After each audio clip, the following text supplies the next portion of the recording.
Did you get a chance to join the Flat Earth and Glow discussion group? How are to discover? Did you get a chance to join the Flat Earth and Glow discussion? How are the stars are all revolving? Did you get a chance to join more secret?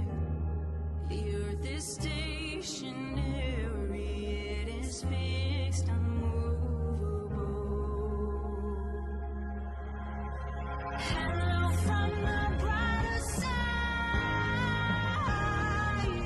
They fooled you with that CGI. Sending rockets into the sea, and they're faking that life ISS feed.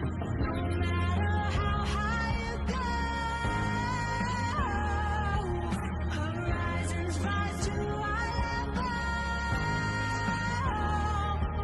You'll find the world's greatest fiction. Show you won't need your glow.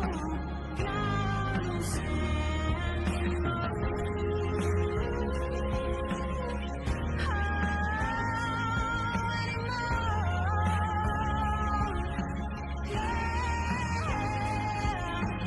Over 120 scriptures support the geocentric desire of this earth. Railroads, bridges, lighthouses, fail corrections, make mistakes. Don't be fooled by perspective tricks. It's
welcome to Fort Johnson's, aka The Foundry. I'm your host, Justin Johnson.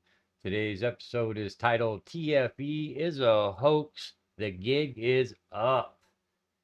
Today's date is August 11th, 2025. How y'all doing today? Can I get a sound check? Want to make sure I get a 5x5.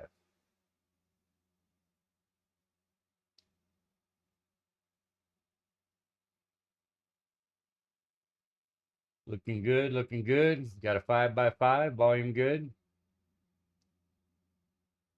Hello, JJ 5x5. Thank you guys very much. Hope y'all have had a good start to the week. Uh, Welcome to Immovable Mondays. We are back in action and we are doing it live. So let's start out here with a little shout out as usual. We got Mr. Super Sidewinder first in the house. Welcome, Mr. Sidewinder. The True Earth Whisperer is in the house. Much love. CYGX1. I haven't seen you before, but welcome aboard. We keep a pretty tight knit house here, nice and clean, no trolls allowed. So you're either going to enjoy it or be 86 like a lot of the rest of them.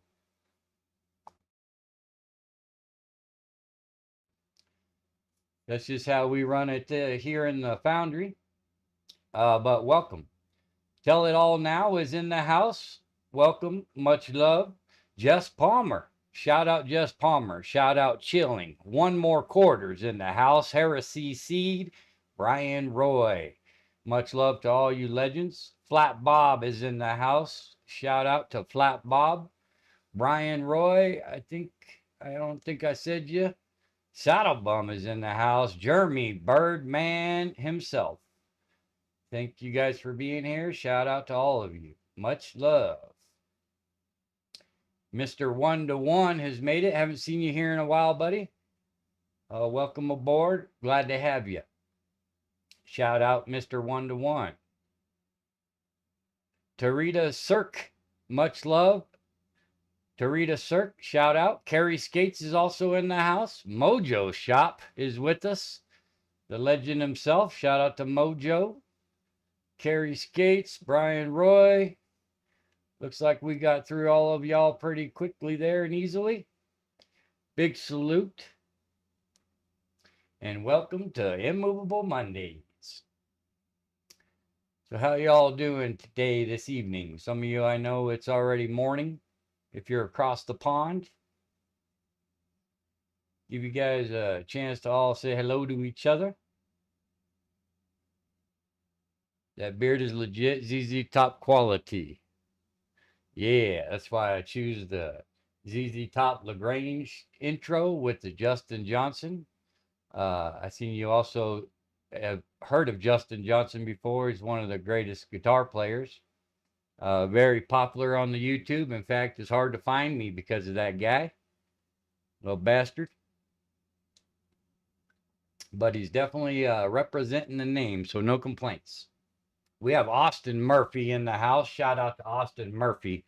Stacy Daisy has made it here. Shout out Stacy. Let's see here. Anybody have anything eventful happen over the weekend or today? Or just another Monday?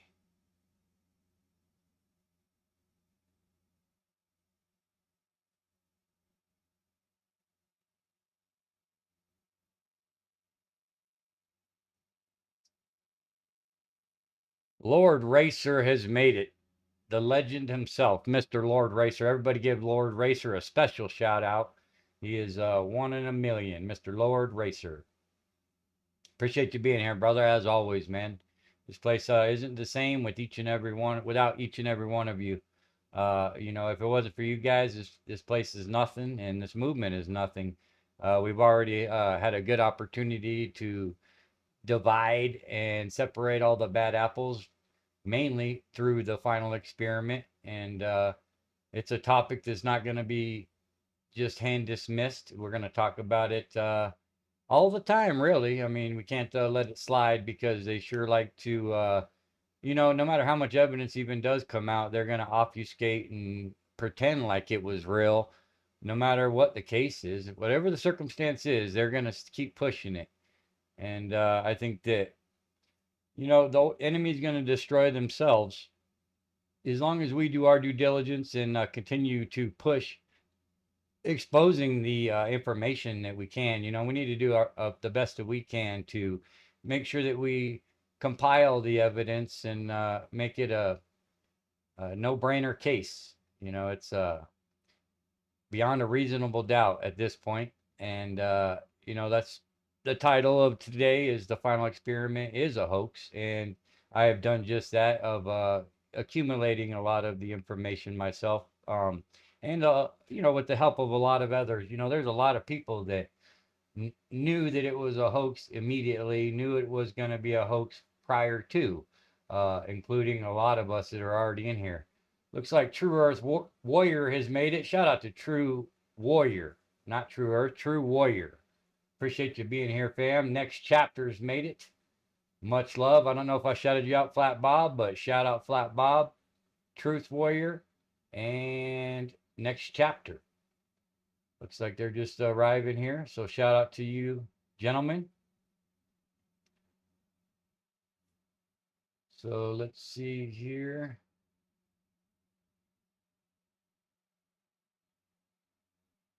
Let's see if I remember what I'm doing here. Yeah, feel free to, guys, if any of you guys have channels and don't think that all of us are already subscribed, please drop your links. Don't be shy. Most of you guys have wrenches, so you have the capabilities of dropping your links. And I'll be more than obliged to subscribe myself. Wish you could grow a beard like that. Too itchy? Man, it actually gets less itchy, It's just that in between, Anytime you grow your hair out, it's always that in between. I also got to show you guys my shirt. Some of you have seen it. I only date flat earthers. Yes, sir. And ma'am. I'm sure you guys get a kick out of that one. So yeah, the beard, it takes time, dedication, perseverance. Yes, sir. So yeah, like I was saying, there's a lot of people that if you go back 7, 8 months ago to when it just, the final experiment just happened, there's a lot of people out there that kind of get swept under the rug, they had their shine just for a little bit and then, it gets put on the back burner, so to speak. So I'm gonna start out with showing a couple little older clips predating the final experiment and just kind of give out a shout out to a lot of those people that were already awake and aren't going to be, have the wool pulled over their eyes, this ain't a game to any of us, and it's a very serious matter with uh, the implications are catastrophic in my opinion. It ties to a lot of other things. We've had this discussion here quite a few times that, the world isn't all about the flat earth. Everything ties to it when you talk about a world order and the powers that be. And, we went over a lot of things between gender bending, and I'd like to get into some more in the future about the chemtrails because I think that the geoengineering and AKA chemtrails is an existential threat. When they're regulating, the enemy's regulating the air we breathe, everything you drink and everything you eat. So to say the least, is very problematic. Flat Earth Patriot is in the house. I haven't seen you around here too much. Welcome aboard. I appreciate you being here. Shout out everybody to Flat Earth Patriot. Jim Anus is in the house. Mr. Anus and Sandro has made it. Shout out to Sandro, Mr. Anus, and Flat Earth Patriot. Let's see here.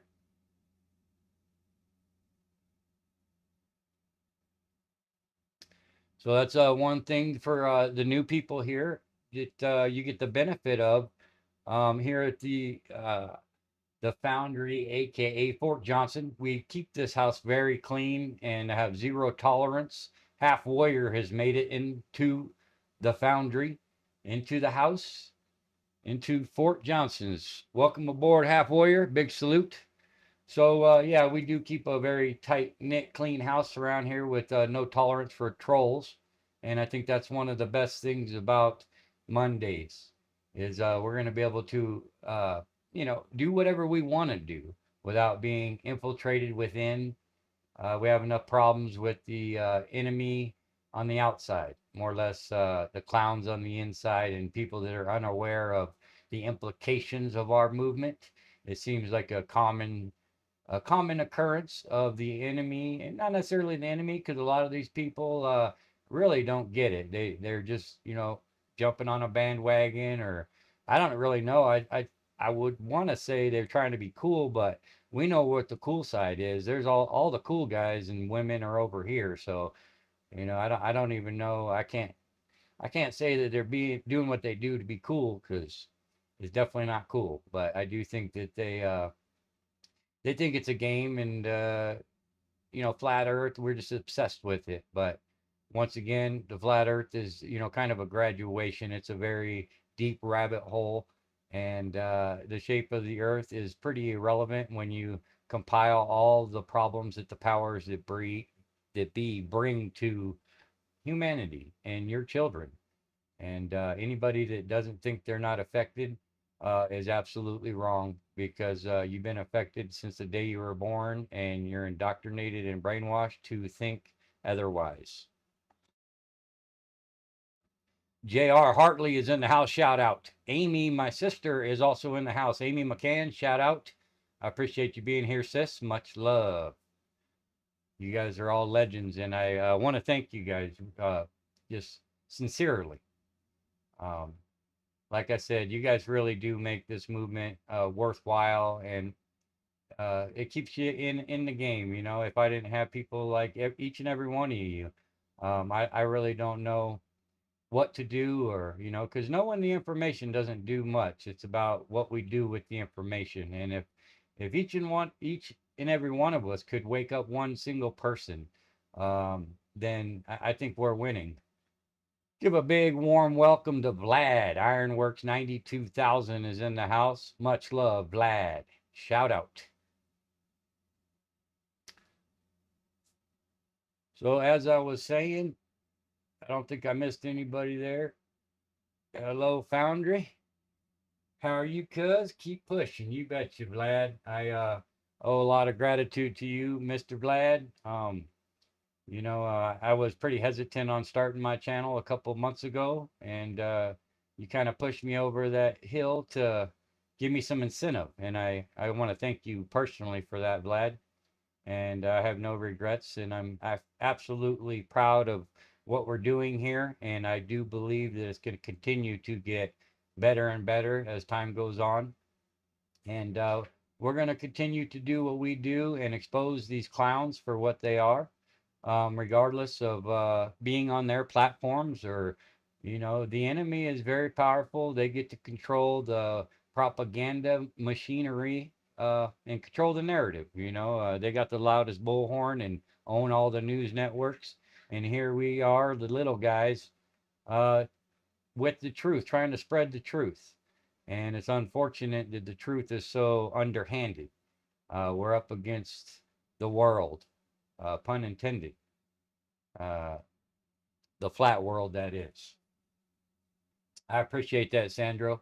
And I do want to apologize to you, Sandro, if you have any hard feelings about me personally saying anything about your profile pic. It's just I can't emphasize enough that that's the enemy symbol, and we just don't like it. But I'm gonna leave it at that. I don't want to point it out anymore, because you've been made well aware, and I respect you for not caving. Also, it shows that you're not going to be pushed around. And I know you say it's just about intent, but just understand and look at it from our side as well. And we respect you, Sandro, either way.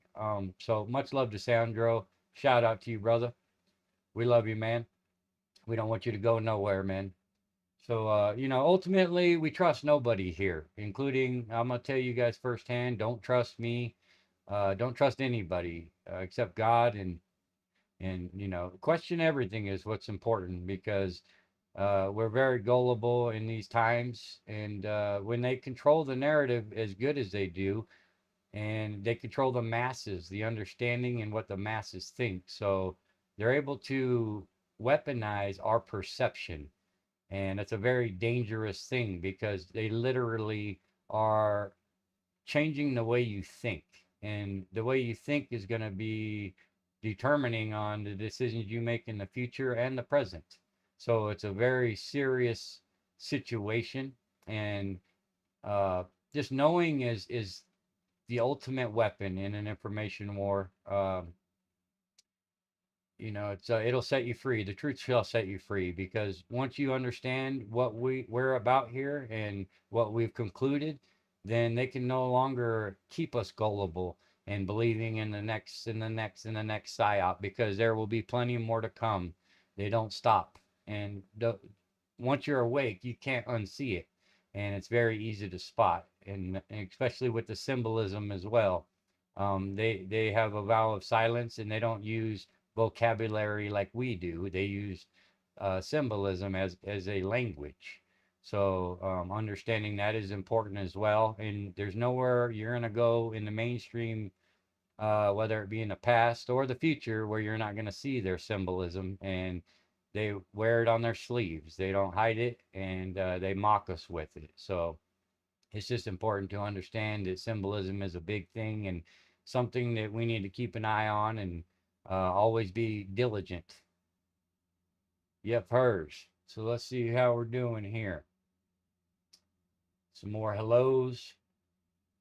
We are all just human here after all. That is a fact. And one thing about being human is they got us in a clown world where they want you to think that you're an accident and you're not very significant. And they couldn't be more wrong. You're actually divine, and your senses are truly a gift from God. And the ability to discern and have instincts and all your senses are just they're not to be hand dismissed. I think that that's one thing that they're good at is getting us to second guess ourselves, and that's terrible because we're very intelligent. Even though we're human and we have flaws, I wouldn't underestimate the capabilities of us. I want to give a shout out to Roger that. Holy hell, it's to move Jesus. I appreciate that, I think. Welcome aboard. If Jesus had an alcohol problem, does Roger need to see the door? What are you trying to say there, Roger? You're on thin ice right off the bat, brother. Shout out to NWO Slayer. Welcome, welcome, welcome. Appreciate you being here. Why don't you clarify yourself there, Roger? That Four Jacks is in the house. Shout out to Four Jacks. I appreciate all you guys being here. You guys are legends. So who's this Roger that? Anybody seen Roger that before? He's got deleted. Good job, Carrie. Didn't think he'd last long. Clean house means clean house. We don't need shit on the floor. We're going to close the door behind us. Roger sent you. Well, we appreciate you, brother. Not the one you're talking to, though. A different Roger. Well, welcome, NWO Slayer. We appreciate you being here. Shout out.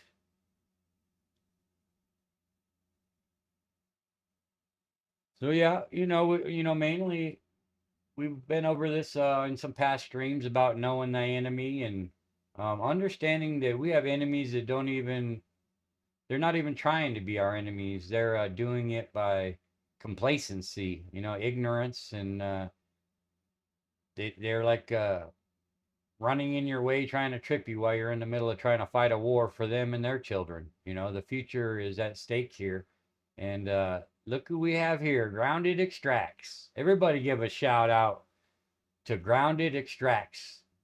I loved your video, brother. He's the one that did the video with Murder Dome. So everybody give Grounded Extracts a big shout out. And I'll also throw you a wrench, my brother. It's a pleasure having you here, my friend.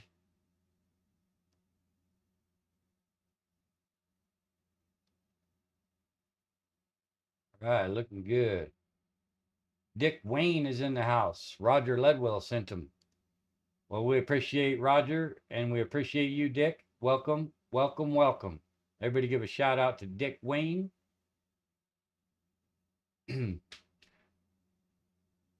Ask Vlad about me. Little guy can't handle me. You saying Vlad's a little guy, Roger, that? Sound like a troll to me. I don't think you'll last long around here.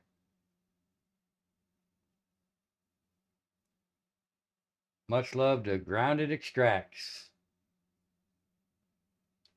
Done some really great work. So anyways, we're going to start off with obviously the title, the final experiment being a hoax. So we're going to start out with some older information, like I said, predating the final experiment and what we knew prior to. And we're going to get into a little bit of it tonight to expose and break it down. So there is no coming out of left field and misunderstanding and think that we're reaching or everything's a this gate or a that gate, because most of those gates are probably pretty accurate. But I can't prove, a few of them. But when it comes to Mount Rossman, we have a huge problem. And I think that is the nail in the coffin. Not only is it a nail in the coffin for them on their final experiment, but the devil's in the details. And when you look, when you try to look at a bigger picture and you accumulate all this evidence, don't just look at the final experiment. Look at Union Glacier as a whole. Go look at all the marathons that they've ran over the last decade there.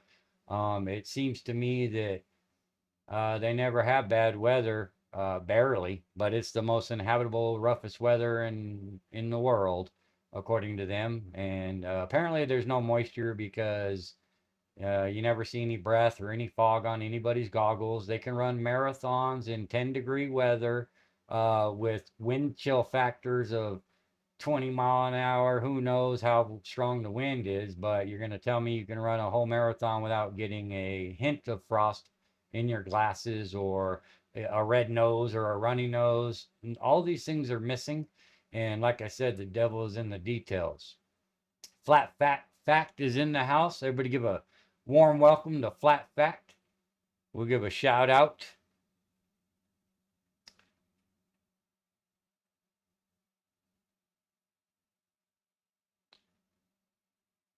For the most part, everybody will get a wrench as long as you've been here a few times and we've ascertained that you're genuine and not here to troll. Some of you I haven't seen before, and maybe next Monday, just come back and hang tight. And like I said, I like everybody to have a wrench. It kind of makes the trolls stand out like sore thumbs anyway. But yeah, the devil's in the details. So when you get away from the final experiment and start looking at the evidence on everything else instead of just the final experiment, then these are things that are gonna be tied to it as well. So I hope you guys are ready for some little action here. I'm gonna go with the screen share. And we'll dive right in to see how old this is.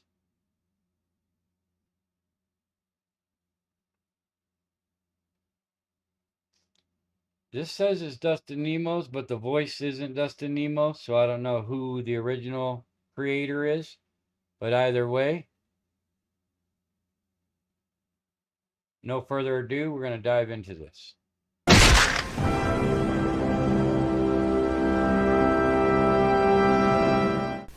Welcome everyone. This video is in response to the many globe propagandists who demand that I show a picture of the edge of the flat Earth. For the dozens of these ball-loving zealots with multiple sock puppet accounts who repeat this mantra daily, your demand is ridiculous. But you probably already knew that, right? And that's why you probably keep demanding it. It's actually pretty funny that I just got one of these take a picture comments an hour ago. I'm going to prove in this video that independent travel is not allowed under the Antarctic Treaty System. That fact alone should cause any thinking person to begin questioning our official models. Because something big is being hidden from we, the plebeians, and we're not talking about penguins. For most flat earthers, based on the information that we can reasonably gather, Antarctica constitutes... Yeah, that's Ben from Taboo Conspiracy. So shout out to Taboo Conspiracy on this one. The True Few is in the house. Shout out the True Few. The outer rim of the known world. In other words, Antarctica is likely the shoreline to all of the world's oceans. Like a ring magnet, north constitutes the center of our flat Earth map, and south is every direction away from the northern center. And before I get a dozen comments claiming that such a magnet is impossible, here's a ring magnet shown here. Notice that south is in every direction away from the center north magnetic pole. This is where the 60th south parallel is on a Mercator map. This is the 60th south parallel on a potential flat Earth azimuthal equidistant map. It seems that Antarctica constitutes the circular shore of the known world. So, demanding that I take a picture of a possible edge of the Earth, if any, requires me to not only travel below the 60th south parallel, represented by the circle, but also to cross the entire breadth of Antarctica. According to official numbers, Antarctica has a diameter of roughly 3,400 miles, and so that means our trek will include a long boat ride for hundreds of miles below the 60th south parallel, plus a minimum 6,800-mile round-trip hike across Antarctica. That's assuming the official model is correct. Maybe we could fly to one of the ceremonial pole areas, but that would still leave at least a 3,400-mile hike. In addition, we wouldn't know for sure whether the plane trip itself was interfering with our results, since the pilot would have to follow a designated path outlined by the Antarctic Treaty System. And who truly knows? So you guys got a 5x5 on the video. Sounds good. Everything sounds great. Also, I want to shout out God's watching this flat Earth. Much love. Welcome. And shout out God's watching this flat Earth. Looks like Roger, that's 86th. Want to also shout out Patriot Keto Pop. Haven't seen you before. You had a friend trying to convince that TFE was legit and has put so much energy into it and just cracked me up laughing. Thank you very much on the 5x5 fam. What direction that is until we get there. In order to be fully confident, we would really need to stick to the ground and have control over our own pathway, where we can control our direct southerly route opposite of the northern magnetic pole. Now, whether Antarctica is a smaller continent next to the outer rim, or whether Antarctica is indeed the shoreline of the known world, I don't know the answer. Flat earthers don't have a government budget to spend $1 billion to hire hundreds of cartographers and fleets of boats and planes to map the entire world. But even if flat earthers had the money, we would still run into the Antarctic problem, which is the point of this video. So, what is the Antarctic problem? It is the fact that independent travel is not allowed below the 60th south parallel in any reasonable manner to make any determination as to whether Antarctica is the shoreline boundary circumscribing the known world, or whether Antarctica is simply a continent a little north of the true but unnamed southerly shoreline of the Earth's oceans. For all we know, Antarctica may be an infinite plain that is uninhabitable at further distances. Again, we don't know. Shout out Big Pine Sailing. Much love. Welcome, brother. Shout out Big Pine. But, as I will describe in this video, I suspect that Antarctica is the shoreline, circumscribing the known world, due to the unbelievable restrictions placed on travel there. Excluding a couple of questionable claims, the total lack of north-south circumnavigation only proves the same. But if I'm not allowed by our governments to independently travel below the 60th south parallel and then to traverse Antarctica over 6,800 miles, then I cannot take a picture of a theoretical edge, dome, or those other lands beyond the South Pole, whatever the case may be. But you probably don't quite grasp how much. Shout out to D-Man. D-Man has arrived. Shout out D-Man. Welcome, brother. We appreciate you being here, fam. Shout out. Area is really being blocked off under the Antarctic Treaty System. Let's look at it from the alleged 60th North parallel because this will give you an idea of the tremendous area blocked off to independent exploration. This is the area of the 60th North parallels. As you can see, the 60th North parallel includes all of northern Canada, Alaska, much of Russia, including St. Petersburg and other major cities, Finland, Sweden, Norway, Iceland, Greenland. It is huge. Now, why in the world is this much area blocked off at the south? Do you really think it's because of penguins?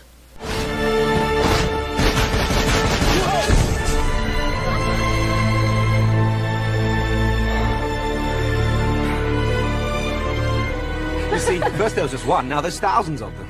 Are they trying to tell us something? So what's the problem? Well, among other things, we are messing with their food chain. And we have got to do something about it. We suggest a ban on all marine harvesting. Do you think the child propaganda from Happy Feet is true? The Antarctic Treaty was executed in 1959 and has been in place ever since. Think about it. No country had any real alleged concerns about the environment at that time. One of the more interesting facts is that the Soviet Union also ratified the treaty and did so from the beginning on December 1st, 1959. Do you really think the Soviets were truly concerned about the penguins and the fragile Antarctic environment? In other words, America, the USSR, and the rest of the major countries of the world remain partners in generally closing Antarctica throughout most of the so-called fake space race, the Cuban Missile Crisis of 1962, the fake moon landings, most of the Cold War, the Vietnam War, the Six-Day War, the Soviet-Afghan War, and the collapse of the Soviet Union, which at that time Russia continued as a signatory in 1992. That's some peculiar cooperation transcending international conflicts, don't you think? Do you really think that the vast resources and strategic military benefits of Antarctica were multilaterally put aside because of penguins? Even North Korea has been a signatory since 1987. For some strange reason, the Antarctic Treaty has remained sacrosanct for nearly 60 years, regardless of worldwide conflicts. For the reasonable, objective person, alarm bells should be going off right now. As I was preparing this video, I found something else that's interesting. Out of all the flags of all the countries across the earth, can you guess which one only shows a map of the country as the emblem of the country? You guessed it. Only one. Antarctica. Yeah, the one country they want you to know the shape of. That doesn't reek of programming, does it? Let me make this clear from the beginning. Travel to Antarctica is more difficult than travel to a military base. Sure, the military base may have a visitor shop near the entrance, but if you go beyond that visitor shop or another designated travel area without clearance, you're going to get arrested, or something worse. I'm sure I already have a few globe shills ready to pounce, armed with various inanities to counter my statement, but let's ignore the global spin. This video is about evidence. I want to give a shout out to Chef Jeff Gashead. Shout out, Jeff. Much love, brother. Welcome. Appreciate you being here. I don't think I missed anybody else. Looks like we had some infiltration with some trolls. You guys are taking care of them just fine. They're easy to spot, mile away. And facts and the reasonable assumptions based thereon. So let's decide to take a theoretical trip across Antarctica to find the edge, if any. I'm not talking about going to the visitor center along the edge of Antarctica, or an overly expensive cruise to a small ice shelf along the edge with a small excursion, or a flight to one of the multiple ceremonial poles, and then straight back again. Yeah, that's not strange at all. I must reiterate, because I will get a dozen comments telling me to take a cruise or that someone's best friend went to Antarctica. I am not talking about a trip to one of the few designated tourist locations of Antarctica. I'm talking about a real trek, pointed directly south across the entire 3,400-mile breadth of Antarctica and back again to determine whether Antarctica circumscribes the known world and to possibly determine whether there's an edge, a dome, or whatever, and then take a picture of it. I'm talking about repeating the trek of Admiral Byrd and discovering that area as big as the United States that has never been seen by a human being on the other side of the South Pole, full of minerals and such just waiting to be explored. But strangely enough, there is left in the world today an area as big as the United States that's never been seen by a human being. And that's beyond the pole on the other side of the South Pole from Middle America. And I think it's quite astonishing that there should be an area as big as that unexplored. Okay, let's get started with our theoretical trip. So what is required to trek across the entire breadth of Antarctica? Now, I'm in the United States, and so we're going to examine it from the position of a slave of the U.S. But the rules are going to be the same. Shout out Roger Ledwell. Much love, brother. Shout out Roger Ledwell. Same for all 53 signatory countries of the Antarctic Treaty, and everyone else, since these countries all enforce the same provisions. To begin with, we need to understand that anything below the 60th south parallel is referred to as the Antarctic Treaty Area. What does that mean? That means I'm generally not allowed within hundreds of miles of Antarctica, from approximately 400 to 900 miles, without obtaining a permit to do so.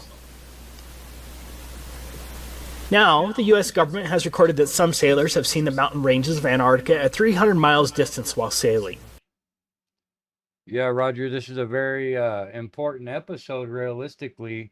I know you're going to be going to Antarctica here this year, I believe, at the end of the year. I'm definitely curious, to say the least, what's going to happen there. I am definitely worried for you because, to be honest, I don't think Union Glacier is even a real place. So how they're going to pull that off is to be determined. That's why I think that if you do go there and put yourself in that position, you will be compromised to some degree, inevitably. Once you watch the rest of this episode, once we get through this tonight, I think Vlad the Man Impaler is a troll. We'll give it a sec. Yeah, you guys are on it. Sandro knows what's up. But yeah, after you see a bunch of this evidence that we show here tonight, Roger, you tell me, we're going to go over some things proving that it's a backdrop on the Union Glacier. Rossman Mountain is not even real. And I have no doubt in my mind, 100%, that it is a factitious place to be. Icy Spin is here. You can go ahead and kick him as well. Sorry, brother, but we don't have patience for your past. So bye-bye, Icy Spin. But yeah, Roger, just sit tight, and pay attention to what I'm talking about as far as this place being completely compromised, because it's not just a final experiment that I have done due diligence on. A lot of the marathons and skydiving and all these other events that they want to make it look like all these people just commonly go there every year and blah, blah, blah, blah, blah. We've watched total eclipses there with the sun eclipsing, which is fake as shit as well. But all these things in a totality are going to show you, Roger, specifically, that I trust that you know what you're doing, and I hope you're well aware of what I'm aware of, and I hope you have a plan, a good plan, and I want to shout you out and applaud you for doing what you're doing, even though I disagree with what you're doing. Mad respect to you, Roger Ledwell. Of course, 300 miles should be impossible on the globe with a curvature drop of 11.4 miles, but the 60th parallel is between 400 and 900 miles away from the shoreline of Antarctica. Even under a flat Earth, that's a lot of lower atmosphere to see through, also referred to as atmospheric extinction factor, and a lot of angular size reduction. Despite the claims of the ignorant globe zealots, you can't see through that much lower atmosphere. In other words, I can't even see Antarctica from the ocean without first obtaining a permit from the U.S. State Department, or whatever department that controls that in your country. Taking a trip to the 60th South Parallel isn't going to accomplish anything, and so we're stuck with getting a government permit. So let's go through the steps to obtaining a permit from the U.S. State Department. This is the handbook of the Antarctic Treaty System. These are the rules that govern all signatories to the treaty. We'll be citing to it regularly as it lays down the rules that govern the Antarctic Treaty beyond the fluff of the treaty language itself.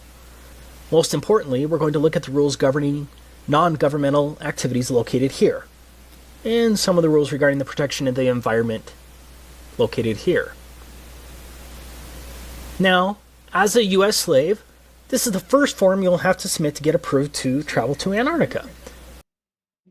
Yeah, that doesn't surprise me one bit, Roger. Like I said, I've done the research and I understand that this is a movie set and it's not in Antarctica. There's no reason to be in Antarctica if it's a movie set. If, why fake something if it's real? Just like some of the stuff we're getting into tonight also shows how they've already faked the 24-hour sun in the past, and the fact that you would never have to fake something that was real. And that's how a lot of us we're already well aware that the final experiment was a hoax before it was even ascertained. So you're not going to pull that on us because we're awake, and you can't be put back to sleep without some type of threats or monetary adjustments, to say the least. And some of us can't be bought off with money. So you better get to threatening on serious levels, because you can't stop the truth. The truth is inevitable, but that doesn't surprise me at all. Vlad's, yep, we got another troll, same troll, just different account. Go ahead and boot him, guys. The form itself seems rather innocuous until you understand exactly what is involved in the application process. In summary, Antarctica is treated as a giant natural reserve. Like a military base, all activities and pathways in Antarctica must be approved. This is unlike any other area in the world, except maybe a place like North Korea. So, when I say that no independent travel is allowed below the 60th South Parallel, I'm stating an admitted fact well recorded as international law. The protocol states, as a matter of principle, that all activities are to be planned and conducted on the basis of information sufficient to evaluate their possible impact on the Antarctic environment and its associated ecosystems, and on the value of Antarctica for the conduct of scientific research. Organizers should be aware that the environmental protocol requires that activities shall be modified, suspended, or canceled if they result or threaten to result in impacts upon the Antarctic environment or dependent or associated ecosystems. If you visit Russia with a Russian visa... Shout out to Kevin Holtum in the house. Shout out, Kevin. Welcome. Appreciate you being here as always, brother. You're a legend in my book. Shout out. So, for example, are you limited to one particular neighborhood and certain pathways? For those who visit America as a tourist, are you restricted to New York City? Or are you generally allowed to travel around America? No one is just allowed to travel around Antarctica. All of your activities, vehicles, and pathways must be approved, but it gets much worse. Now, how many genuine people watching this video think that the purpose of seeing the edge, the dome, or the extended plain beyond Antarctica would be approved by the U.S. State Department and the other myriad of agencies? Are you ready to litigate the matter when some State Department official arbitrarily says something like, "I think your expedition is frivolous and would be too damaging to the environment, especially in the light of the frivolity of the expedition"? I don't think a court will overturn that decision, especially when treaty law supersedes any rights you may think you have. So, we're going to have to come up with some fake expedition that will somehow get approved. Let's say we're a tree-hugging Luciferian geologist conducting a comprehensive analysis of the global carbon footprint on Antarctica and its flora and fauna. I think that sounds plausible, and so we could hypothetically fake our way in with respect to our purpose, but it will be tricky. Okay, I'm not advocating that anyone break the law. This is all theoretical. That brings us to the next point. Entire swaths of land are entirely off limits to all travel. These are called specially protected areas. It's pretty much guaranteed that no one is going to get a permit to go through a specially protected area. If my math is right, that's 1,373 square miles that are allegedly specially protected areas. You can see the maps on the websites, but I don't have time to plot all of them. Now, I agree that's not huge in comparison to the total alleged area of Antarctica. But I believe there's a distinct possibility that those swaths of land could be coordinated in such a way as to prevent me from going through Antarctica easily. So, right from the beginning, my route may be extra hard, especially if mountain pathways are blocked and the areas are much larger than claimed due to likely globe distance shenanigans. But let's go ahead and assume we can navigate around those prohibited, specially protected areas. Next, no motorized equipment is allowed at all for non-governmental personnel. Page 308 states, do not use aircraft, vessels, small boats, or other means of transport in ways that disturb wildlife either at sea or on land. That seems kind of hard and very subjective, doesn't it? Antarctica itself is supposed to have a diameter of 3,400 miles. That means no motorized equipment for at least a 6,800-mile round trip? That sounds pretty damn impossible, right? Especially if Antarctica is much bigger than what is claimed. What about sled dogs? Surely they'll be allowed. What's that? Sled dogs aren't even allowed? Okay, so our trip is now limited to a very long hike in insanely harsh conditions over an extreme rise of elevation. On a side note, Antarctica has the highest average elevation of any alleged continent, but I'm sure that's just coincidence, right? But getting back to our insane trip, we not only have to walk at least 6,800 miles, mostly depending on when we need to turn around, we must also tread extremely lightly as walking on plants in Antarctica is prohibited. I can't damage plants or frighten wildlife on a 6,800-mile journey in a wilderness? I wonder if the Lewis and Clark expedition was limited by such requirements. Good luck traversing 6,800 miles on foot without damaging plants or frightening wildlife with no motorized equipment. I'm not saying that we couldn't figure out a way to get around these big issues, or maybe we could just, theoretically ignore the issues once we get there. But again, I'm not advocating that anyone break the law. I'm saying that these are listed enforcement rules under the Antarctic Treaty System.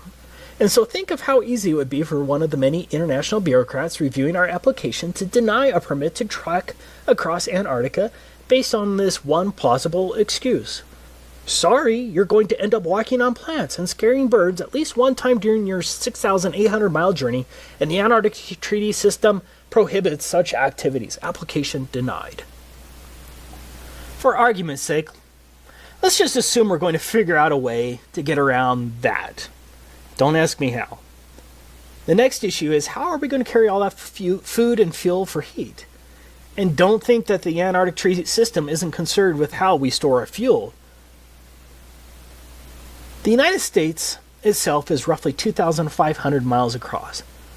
So imagine the difficulty of hauling food, climbing at extremely high and unknown elevations, and carrying all of your extremely warm gear and supplies across the United States from coast to coast and back again, all on foot with no food stops along the way. And don't forget, we're going to have to haul our poop as well. You are going to have to drag your poop with you on your 6,800-mile Antarctic hike. But it gets worse. Your poop is regulated by a different pseudo-government agency, the National Science Foundation. Here's where you can learn about what permit is required if you wanted to dispose of your poop on your 6,800-mile journey if you don't want to carry it. Could you imagine for your next trip to France and the custom agent saying, "Welcome to France. By the way, no vehicles are allowed, no animals are allowed, do not walk on any plants, and here's a bag for your poop. Be sure to bring it back full." If you don't want to carry your poop, you're going to have to get a permit from the National Science Foundation. Enjoy your stay. But here's another and potentially bigger problem.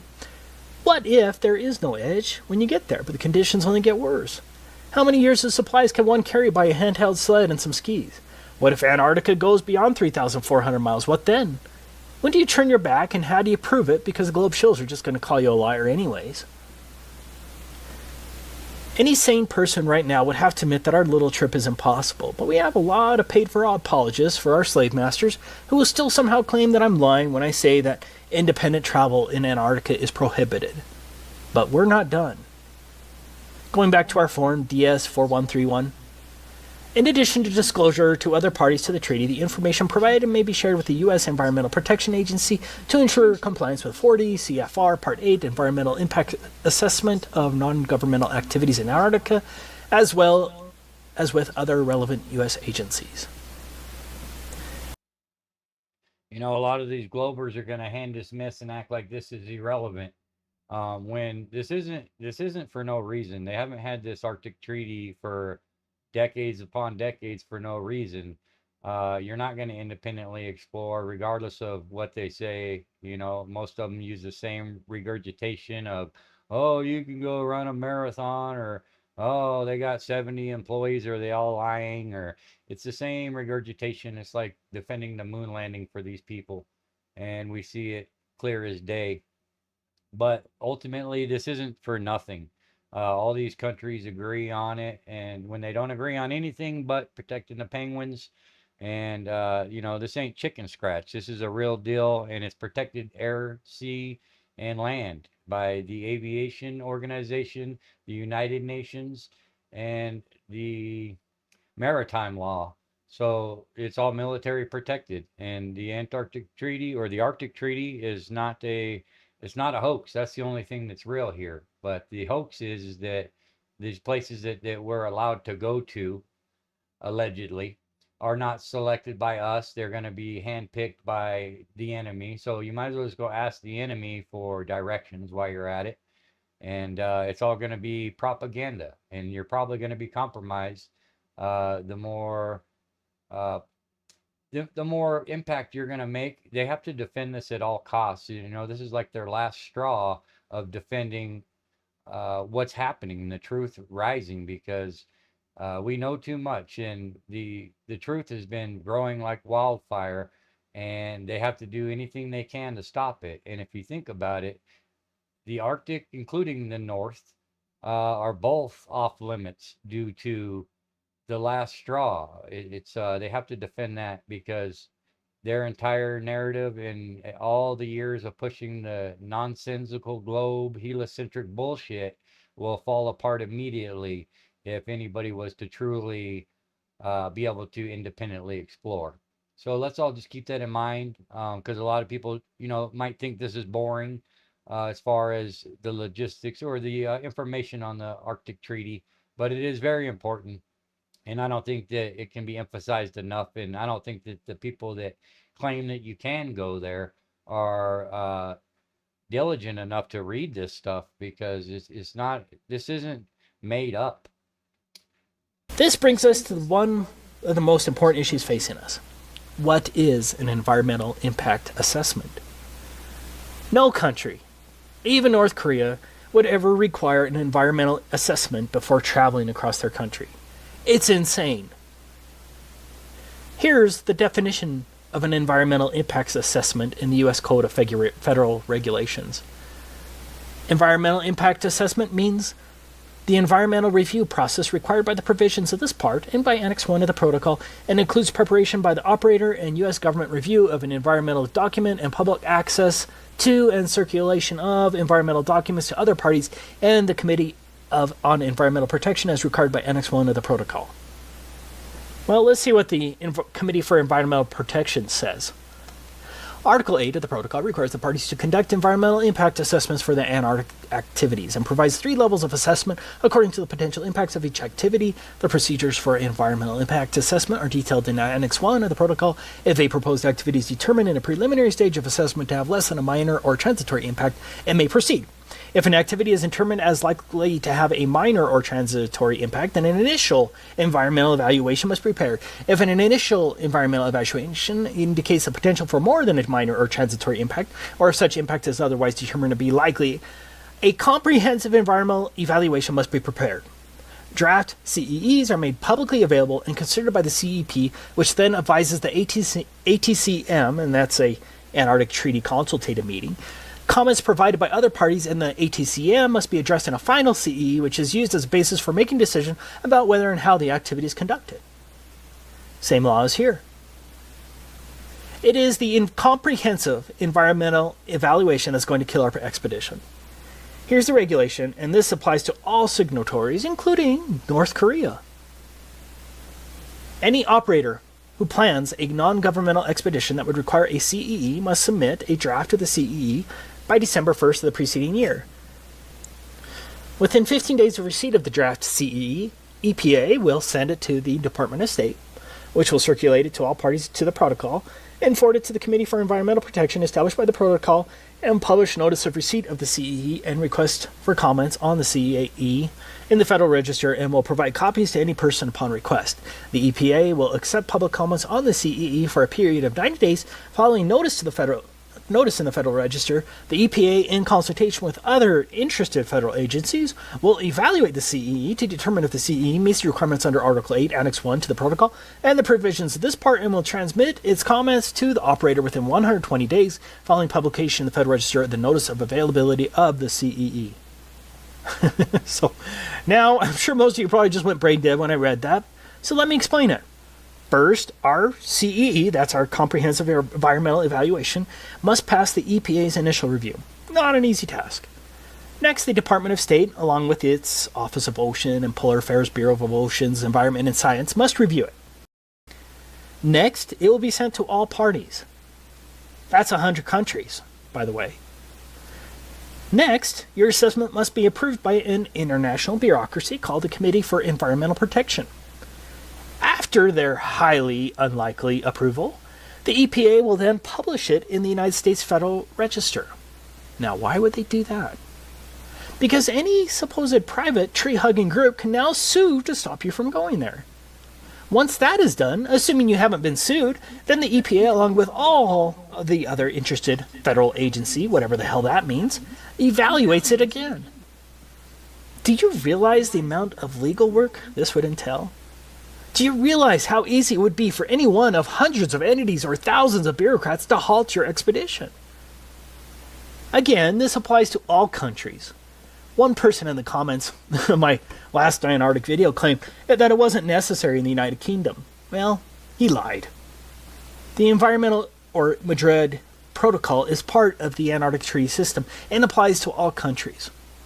Here is the requirement on the UK application if you're interested. As explained above, for every person in the United States who wants to get a permit to travel across Antarctica, has to first submit the environmental impact assessment to the EPA. You know, the freedom-loving EPA. Beware! Time is short! EPA! EPA! EPA! Believe me! Believe me!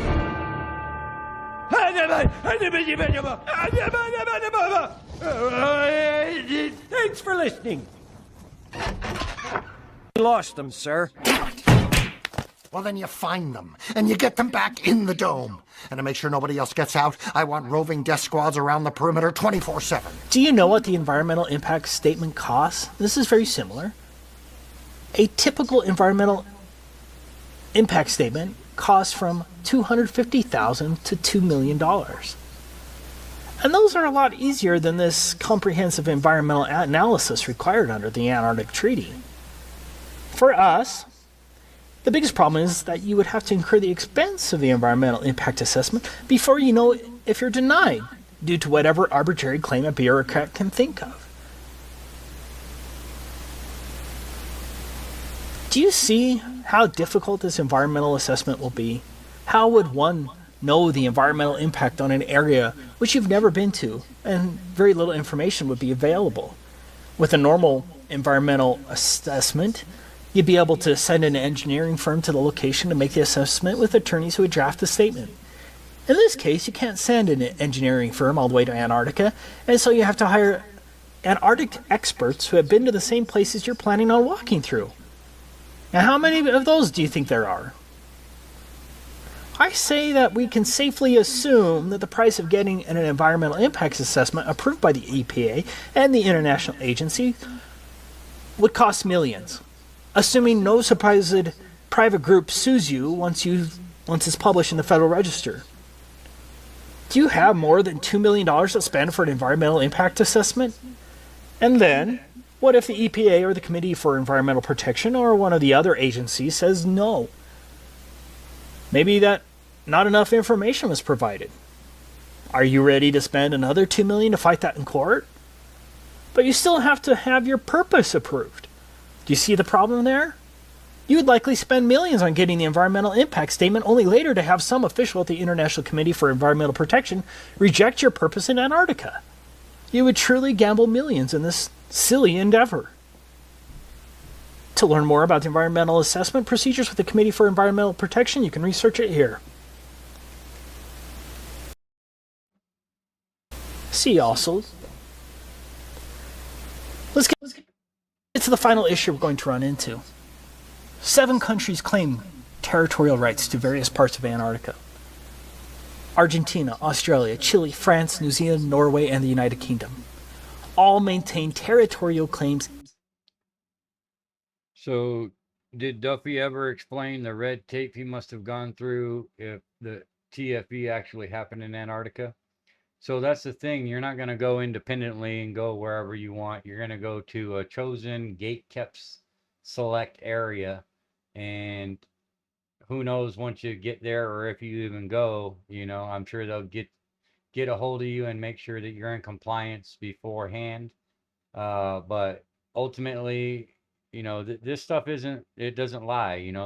The Arctic Treaty means you're not going there without spending more money than you'd ever imagine and probably getting declined anyway. And the regulations are so stiff by design that you're not allowed to have dog sleds or motorized vehicles, or you pretty much got to walk wherever you're going to go in the most inhabitable place on Earth. Which good luck with that. So it's obviously by design and scripted that way. But you can go to their little movie set Hollywood special and be in compliance with the enemy to go prove the enemy's lying. So that's what we're stuck with. You have to literally comply with the enemy to show that they're the enemy. So there you have that. Good luck with that. And that's very problematic to say the least. In Antarctica. I did find it interesting that the USSR never claimed territorial rights to Antarctica. Yeah. I'm willing to bet that my trip across Antarctica is going to need other permits from other countries based only on territorial claims. Getting more permits or visas from other countries who have alleged territory in Antarctica? Yeah, that shouldn't add too much to our already strained budget.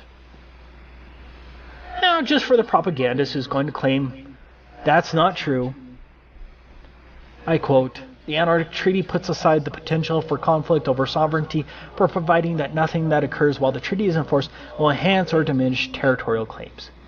Meaning, the territorial claims trump. Sled penguins.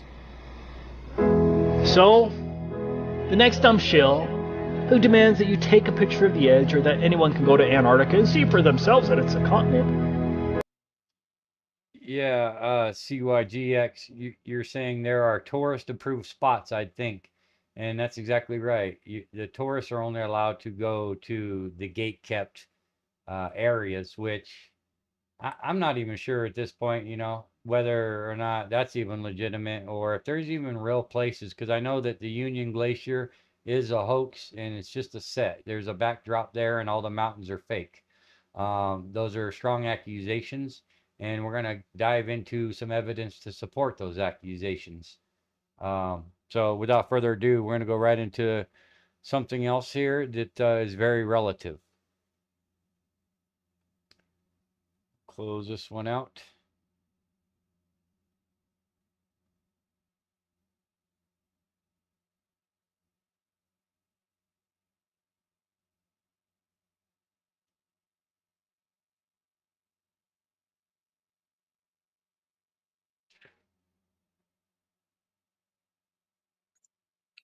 on some very interesting information I've come across recently in regards to this final experiment. Um, among one of these things I came across was three different Now, mind you, this is a year ago, so this is predating the final experiment.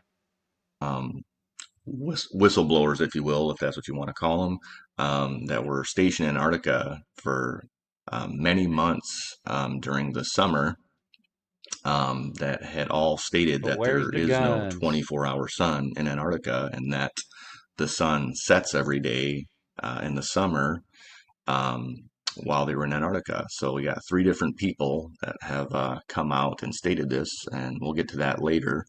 Um, but we're also going to go over some of the previous fraud and scams, in regards to different trips that were planned by global propagandists to fly over Antarctica and try to prove the globe, and they end up basically just blowing up in their face.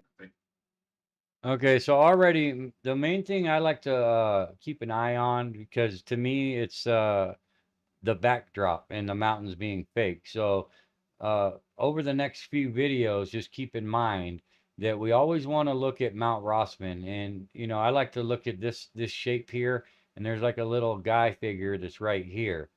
And just look at the proportions and keep an eye on the backdrop, because in my opinion they're on a real ground. I don't think it's probably Antarctica. It could be, but there's definitely a backdrop, which you can clearly tell over the accumulation of the videos how dramatically different this mountain looks. Even in the same video, it could look different from the beginning to the end. And it's just something that, like I said, the devil's in the details. And it's something that we want to be very observant of, because it's very telling once you understand it. And I've also have plenty of footage where you could see the straight line at the bottom of the mountain go across the entire screen. Also, evidence to support that there's a backdrop there. But once you put it in totality and see where I'm coming from, and do the due diligence like we're going to tonight, I believe it's non-disputable. And nothing ever really came. So they claim it never snows. It looks, like they're in a blizzard. It's the most inhabitable bad weather ever, but it never snows and there's no moisture. So everything's contradictory right off the bat. Everything's always sus. It has to be. Uh, just like no pictures from space. It has to be a painting. That Simmons guy. That's who that reminds me of. Because it has to be. Of them, and they never really gave an explanation for why they were canceled, and they basically just disappeared without any answers. So we're going to go over that too. But for those of you that aren't familiar with the final experiment, it is taking place at the Union Glacier Camp CGI to me. in Antarctica. But why would they need CGI if they have the real thing? People go there every single year. Why would they need to show a CGI video? That's my question, Tarita. And they are flying a couple of flat earthers and a couple of globers down there to witness the alleged 24-hour sun phenomenon. I believe this is supposed to take place in December. So they haven't completely decided on who is going to be going there yet, but we're still kind of in the works with the planning on that. But if you guys haven't seen it already, there's already been fakery in Antarctica that we've discovered over the years, and we're going to go ahead and kind of cover some of that here in a minute. Some of the fakery that we've come across over the last 7 or 8 years is these faked 24-hour sun videos. We've discovered that there's many editing artifacts that prove without a shadow of doubt that these 24-hour sun videos are objectively edited and cropped and synced and faked. Now, what I find interesting about a lot of these 24-hour sun videos is the timing of them. None of these 24-hour sun videos even existed before 2015, 2016. And all of a sudden, when Flat Earth kind of came into the mainstream and became more controversial, that's when all of the Shout out to Bill Wool. Appreciate you being here, fam. Welcome, and thanks for being here, man. Shout out to Bill Wool. these 24-hour sun videos just started randomly popping up, and they were all proven faked. So Bill asks, if the TFE was fake, how come the book talking about Antarctica 24-hour sun by flat earthers called Zetetic Astronomy? It's called Infiltration Within, just like your guy Witsit and Jaron. All those guys are infiltrated. Dave Weiss, they're all a part of it, brother. And that don't mean that you can't have somebody that writes a book preemptively, because that's exactly what's happened. We have the evidence, Bill, to support that what we're saying is the case. Uh, we're not going to make these accusations and be the retards that they want us to be. I think they're undermining our intelligence, and I suggest that people need to do their due diligence, and it's very clear to see if you're in a non-biased position, and we can't bring our feelings into it or our friendships, because that's going to be damning to the conclusion of the reality. But that is a good question. But I do believe that there's plenty of book writers out there that are designed to dilute the waters and poison the well.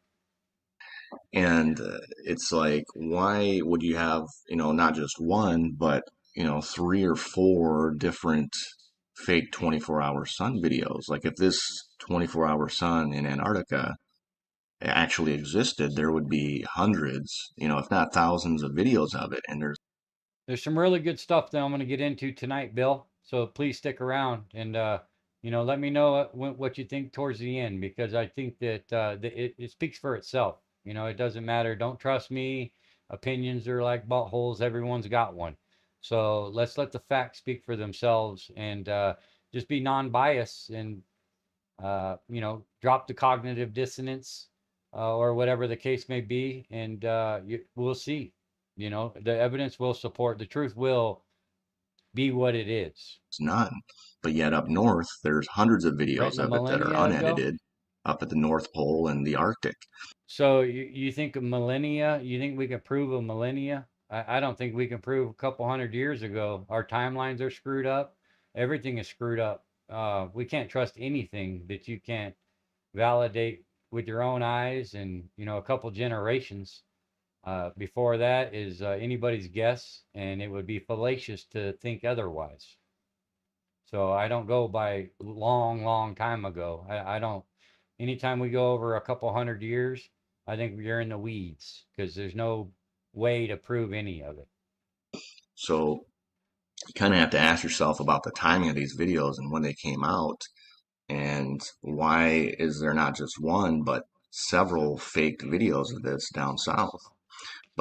And yeah, Bill, all your historians are liars, deceiver, Masons. I don't know how much you know about Masonic, the secret societies that run the world, the powers that be, the foot soldiers.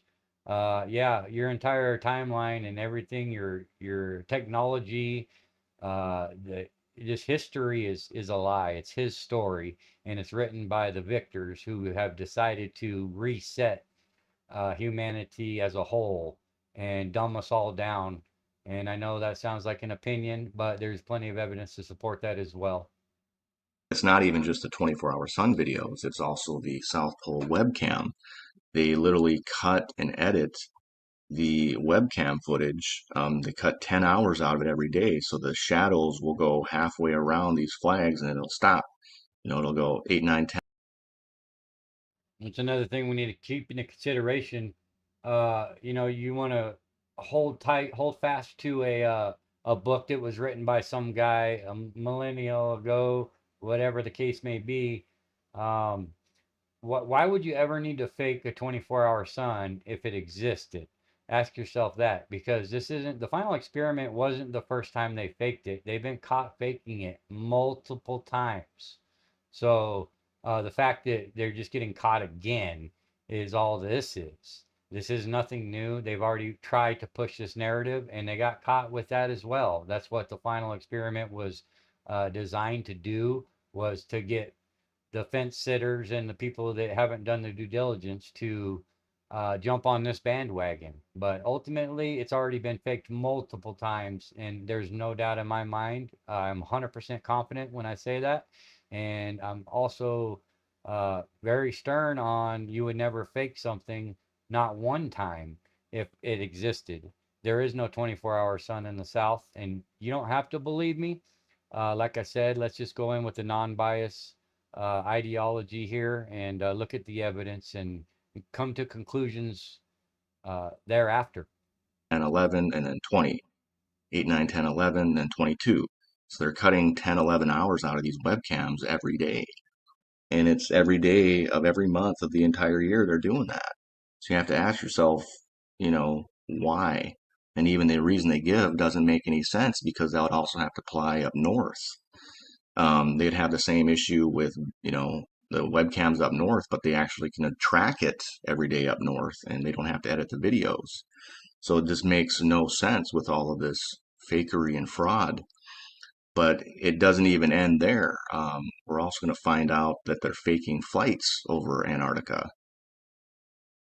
Back in 2018, there was a website called www.overthepoles2018.com. I had to use the Wayback Machine to bring up the old website. Essentially, there was supposed to be a flight called the Polar Explorer that was going to circumnavigate the entire alleged globe Earth over both the North and South Poles. A genuine flight like that would be dispositive, as it was supposed to fly straight over the alleged geographic South Pole without turning around. Maybe you weren't around at that time, but all globe propagandists were very excited about this flight because this was going to end the flat Earth. In fact, there was one globe propagandist named Greater Sapien who purchased a ticket on the Polar Explorer. He seemingly used crowdfunding to raise the funds to purchase the ticket. This was certainly an exciting time for the globe propagandists. But there was one lowly, crazy flat earther, and maybe there were others, who didn't believe the claims of the Over the Poles website or the globe propagandists and called the Polar Explorer flight a scam. I actually forgot I made a video about it until I watched reruns of Globebusters the other day, and Bob actually reviewed my old video, which was lost with one of my prior YouTube channel terminations. For whatever reason, I find the Polar Explorer situation highly relevant today. Can you guess who was right? I mean, certainly a lowly flat earther wasn't right over all of those globe propagandists. Was the Polar Explorer a scam? Well, it turns out the flight was a scam, and everyone who purchased a ticket lost their money, including Greater Sapiens. What if your joint pain isn't from age, isn't from wear and tear? Contributors. Are we witnessing a Greater Sapien 2.0? You be the judge. Enjoy. Shout out to RG the artist. Much love, fam. Appreciate you being here. Shout out RG the artist. Well, and a couple people did videos on this. Celebrate Truth did one, and so did Taboo Conspiracy. And Taboo Conspiracy, went on to elaborate even more how this thing was doomed from the get-go and that it appears to be a scam. And that is that what he found is, according to the federal air regulations that are in effect for Antarctica, apparently there are limits to which that particular model of aircraft can go from any major airport. And I think it's something like 1,500 or 1,600 miles, something like that. And, which means that there's no way that they can get anywhere near the South. I do respect your opinion there, Bill, but the problem is, A, they've been caught faking it multiple times. B, if you sit tight and watch these next videos, you're going to learn that Union Glacier is a hoax. It's a studio. So, there's no sense in going into some hand V bullshit because he's an infiltrated shield as well to dilute and pollute, muddy the waters and try to hand dismiss the AE map, aka Gleason map, is their main objective here because they don't like it because it's too accurate, in my opinion. And usually, when you're over the target, is when you get punished by the powers that be. So, if you know their playbook, they're very predictable, and you're usually over the target when you're hit hard, the hardest. So we have multiple problems about, the phenomenon that you're claiming exists there. If it existed, we probably wouldn't be questioning it in 2025. There's a lot of brilliant, smart people here, a lot of us, and we're not the dumb flat earthers, that are dumb as rocks. We have brains and we could think for ourselves, and we're not going to be, you know, we're not going to be pushed down some stupid narrative just because somebody says so. Now, if you could prove that there's a phenomenon with a 24-hour sunlight, I would love to see it. I'm more than willing to ascertain it and believe in it if the evidence supports it. But like I said, it's 2025, and here we are questioning it. It's like questioning whether or not the curve exists. If the curve exists, then flat earthers wouldn't exist. It's 2025, so it's the time has passed. They've had plenty of time to shut us up and show us real evidence. Instead, they get caught doubling down and lying. So those aren't the people that I would hold credible. You know what I'm saying? I think that you need to be very wise on not trusting anybody. You need to get back to God-given instincts and the ability of discernment, because we are capable of being smarter than the little tiny box, dumbed down box that they put us in. They want us to make us think that we're a bunch of idiots that don't know anything and all your senses are wrong and you're really flying through space right now and there is curvature even though you don't see it or feel it. These are the same enemies that have groomed our children. So I take it personal, Bill, when it comes to um, appealing to historians or anybody for that matter, a book writer or millennia ago or even hundreds of years ago. We can't trust anybody here. And not only that, the evidence strongly supports that you got, and there is no 24-hour sun down there. Now I could be wrong. I doubt that. Due to what I just said, I don't think that we'd be questioning it, and it would be a very, very well-known, common uh, knowledge. It wouldn't be a mystery.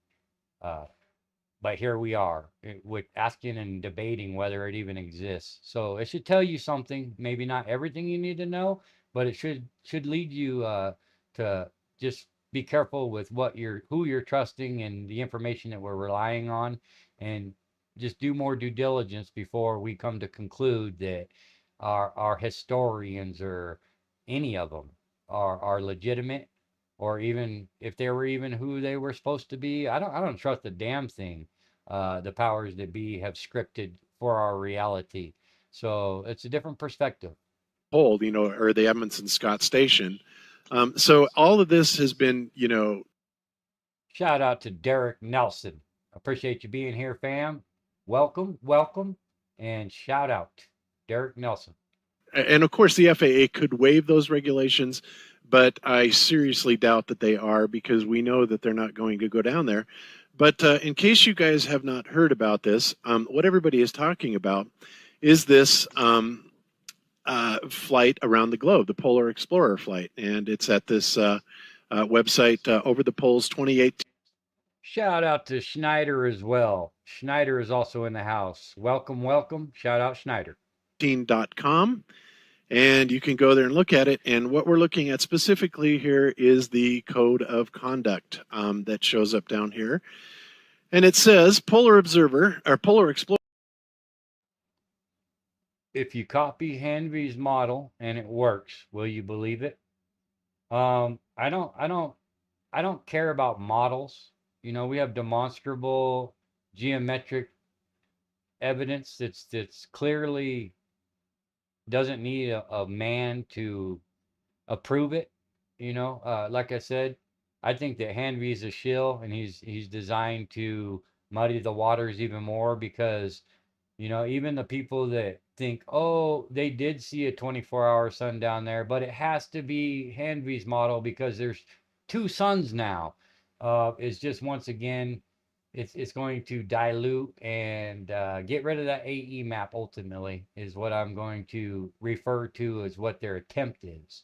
I don't think that the AE map is 100% accurate. Don't get me wrong, but I do believe that it is probably the most accurate map and illustration that we have that fits demonstrable reality. So I don't like to ascertain that, oh, you can make something work on a model when it's 2025 and we have to question it that it even exists in the first place. Why even go there? It's just poisoning the well, is all it's doing.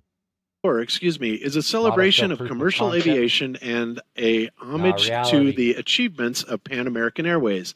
The spirit of this flight is one of adventure, friendship, and shared goal of establishing a new aviation speed record. Yeah, right. Although the flight is open to all who wish to join in, it has come to our attention that some have expressed interest in using this flight to attempt to disprove or discredit scientific fact. You got that right, Slim. As the safety and the comfort of all passengers is our primary concern, we will not permit any scientific or experimental equipment of any kind on board the aircraft. Well, what about Greater Sapien, right? Greater Sapien basically crowdfunded from all of his viewers. And by the way, this has been known for quite some time because, like I said, I mentioned this well over a month ago on Globebusters when I first found out about it. Yeah, Henry's model is 100% to muddy the waters. If you look into the evidence and you could prove that the final experiment was a hoax, then why would you even go to appealing to some third party possibility when reality just shows us there is no 24-hour sun and there's not a problem? There's just not one. And it is no big deal. But they have to have it in order for their little globe lie to stand. So that's why we don't ascertain Hanvey. We don't trust anybody. And on top of that, there's plenty of evidence, like I said, to support that Union Glacier is a hoax in a hole. And apparently it's been in this, on the web page itself.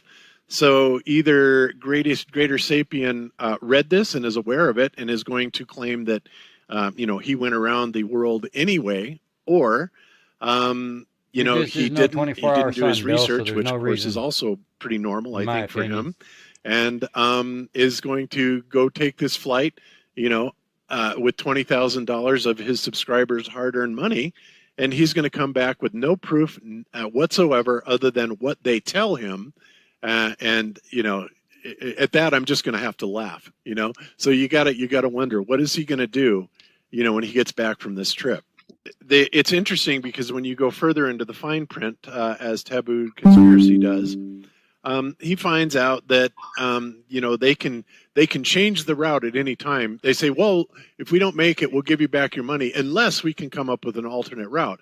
Now, they're not saying alternate route to what, they're just saying alternate route. So basically what they're going to do is they're going to say, oh, well, safety conditions prohibit us from doing this or whatever, or this country won't allow us to do it. So we're just going to go almost to the South Pole, but not really, and we're going to skirt it.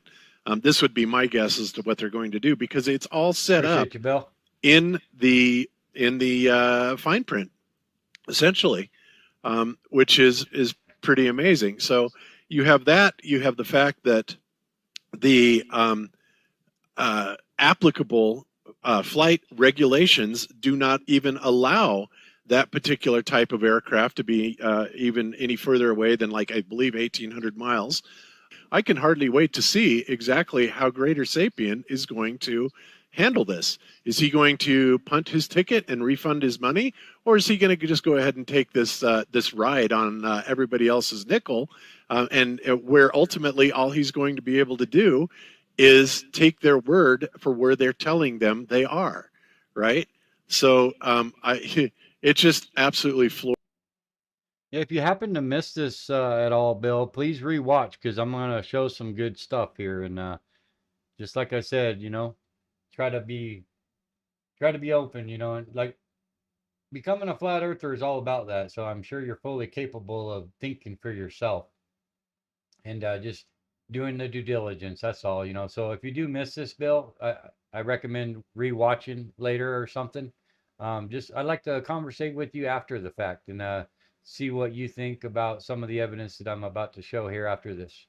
Towards me that these, you know, that this is even happening like this. So it's going to be a fraud. Yeah. And what about all these, you know, propagandists kept saying they're going to fly an airplane across Antarctica. What happened to that guy? You know, we always get these. And remember that one guy that stole all that guy, everybody's money with that Antarctica flight? Yeah, man. It got canceled as well. I mean, and of course the propagandists don't come out and go, well, that's really strange that they would do that. They don't ever question. It's like, oh, you know, that's perfectly normal.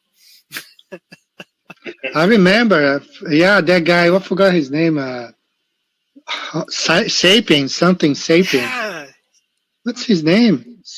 Sapien. Yeah, something you're Sapien. right. Yeah, man, $19,000, man, he paid for that. And, you know. And they'll keep doing it. They'll keep having little things. Oh, I'll show all these flat earthers. I'm going to fly across, and they'll never have another video about it saying, hell, you know, for some strange reason, the FAA wouldn't allow us to do that. It must be too cold, right? Good cold, man. So, the other guy we got to talk about is Kelsey, because Kelsey finally returned one of my, you know, it took me forever to even reach him. And who is Kelsey? Yeah, I'm bringing up his little video here. So you want to go. If you choose my airline to stop talking. All right. So we'll bring that up real quick. So Kelsey is that pilot from I don't know what airlines or whatever, but he made this video saying that he's got a way to prove that the earth is round and he's going to take this flight. And so a bunch of us reached out and said, let's do it. Let's go. I'm ready. Let's book it. Let's get the price so that I can do a GoFundMe and we can sell tickets. Maybe it's like, you know, if you donate whatever you want, but if you donate over 2,500, you get a ticket on the flight. Donate over 4,000, you can have 2 tickets, that kind of thing. Because I'm guessing the flight would be $500,000. That's just a guess. I don't know, but we would get there eventually, I think. So he says things like this in his video. Charter the 747 from. I will volunteer to. So he says, if we anywhere you want to go. Wait, let's do that one more time. Anywhere you want to go. Listen carefully. Make some profit on it. It doesn't really matter to me, but you can charter this aircraft and go anywhere you want to go.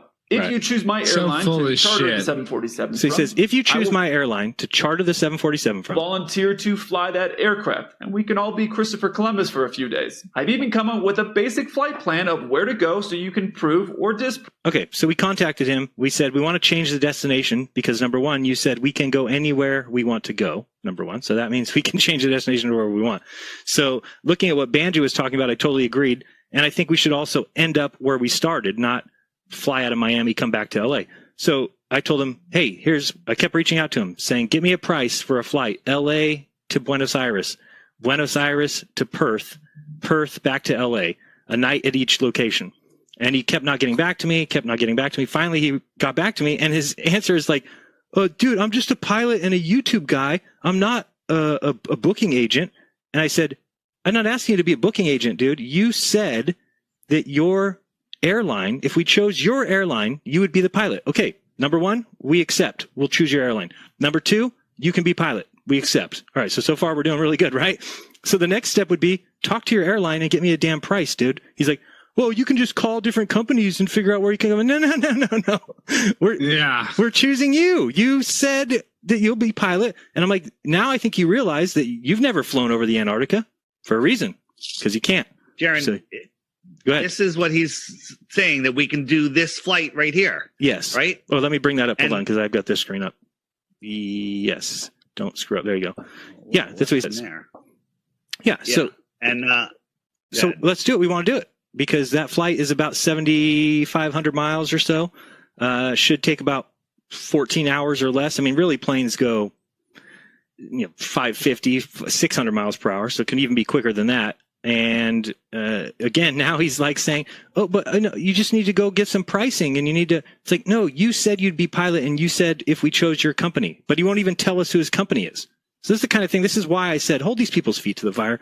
Don't let them get away with this nonsense, because... Yeah, but it's almost not worth it, Jaron, because it takes all your loose or your good vibrational energy away. I feel better. I have more vibrational energy. I'm saying, really? Because I'm fighting with the owner of the Kansas City Chiefs. Well, that's a different story. That's a little different. I know, but I'm fighting with this other representative of the Chiefs right now. I'm like, why am I even arguing with these people? Why am I giving them... What do you got there, energy? Dave? It's like... This is the actual 2 flight paths that they go. They go from... those are the stops, multiple stops. Right. And that's the way the flight goes, depending on the trade. And there's no nonstop flights from Buenos Aires to... No. Go ahead and look. You'll be looking for a long, long time. But he says we can... Shout out Deaconator. Welcome, brother. Appreciate you being here as always. Shout out Deaconator. We can just book this 747 and go anywhere we want to go.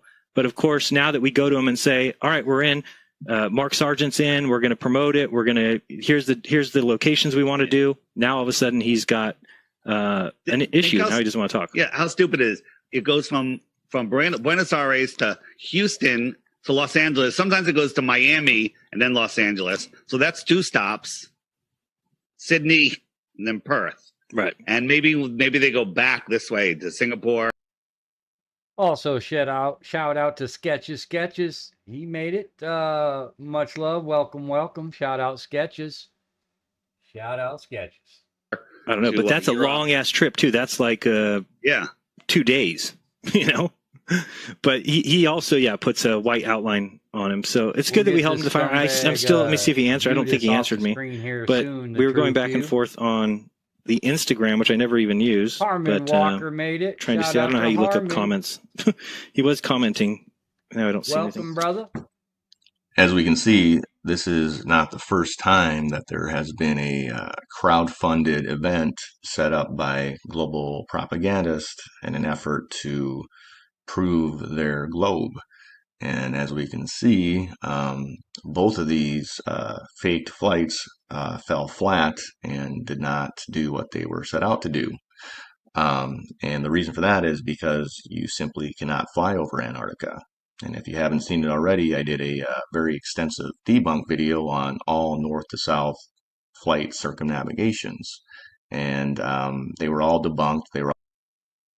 Speaking of Judas, I'm going to show my dick pic for anybody who hasn't seen it yet. That's my dick pic.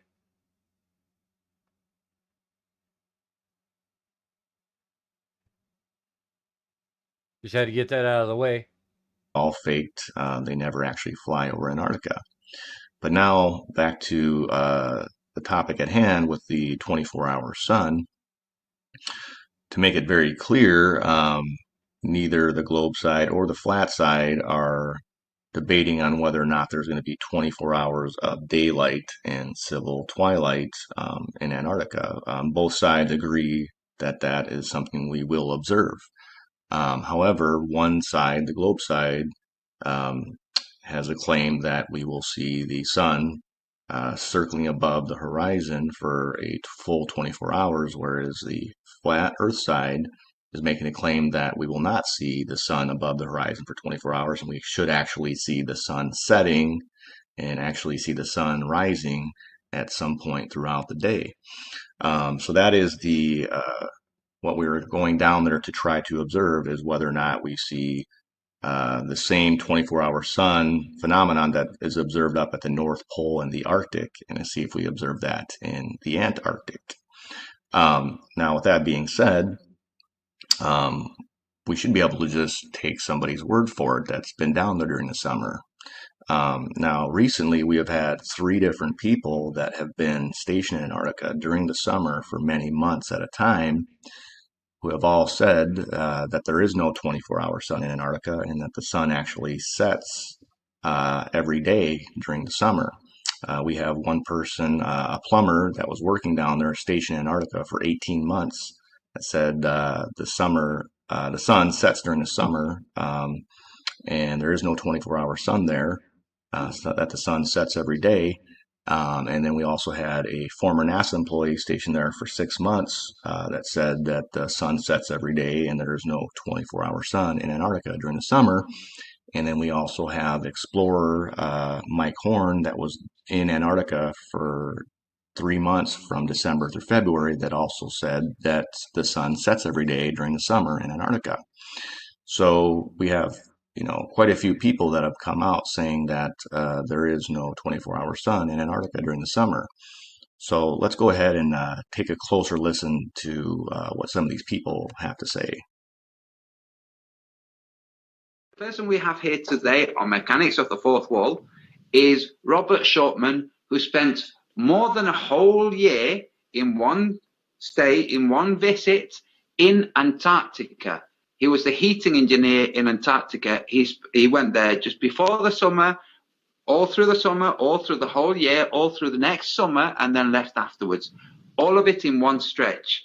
So this person has been to Antarctica. This person knows what Antarctica feels like, looks like, what you can do in Antarctica, the things you have to be trained for in Antarctica, how you travel in Antarctica. I think quite likely to do, because we may never get this opportunity. Let's face it, you might be assassinated tomorrow. Can you go through what you have, boiled down from your time in Antarctica? The summer sunrise, sunset. Yeah, the sunrise, again, in the summertime, the sun is a lot higher, and then in the wintertime, it gets a lot lower. And obviously, it's the lowness that's giving it the appearance of darkness kind of thing. But if you would describe how the sun rises and sets, what the sun does in the summer.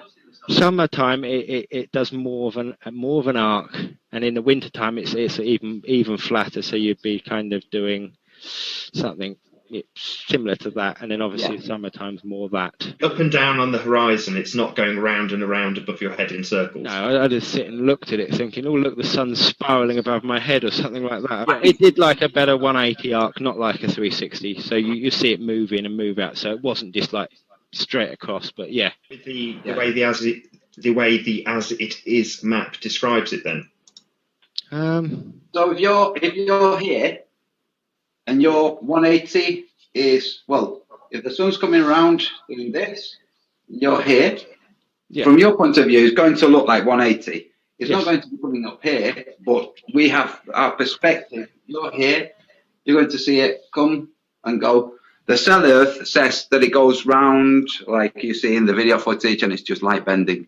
So unfortunately, it kind of kills the cell Earth. Apologies, Stephen Christ. Maybe you can lift your curse now. Yeah.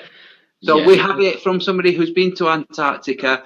It does not go around. It wasn't a case that it kind of went around and then it went beyond some mountains and then came. No, it doesn't go around. It comes from one point in the horizon. It appears above the horizon, goes across the sky, goes back down beyond the horizon.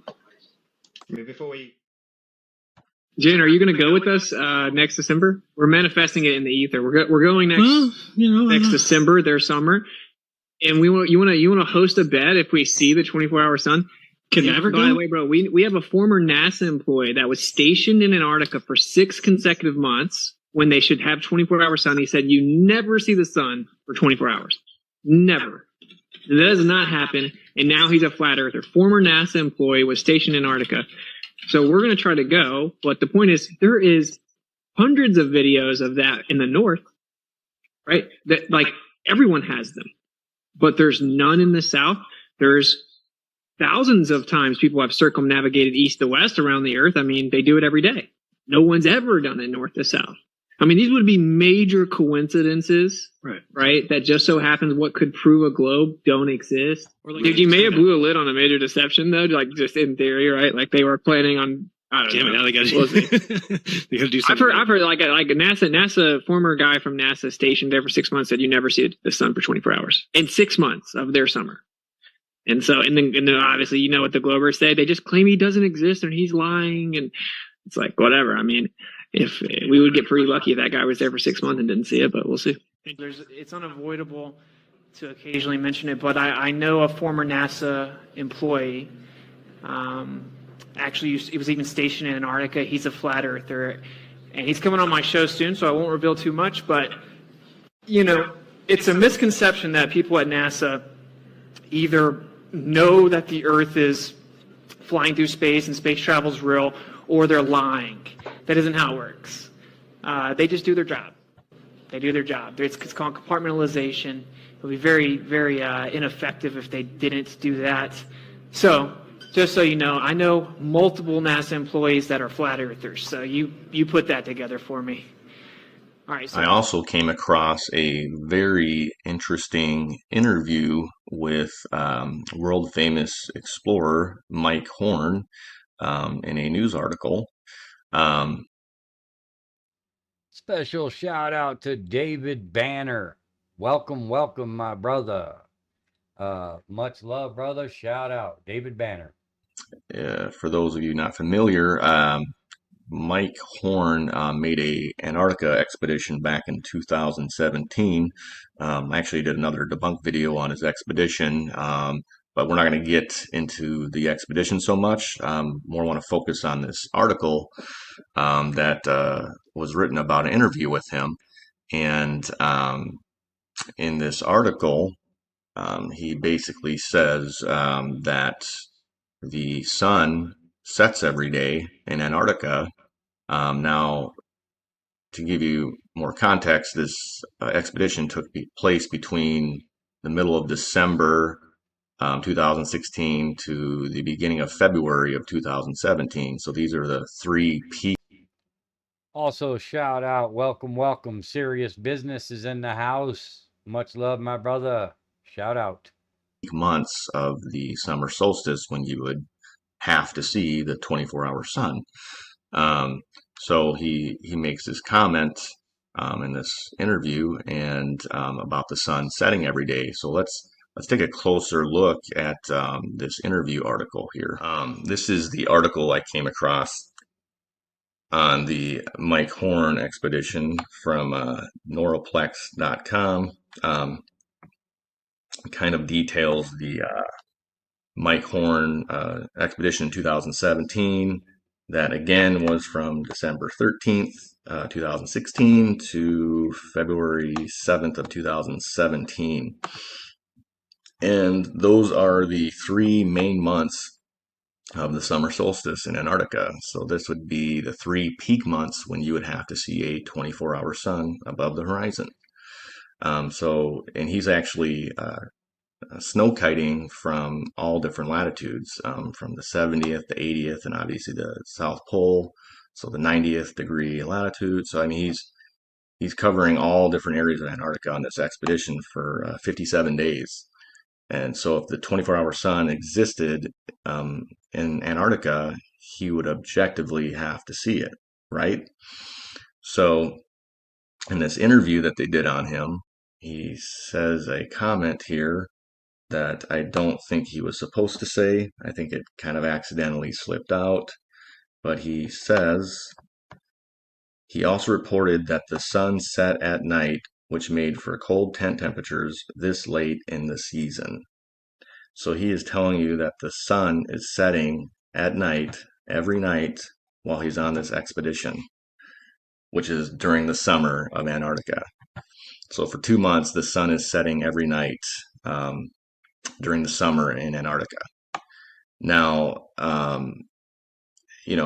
have had some people come out and say that they think he's lying, that think he's part of some kind of agenda to push flat Earth, and which is just, to me, is just completely asinine and makes absolutely no sense. I mean, this was like 7-8 years ago. I don't think he would have really had much reason to lie about this. It seems like he was on an expedition. He's an explorer. That's what he does. And he just kind of says how it is. He's like, I seen the sun setting at night every night while I was on my expedition during the summer. So, and it's not just him. This is 3 different people now. There's multiple people that were stationed in Antarctica for many consecutive months during the summer. And they're all 3 of these people are all saying that, the sun is setting at night, every night in Antarctica. So it's just, more proof that there's no 24-hour sun in Antarctica during the summer.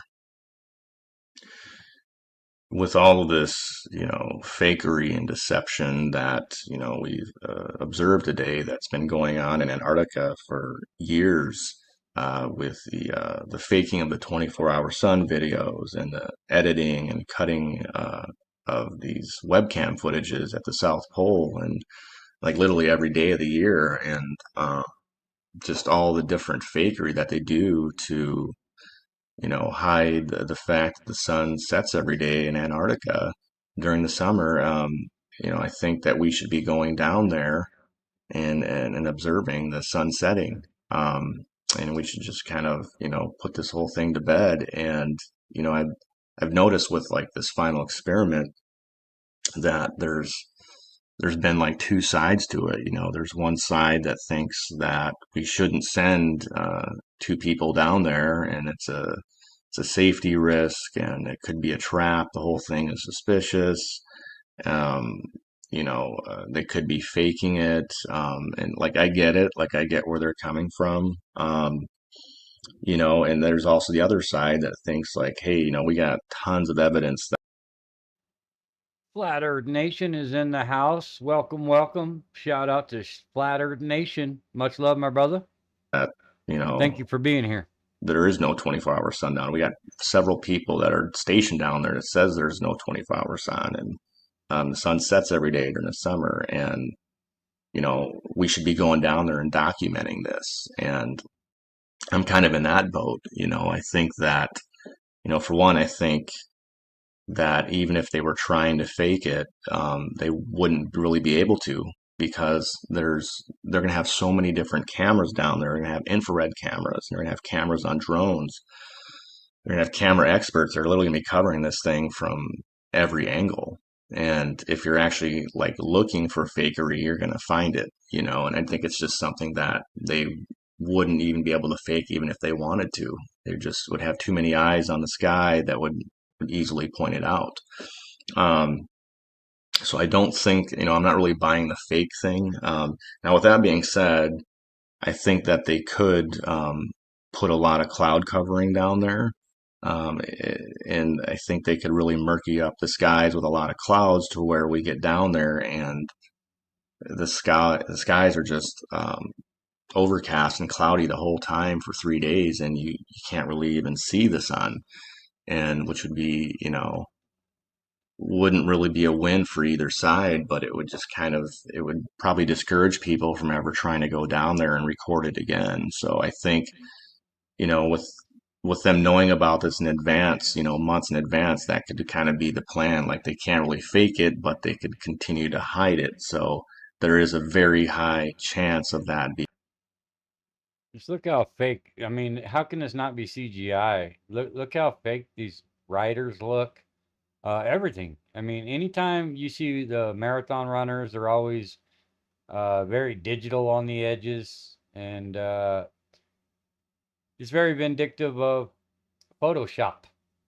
Who would have guessed? Being the case. So, and remember too, Antarctica is most inhabitable weather, where on average, even in the summer, their summer, it's 10 degrees at best Fahrenheit. And there's never ever any frost on any windows, any sunglasses, no runny noses, no frozen beards. This is all indicative of bullshit syndrome. Okay, that's not how the cold works, and I don't want to hear that. Oh, I've never been to Antarctica. It's a desert, because I don't buy that bullshit. It's a alleged island completely surrounded by water, completely covered in ice and snow, but yet there's no moisture. I call bullshit on that as well. I don't have to go there to know what cold is. People act like, well, if you don't go there, then you don't know. I call bullshit on that as well. 10 degrees is 10 degrees.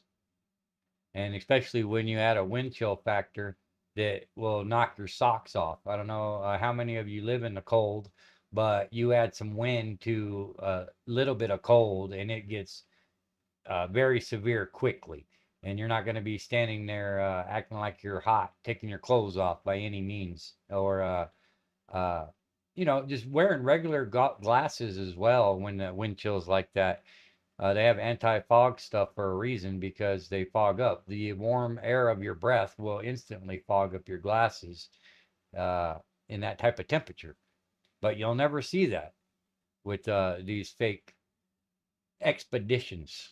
I wouldn't be surprised if this whole thing was canceled at the last second, and they have issues with trying to cover it up, or trying to hide the sun settings, or like, all right, let's just cancel this whole trip at the last second. That would not surprise me at all. Just like they did with the Greater Sapien and the Clover Pilot Kelsey when they canceled at the last second. But I think that we should be going down there, and we should just, based off of all these other people that have been coming out recently, these whistleblowers that have been saying that the sun. Just look how horrible this mountain looks all of a sudden.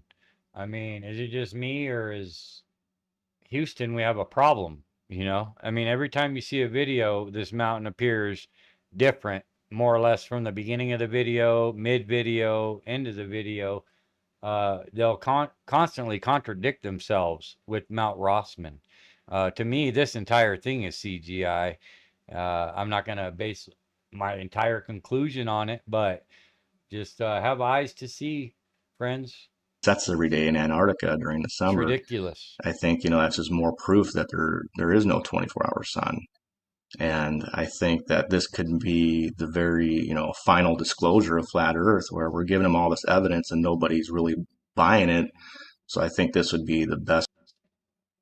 Yeah, I believe that the powers that be can have the motor vehicles all they want. When you go to a location that's actually not a real location, then it doesn't actually violate the Arctic Treaty. So that's another thing. If the Arctic Treaty says you're not allowed to have motorized vehicles, unless you're government, apparently. And these places aren't even legitimate anyway. So I'm sure that they could get away with murder, being that they're not even really there. Way to go down there and say, hey, look, there's no 24-hour sun in Antarctica. And I think that would finally put this whole globe versus flat Earth debate finally to rest. Hoaxman. It's more like it.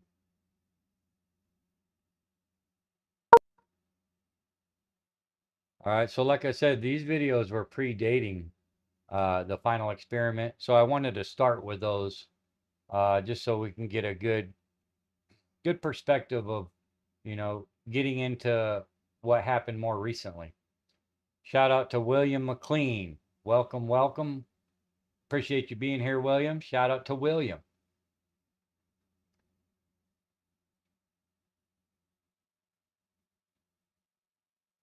So this guy here does a pretty good job of explaining how it's photoshopped.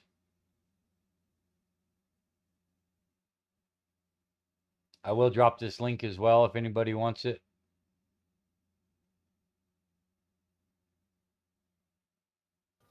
So obviously, there was a green screen.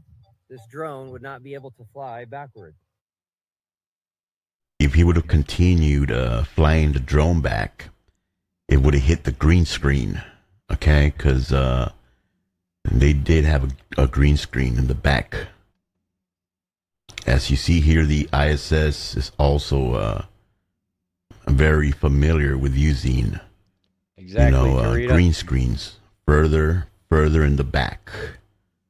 As we play this, you see these two guys talking, and Lord behold, the computer forgot to mask, aka Photoshop, the wire, and this guy's vest, okay, the harness he's on, pretending to be floating in the ISS.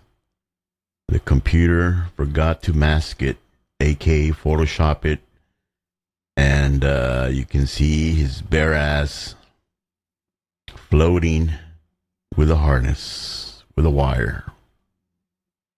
And he's in the in the very back of this video here, interview, whatever it is.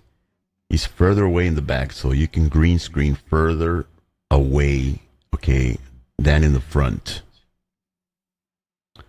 So this is virtual reality, okay, here, masking, okay, masking techniques, photoshopping the wire and the harness, but the computer malfunctioned and forgot to do it, and that's why you see him floating.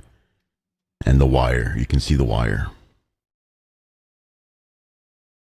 Also, another thing, what the green screen experiment is doing, they're using a technique called matte painting. So what that means is everything in the background, okay, like these mountains here, are fake. Okay, the front is real, the floor is real, the sky is real, but the background here is fake. So all these mountains are fake. Let's take a look at a video of a guy doing a matte painting so you can know what it looks like when it's live. You see the bushes are moving, the sky is moving. Everything here in the floor, the environment is real. The guy's walking, he's real, but the buildings are fake. You see that? That's movie magic. A lot of movies do this. Wizard of Oz did this back in the day, and it was considered new technology. You see, you can blend in the background with fakery. You know, it can be buildings, whatever, with the environment in front of you.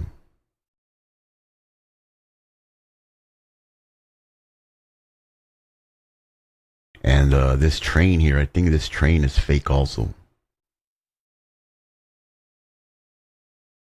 See, the bushes up here are moving. These are moving. And the buildings are total static.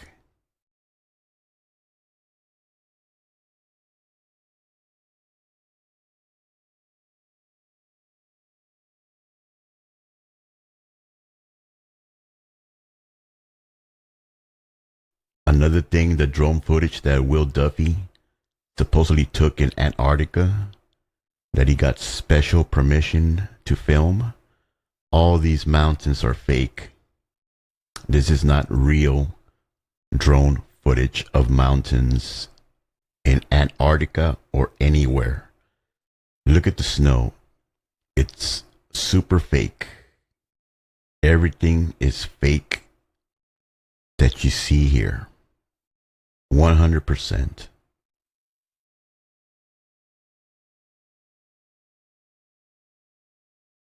A lot of YouTubers do this kind of techniques on their videos. They use fake mountains, fake whatever. It's cheaper, less time consuming than actually, getting real footage. All this is fake, 100% fake. Another thing that gave it away, which was the first thing that I saw that gave it away, that they weren't in Antarctica, were the mountains, like I said. But this mountain here, super fake mountain. They copied and pasted this mountain and everything else in the background, like I said, matte painting. If you go to Google and do a search on Union Glacier Camp Mountain and then click on images, if you scroll down to the image, this one right here that says Mountains of Travel Photos, click it, and it's the one that says 1198 times 800. Download it and save it to your phone, computer, whatever, before they remove it. Like I said, remember the just looking at this mountain. Apparently, if they smear some stuff, it's supposed to look like snow. So yeah, it looks pretty damn fake to me. Just their picture alone, more or less the footage. But that's one thing that I'm gonna keep sticking to is this mountain, because it really tells a story. Anytime I talk about the little guy, I'm talking about this guy right here. It looks like a little guy with two legs, and I pay attention to this big chunk right here, because proportionately it changes too often. You'll see here and later on as we progress what I mean by that, but it clearly looks fake as is, just on its own. But there's plenty more where that came from. This mountain, if I go to where I downloaded it, if I highlight it, it says date taken 11/27/2016 at 3:33 p.m.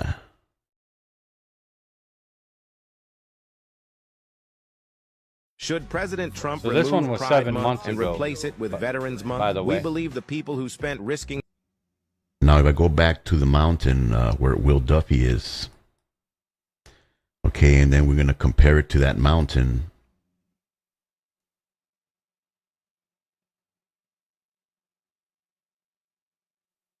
You see, it's the same mountain. It's the same mountain. Okay, you can compare to yourself. Go and download the picture before they remove it. And it's the same mountain. It's the same And mountain so you that know Witsit that got lost on the and, background is 100% claimed fake. it wasn't the same mountain. Okay, the environment is real. Mountain All they Dew. needed was a place like Colorado, Canada. That's just have snow on the ground. That's a 360 area that they can use, and then all they have to do is paste the mountains on the background. The sky is real, except the 24-hour sun that they supposedly took. That's faked also. If you haven't seen my video on how I fake my own sun on their 24-hour time lapse, go watch it. That one was faked because they had to fake it, to get the 24-hour time lapse. But for example, like here, the environment is real. The sun is real that's on top or whatever. Only the mountains, the background is fake. As you can see right now, he's going to go at 360. We're going to take a look at the mountains. They're 100% fake galore. Look at these mountains. They're not real mountains.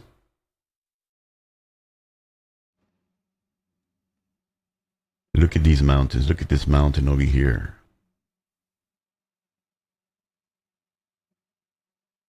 Look at how this mountain looks.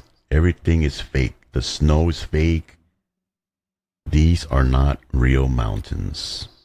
It's matte painting like you saw on that demo of that video that I showed you.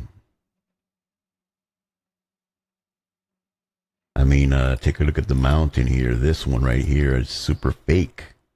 The snow is fake. It's not real. This is 100% fake background.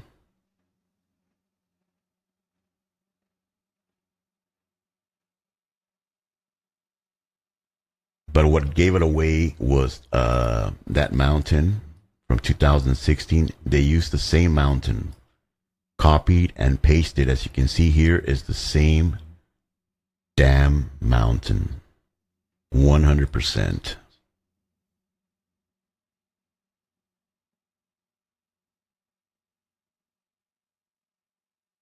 Checks out. It looks a little more smeared, but it's exactly the same snow, just a little more smeary.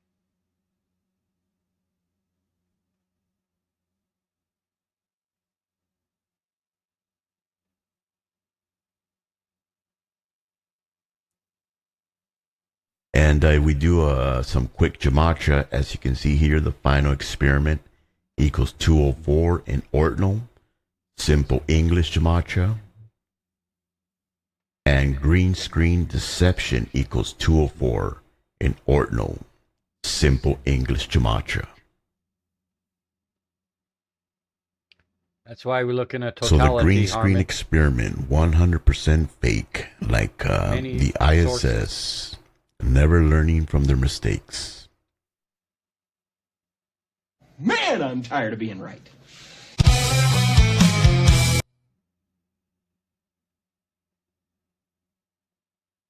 All right, so we're done with the tutorial of showing some of the final experiment. So we're gonna. Phil Henry is in the house. Shout out to Phil Henry. Welcome, brother. Appreciate you being here, brother. Shout out Phil Henry.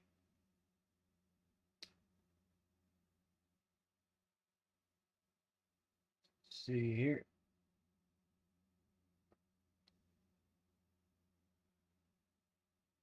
Some more Jaron Judas. I know y'all don't like watching them, but it's important to understand what has been said.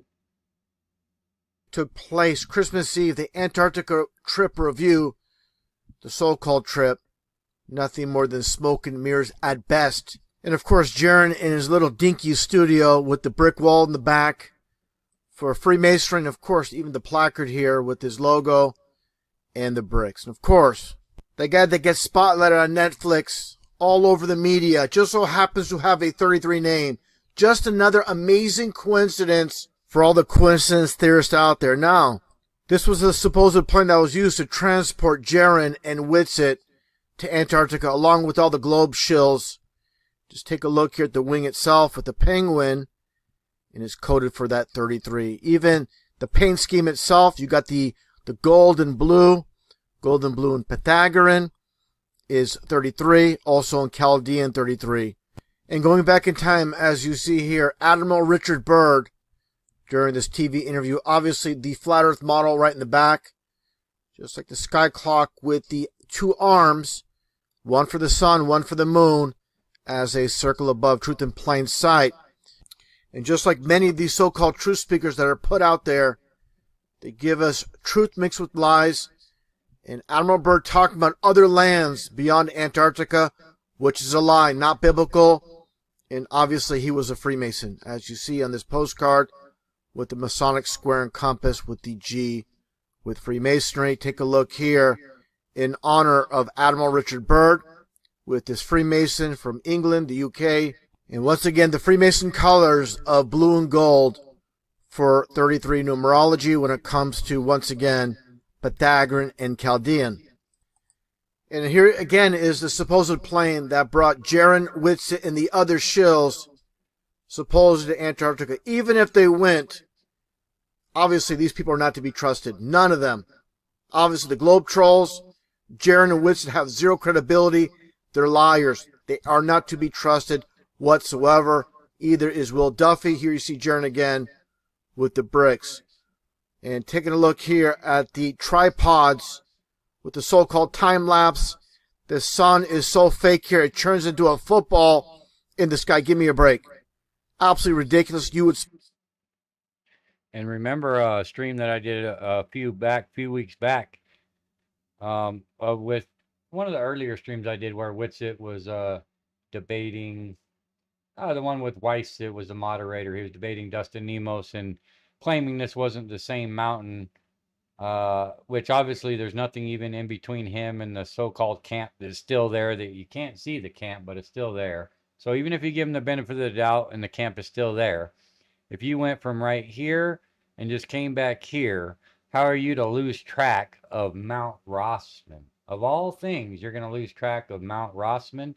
And that was one of the things that really pushed me over the edge with Whitsitt and really showed that he's a liar, because you're not going to misconstrue this mountain for being anything other than what it is. The whole base is set up around this mountain, and there's nothing. Whitsitt said they went 1.7 kilometers away to get the second location where they actually filmed it from, and they had to go through a set of mountains, hang a left, and go a couple more kilometers. And well, that don't even make any sense. You're going to get away from a mountain so the sun doesn't go behind it, but yet you're going to go behind other mountains enough to confuse you from the mountain that you left originally. Yeah, cool story, bro. Ben, Will Duffy, supposedly hundreds of thousands of dollars to set this up, to set up a few tripods supposedly to get the 360 sun not setting in Antarctica, not buying it for a second, not believing these people at all. If you really want to truly prove we live on a globe, this is what you do here. You fly over, obviously, from South America to Australia. Case closed. End of debate. You don't go to Antarctica and film this garbage nonsense that looks nothing close to real. It's an absolute joke. It's an absolute insult what they supposedly did in, quote, Antarctica. And this gets back to the fake depiction of Antarctica on the bottom of the globe in relation, the relative size comparison with the United States. We know from one coast to the other, east to west, it's about a 5.5 hour flight. So you consider flying over Antarctica from South America to Australia, just flying over the so-called land as it's mapped out on the fake phony globe. It would probably be like a 7-hour flight. This would definitely take care of the debate once and for all, not dealing with garbage shills like Jaron as you see here. And that gets back to the first debacle with Behind the Curve, that Netflix hit piece on Flat Earth. Of course, if you're on Netflix, you're a sellout. Legit, real people do not show up on that multi-billion-dollar company's airtime to be shown for millions upon millions of people to see. And obviously, this is a photo shoot. This is not some organic photo that was taken. This was something where Jaron is posing precisely to show the right eye darken, like I mentioned before previously in my first video regarding this topic, with the blind the right eye, which all has to do with the coming Antichrist who's blinded in the right eye. Make no mistake about it. This is all by design with all the puppets. And again, Jaron being 33 numerology. Make no mistake about it. Getting back, like I mentioned, I'm going to be repetitive about this. It's very important to mention once again, for those that have not seen my previous video on the topic, where Jaron does this atrocious act, like this high school kid with this high school project cutting through that styrofoam and supposedly looking through all these boards, all these fences. That's being depicted, obviously, in styrofoam. But nonetheless, this failed experiment that, quote, proves the globe. And why didn't Jaron do this experiment prior to make sure everything went smoothly? Let's listen to the dialogue. And again, this horrible, horrible acting on Jaron's part. NASA does a better job with their actors than Jaron will ever be. Let's take a listen. I mean, it's his. We don't see you, Enrique. Lift up your light way above your head. Interesting. So Jaron says, interesting. Like I said, I have to be very repetitive about this. Why didn't he do this experiment prior? Before this is filmed for millions upon millions of people to see, to check the results to make sure you get the results and not be so, quote, surprised with the interesting comment. Either he's inept or he's a shill, and I'm definitely, obviously leaning towards a shill. This is 100% staged.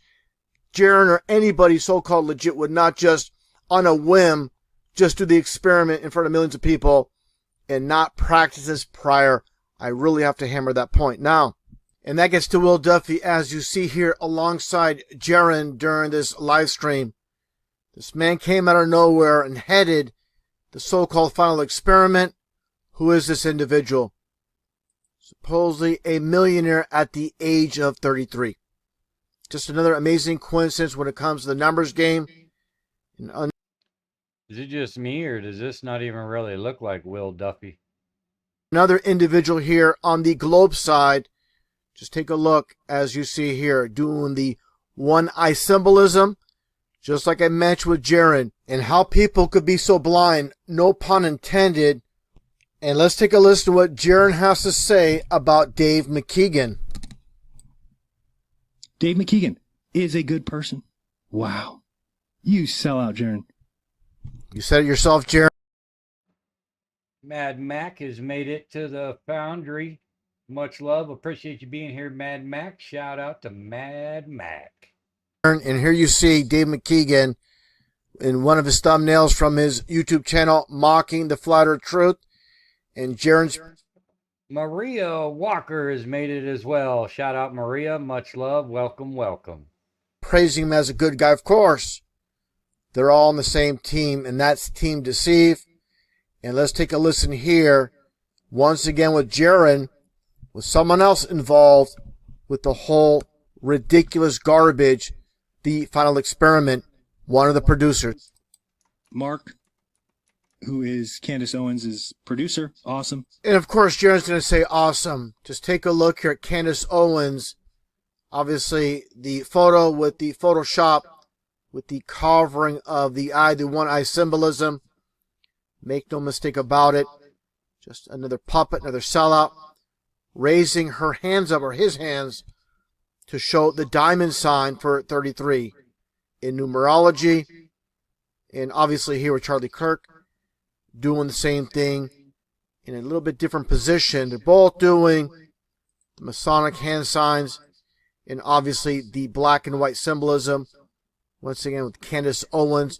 They're telling you with signs and symbols they're part of the club. They're not going to tell you through their mouths.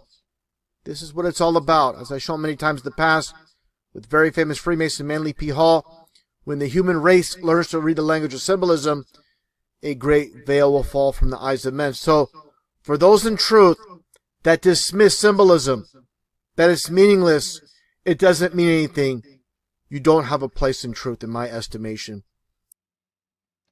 Not too sure if Candace is a dude. She looks awfully weird. I mean, really weird here. I don't know if it's an actor in a mask, but these little tiny shoulders don't scream man to me. I could be wrong. Definitely could be wrong, but there's definitely something weird going on here. Who wears a hat that doesn't even fit anyway? It's all it's all Hollywood staged. But yeah, symbolism is not a coincidence. You're missing a huge piece of the puzzle. You're not ready to be in truth in exposing these people for what they are if you don't understand symbolism. I'll make it that plain and simple for those that don't get it. And that gets back to Jaron's latest live stream where he goes after David Weiss extremely aggressively, name-calling, insults, and I have no doubts by design. It's planned to happen this way. Make no mistake about it. And this goofball, Owen Benjamin, another plant, he has absolutely no place in truth. He is just someone that loves attention, loves the spotlight, and he has implanted himself in truth because he is desperate for attention. And that gets on topic again with Jaron going after Eric Dubé, also in the latest live stream. But something I found pretty interesting with the Will Duffy initial interview with Jaron, and I'm going to play this clip, and after you hear this, then I'm going to play another clip more recently from Jaron's latest live stream. It's going to make Jaron look very, very foolish. Let's get right to it. If you want to get people who are the majority, yeah, I would say Eric Dubé would probably be better than me, but because he has a better reputation. You just heard Jaron state that Eric Dubé is a better candidate to go to Antarctica because he has a better reputation. Now take a listen to Jaron just 2 days ago regarding the same man that has a better reputation. Let's take a listen to what Jaron has to say about Eric Dubé now.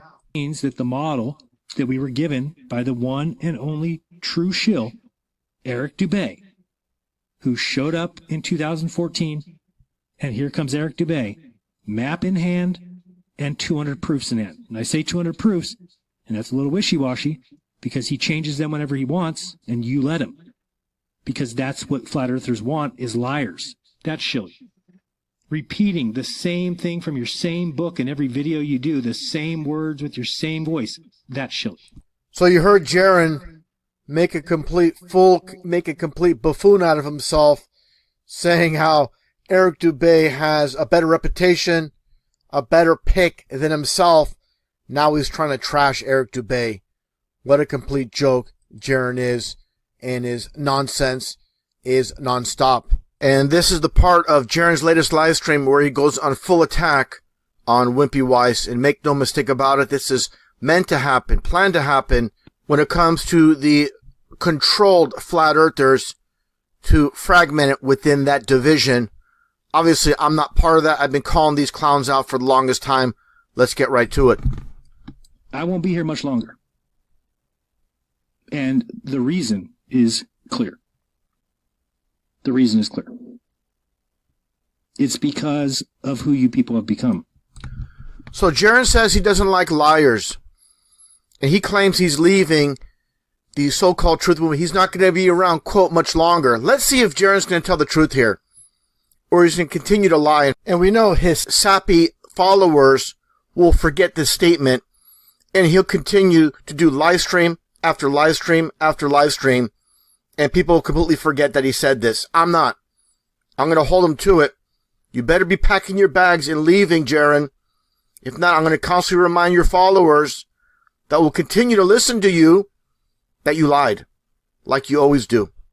Now let's get to the aspect with Wimpy Weiss, where Jaron goes on full attack. Let's get right to it. But I want to go through kind of the timeline because some people can't get it right, and they say ridiculous nonsense. Dave Weiss, who said yesterday in an interview that, oh, anytime I call Austin, he answers the phone, and anytime I call Caleb, he answers the phone, but Jaron doesn't answer the phone when I call him. Dave Weiss, before you say nonsense that's just wrong, why don't you reach out to somebody who went? Why don't you reach out and ask me? Realistically here, even Dave Weiss looks a little different to me. Questions before you say things that make you sound stupid. You're actually putting information out that's wrong, causing others then to hear you and believe garbage. I heard you say yesterday that we left 2 days early. Where did you get that? It's not okay just to lie. It's not okay. It's disgusting. Disgusting. See, you may not like what I said. You said, oh, Jaron's bad at PR. I don't like what he said on the camera. The difference is, I'm telling the truth. See how that works? And if you don't like the truth, too far bad. When you say you call me and I don't answer, that's a lie. See the difference? When you say we left 2 days early, that's incorrect. When you're like, what, is this the first year they ever had Starlink? They've never been able to have internet before, and then this year they have it? Yep. Yep, that's exactly right. The first year they had Starlink. Now, you think we're involved in some sort of a deception. This is no deception. Here. And they put the actors in place. What actors? I don't like what Jaron said. He said, oh, you know, I came to Antarctica. And you don't like me being honest, Dave? So apparently this isn't that old. It's less than 8 months old due to the final experiment was in December. So they're commenting on the trip and everything. So, you know, this is how much they've changed in a year. They look this dramatically different in 1 year. There was the 24-hour sun. I thought there wasn't, and I was wrong. Right. So I was honest. And I got to get this abuse from these losers who have never done a... Oh, and then they got there and the camp was empty. Who the hell said that? Did you watch? You paid for the GoPro footage. Did you watch my GoPro footage? Did you see us fly in? Was the camp empty? There's 70 freaking workers there. Apparently we're dealing with a bunch of actors. These are not actors. Ooh. These are not extras. They're workers who looked at us like, you can go there, Dave. Actors. Go there. Do a crowdfund. I'll be the first one to throw $200 in the kitty. People will pay for you to go to Antarctica. Then what are you going to say? Because your lies only work, your story only works until you've been there. And then you realize how goofy you sound. That's why I went, so that you wouldn't sound goofy. Oops. Rock solid information. They backpedal. They change the globe post constantly, and don't think that this wasn't well planned. My hypothesis is this was planned for over a decade. Oh, that's a good hypothesis. I'm sure you have good evidence for that. Planned for over a decade. For 10 years, they planned to send me to a little camp that's there everything in their life. Didn't follow it up with, but the lights in the sky don't prove the shape of the floor. Just because the lights in the sky can tell you about the floor. Just because you say differently, just because you're stealing a saying that we had to tell people you cannot say the sun is a sphere and so we're a sphere, you've just taken that, stolen it, and misapplied it. The guy that showed up out of nowhere, the millionaire preacher. What do you mean he showed up out of nowhere? Do you realize that no matter what, that would be the thing that somebody did? How did they not show up out of nowhere? Did he fall from the sky? I mean, well, that is showing up out of nowhere. So what? You're making a point of something that is required. If somebody comes into the flat earth conversation after you, then they showed up out of nowhere. In his crappy little church that all he cares about is settling the debate, even though he's under federal indictment. Federal indictment? Where's your evidence of that, Dave? Or are you just going to gaslight and lie about people? Could be going to jail. Could be going to jail, huh? You want to make a bet on that? He said, I just did a little quick Google search and I found a dozen videos. And he did. He found a dozen videos by another character put into place, which works for TFE. No, not works for TFE, works for Union Glacier. Anyone remember his name? He does not work for Union Glacier. How many times are you just going to say words? The guy that Do you understand this is not okay, guys?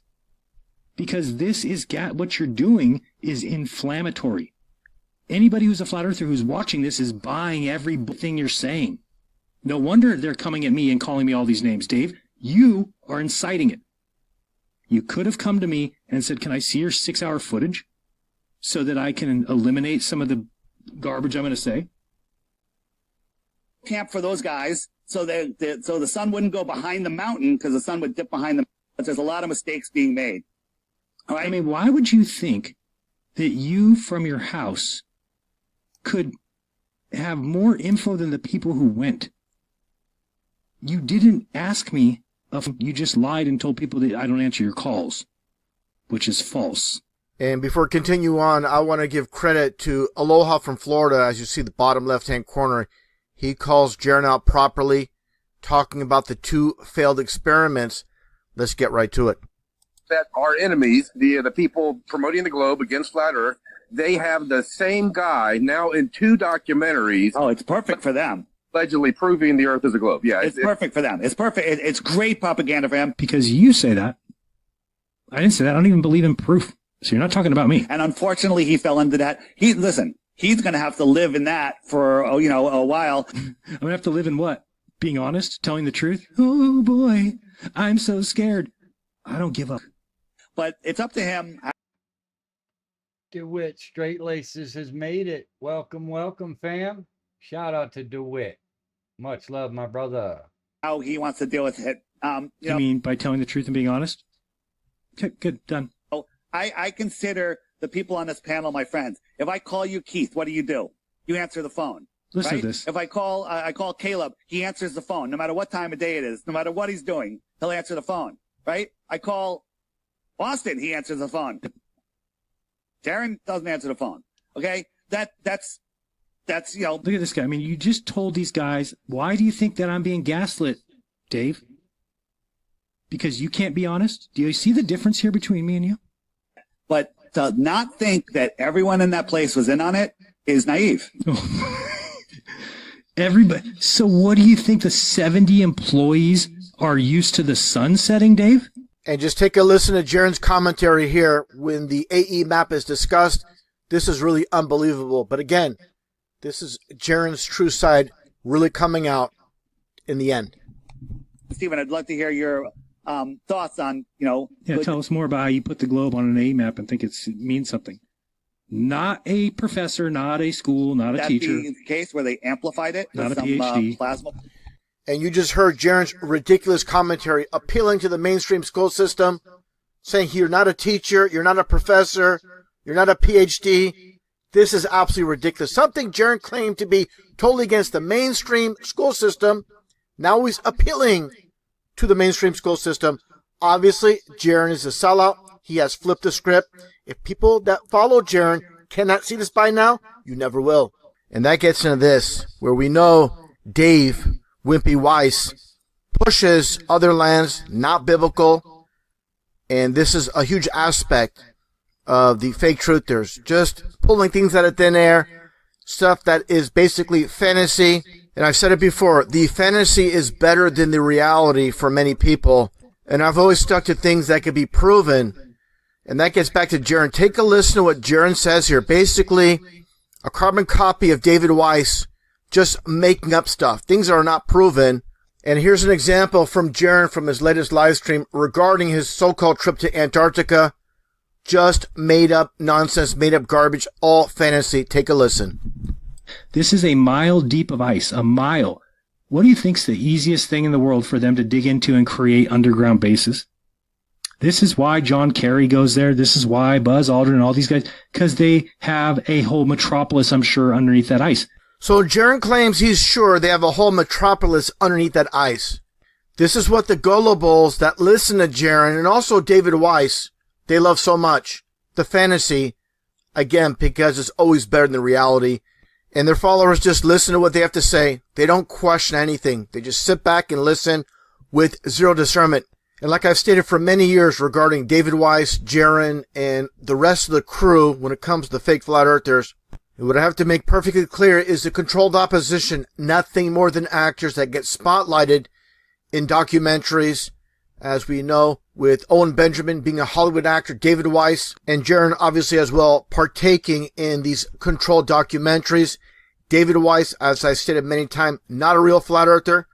He says it out of his own mouth during this 2019 interview with CNN. He states here, "I don't want to be a flat earther," David Weiss says, his voice weary as he so-called reflects on his personal awakening. "Would you want to wake up in the morning and want everyone to think you're an idiot? Why are you concerned what normies think, David? Why are you concerned about non-researchers that believe whatever the media tells them is true? You're concerned about what they think. Why don't you tell your followers during a flat earth conference that you don't want to be a flat earther? You're pandering to CNN." Obviously, David Weiss cannot be trusted, just like Jaron, just like Owen Benjamin. In conclusion, I'm going to play these clips. So there's no gray area when it comes to Jaron and what he believes as far as, quote, his flat earth globe beliefs. He makes it perfectly clear in this statement that he made during his last live stream. Let's get right to it. I appreciate the effort you putting in taking the trip to, but I've heard you still believe in the flat earth. Is that true? No, the earth, well, at least as far as I can ascertain, the flat earth doesn't work. The globe, the sphere earth, perfectly describes the observations that I made. Do you need me to spell it out any clearer to you? What's very clear is Jaron's a shill. This was meant to go down exactly, precisely in this time frame. They need their globe to pass off the fake alien invasion. This is exactly why they're doing it at this precise time. And like I stated earlier in the presentation, they don't just pick a random person out of the flat earth community to show up on Netflix. They have someone that's 100% controlled. As I mentioned about symbolism, they're controlling both sides of each debate. They have always done this. The globe side, obviously controlled, and the side of the flat earth, which is led by their controlled opposition. Shout out to Mr. Super Sidewinder. We shouted you out earlier, but you might have been tardy or absent. I think you were the first one here, but left for a little bit. But yeah, shout out Mr. Super Sidewinder. Welcome. Much love, brother. John chapter 9, verse 25. Whereas once I was blind, now I can see. Now I can see.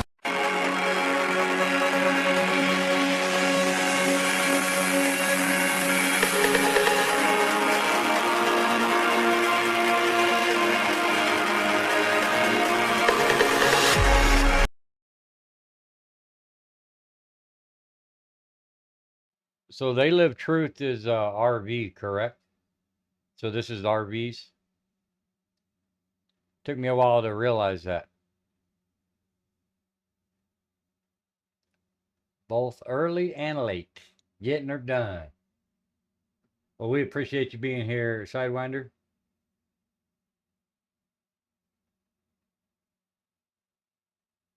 All right, so we're going to get into a little bit more recent stuff to further expose the fakery. This is last year, the year before, actually, the final experiment, 2023, allegedly. This is from Antarctic Ice Marathon. Apparently, they got 236 subscribers. And it took 1 year to get 5,000 views. Let's see. The world's southernmost marathon took place on December 13th, 2023. Runners from 24 countries face sub-zero temperatures. Remember that, folks. Sub-zero temperatures. Challenge terrain underfoot and up to 30 knots of katabatic wind. So, yeah, they got 30 knots of wind with sub-zero temperatures. You heard it themselves here. It's not my words, it's theirs. So remember how cold they're claiming it is. Once again, these mountains. Look at these mountains, guys. Watch how the camera moves and the mountains don't. Passengers, welcome Well, CGI, of course. But why would you need CGI if you're there?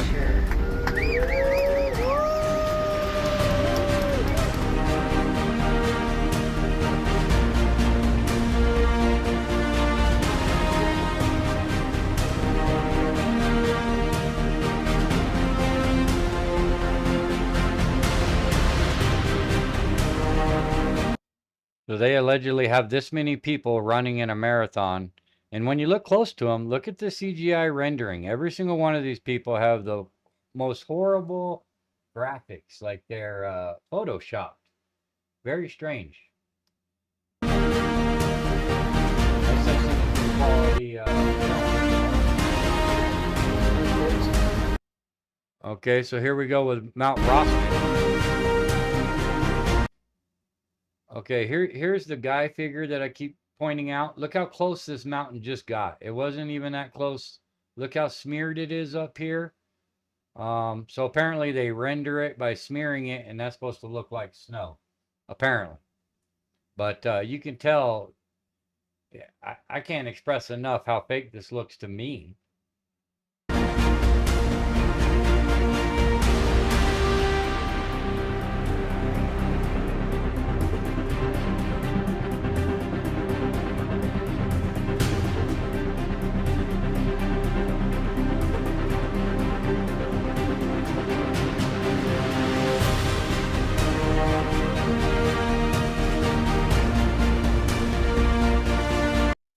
And not to mention, there is countless numbers of 2-3 minute videos of their trip to Antarctica. Who's going to go to Antarctica and make a 2-3 minute video? You can't find any extended videos. It's a marathon, so you think there'd be plenty of video, but yet they're always going to have cut scenes and act like everything's like it's a commercial, like they're advertising for you to go there for the marathon or something, like it's a commercial. Like nothing can be real. They got to show you CGI because this is clearly not real. It's clearly not. So, yeah, it's just everything about it stinks to high heaven.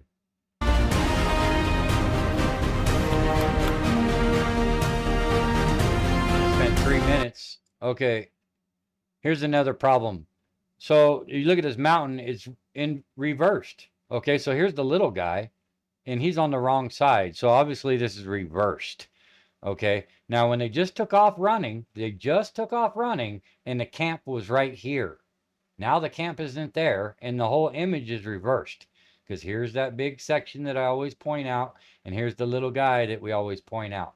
So where the hell did the camp go from just right here?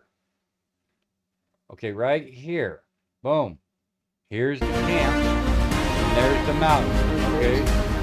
There's the little guy right there. Boom. Okay, so you have the camp. Here's the little guy right here. And here's the big emblem with the pointy, the biggest part of it that you can, observe.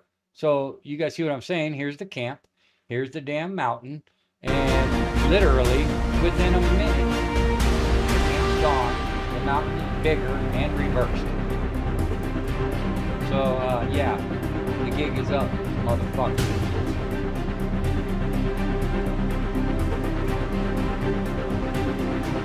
No more playing games.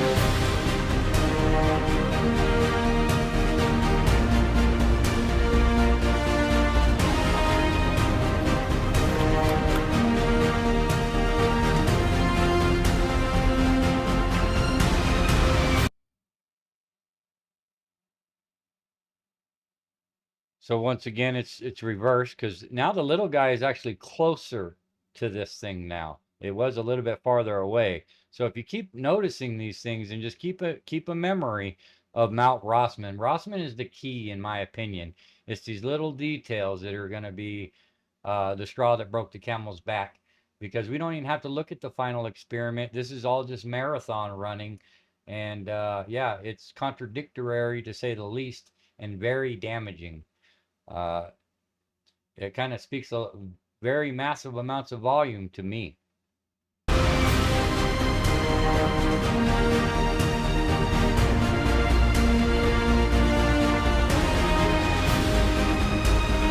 And also notice every single runner that these marathons don't even say it, but some of them do say it's 100K. And where have you ever seen a marathon that doesn't tell you how many kilometers the length of the marathon is? So this is one of them. It doesn't even say how long it is, but whatever.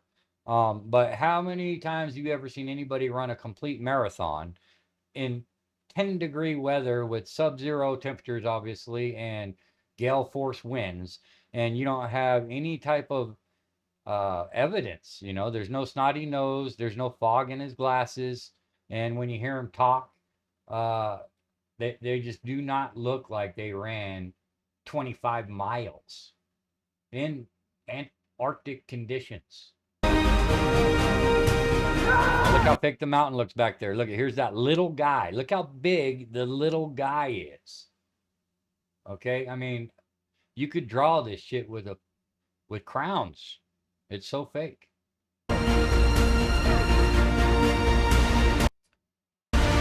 Gotta have one from every country. Oh, there's your Israel. And your double horn. And you notice the mountain backed up quite a ways there. Magic.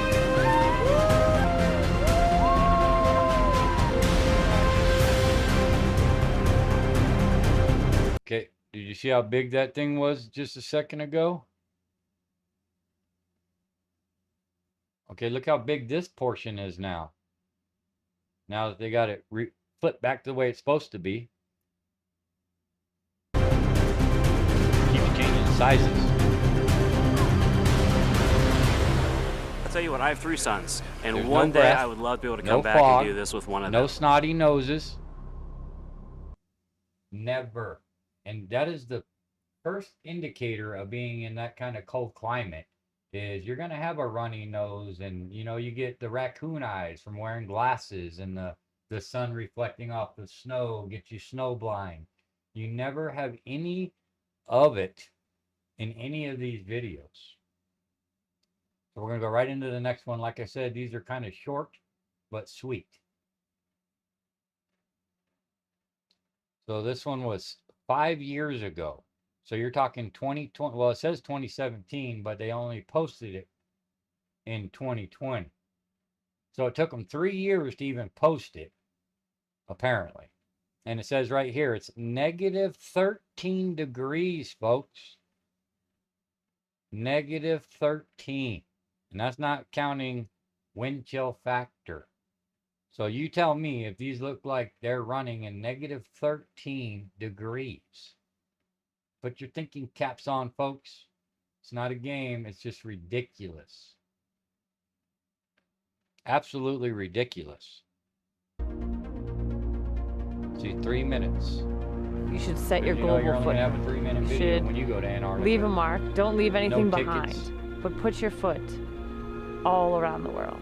You know, once you understand the fragility of life, and you just kind of put things in perspective. You have a shared experience, like running this race. You create bonds that you'll have for the rest of your life. We wanted to put ourselves in a place where you felt uncomfortable. You pushed the limits of your own physical ability, because at those moments are when you can connect with whatever you're looking for.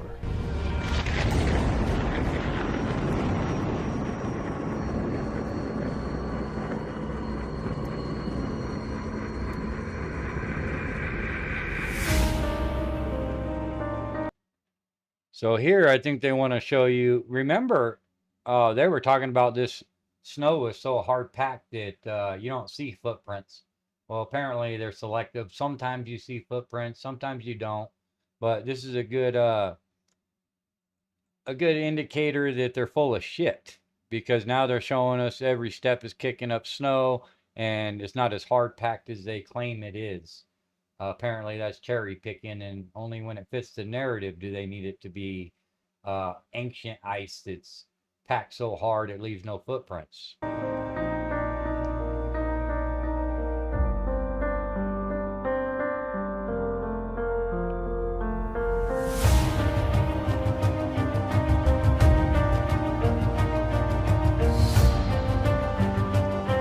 I believe it said negative 13 Fahrenheit, didn't it?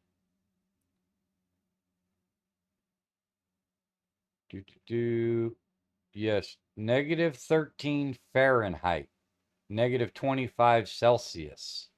So you're talking absolutely freezing cold. Absolutely. That is just freezing. And don't forget, there's going to be wind on top of that, because the wind always makes the wind chill factor tens of degrees colder than what it is without it.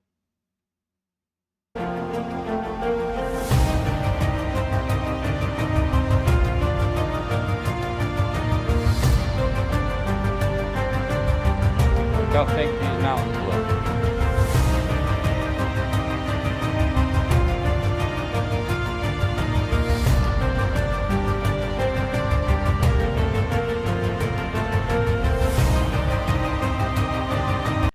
Boom. Boom. Okay, so here's the little guy. You can barely tell. But tell me, look at this damn mountain. Look how ridiculous. It's wow. That's all I can say is wow. I mean, it's horrible. Look at that shit.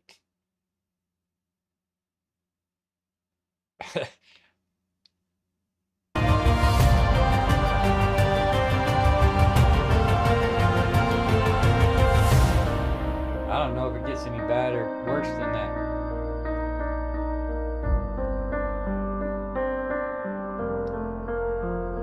I'm with you there, crisis actors. Nothing back here looks real. Got a mountain stay still while the camera moves. All the mountains are fake, just like that other guy said earlier. Okay, now watch these guys that are finishing. Never once will they have a bit of frost or fog, ever. No sweat. They ran 25 miles to the minimum. It's 100K, I believe. I'm not sure, but okay, here we go again. Look at this. Here. This is inverted again. This is backwards, folks. So that's fine. The tents are supposed to be on this side. This little guy is supposed to be over here, but it is backwards. Now look how big. Did this mountain just move and walk up closer, or is it just me? How is this mountain proportionally this big when it wasn't in any of the other videos? Hello?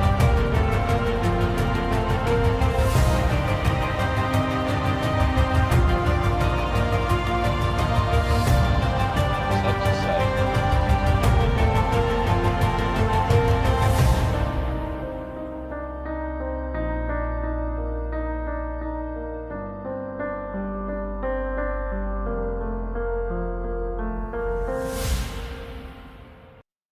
We have not seen one bit of breath yet either. Not one single person has breath coming from their mouth. Not one. So there's some more damage just accumulating. You know, there comes a point where you can't dismiss these things, Bill. It is what it is. You know, it's not an opinion. This is these are facts, man, and the evidence supports it strongly that Union Glacier is one big hoax.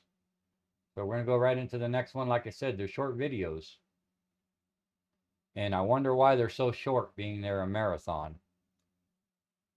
So this was 7 months ago. Okay, this one's interesting because this is the longest video I could find.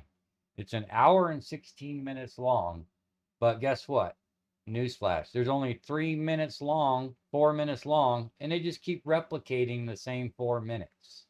So there's no such thing as a marathon film that's longer than 5 minutes, which is strange to me in itself.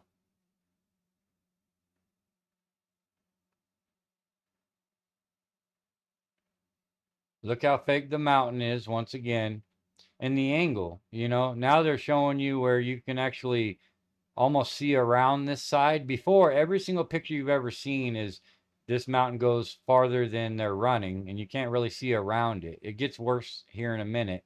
But once again, this is all just painting. It's literally not even a photo, I don't think. I think this is horrible. I don't even know what to say. But once again, look at their bodies and like the signature around them. They look like they're almost running through a heat wave where you see, it looks photoshopped. Puerto Rico, siempre. Puerto Rico. Okay, and check this out. All right, Antarctica 20. Boom. Okay, now look how far this mountain is away. I don't know where the little guy went. It's definitely supposed to be right here. Now the little guy is missing because this mountain's facing the right way. Oh, here it is. The little guy's right here now.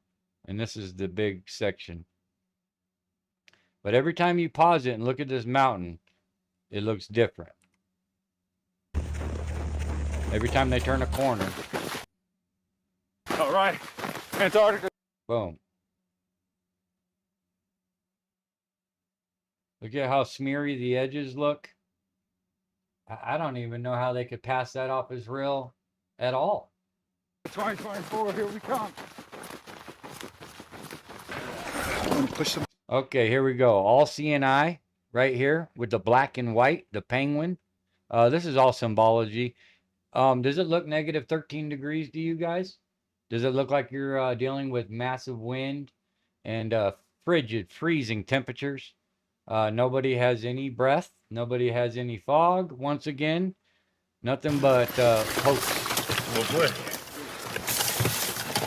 That will help. Thanks very much, guys. What do you guys think about this all CNI here? Irony. 66. Boom. Okay, so look how fake this mountain looks again.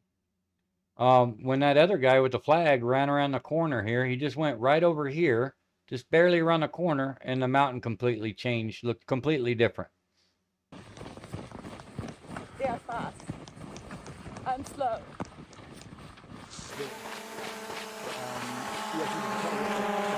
Hi guys. Yes, go Italy! Go!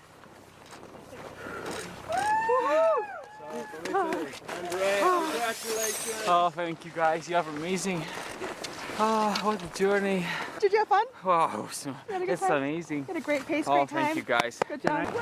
Just pay attention to this guy. Does he look sweaty? He just ran a marathon. Don't forget that. He just ran a marathon in the freezing cold. And he's wearing regular ass sunglasses. No snot, no red face, nothing. Great pace, good job. Doesn't even look tired. Good job, Raymond. Good, man. Awesome. Thank you, man. Chin the ladies. Yeah, Lisa. Let's go, Lizzo. Lizzo the fish. Yeah! Wow. Great race. Good job. Event record. Congratulations. Want to shout out to C Lightning 300 is in the house. Shout out. Much love. Welcome, brother. So not even as much as breaking a sweat here or freezing. They got no gloves. It's negative 13. Thank you. Wind chill. Oh, here we go. Some more fakery. Now this thing has completely changed shape, basically. The guy over here is different. You can't see his legs very well. Now look at the mountain, how it's moving. It's staying with the camera. pay attention to that. The camera's, the mountain's literally not even moving.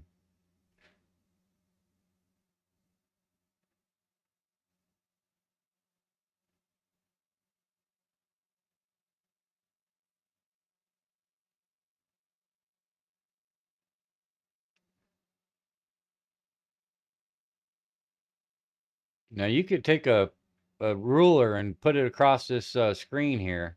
There is a backdrop here. This is where the ground meets the backdrop.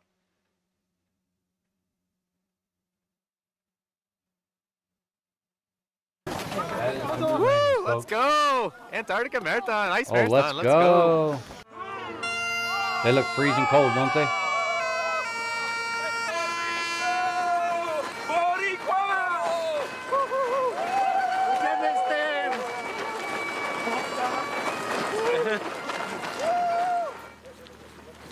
Okay, here we go again. The mountain looks the right way. I think this is, oh, here it is. This is the shape that we're normally looking for. Here's the guy. So once again, everything just looks a little, every time they come around the corner, everything looks a different angle. And this is the same corner.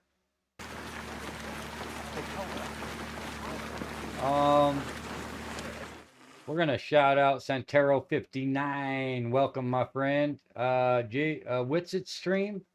I think I did watch it. It was just a couple days ago. It had nothing to do with Flat Earth, if I recall.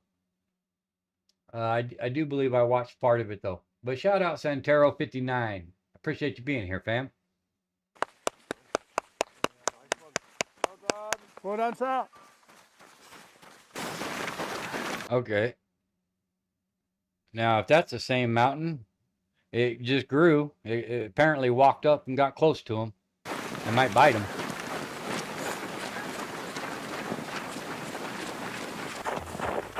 Yeah, I'm tired of their bullshit. They're going to keep pushing and acting like we're a bunch of retards and, you know, they proved us wrong once and for all and there is a 24-hour sun and pasta collection plate. I'm fucking sick of this shit.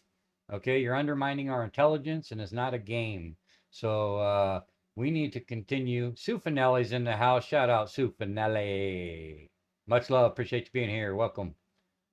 Yeah, so we're not going to sit here and tolerate the Handis missiles and obfuscations. They're going to double down and continue to push the same bullshit no matter what we find, no matter what we prove. Just look at the rendering around these people. There's never such thing as a good video quality anymore. It's 2025, folks. We have high definition. And the fact that they can't even show a video for more than 3 minutes and have cutscenes. A 3-minute video with cutscenes in a marathon seems pretty telling.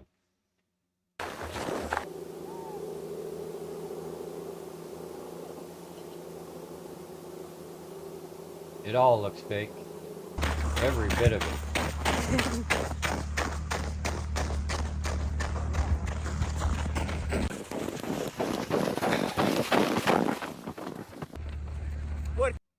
Okay, there's the mountain again. Look how different it looks. Look at the difference in this mountain. The snow has changed. The proportion, it almost seems like it's drawn out different. This right here, this shape isn't the same.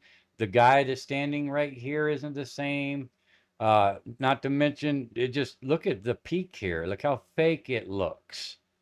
It is not even resembling, I could be wrong at this point. I think that there's too much evidence to back up what I'm saying. Rico, this is preposterous. And we've seen this part already. All right. But like I said, this is their longest video, and they just keep replaying the same shit. Push them. And there's your all-seeing eye with their black and white.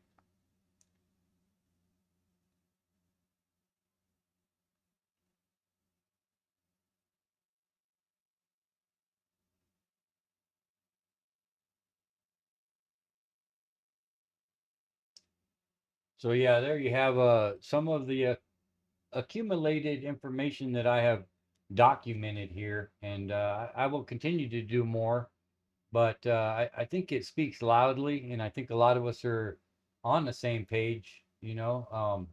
it's important to have this information that we can look at and show it over and over and over, because these people, like I said, they're gonna push their narrative regardless of how fake it was. And we see that already, with your Duffies, and they act like it's set in stone. Everything's been debunked. There's no such thing as the gates. They've all been debunked. Even Weiss himself says we're a bunch of retards that are reaching, and Jaron and Whitsitt there's no way they could be lying. They're the most truthful people in the world. So yeah, trust me, bro. The final debate. Yeah, when is the final debate? Are they supposed to be having another debate, or the final debate was the Whitsitt Jaron debate? I keep hearing something about something coming up. I don't know if it's their documentary or whatever.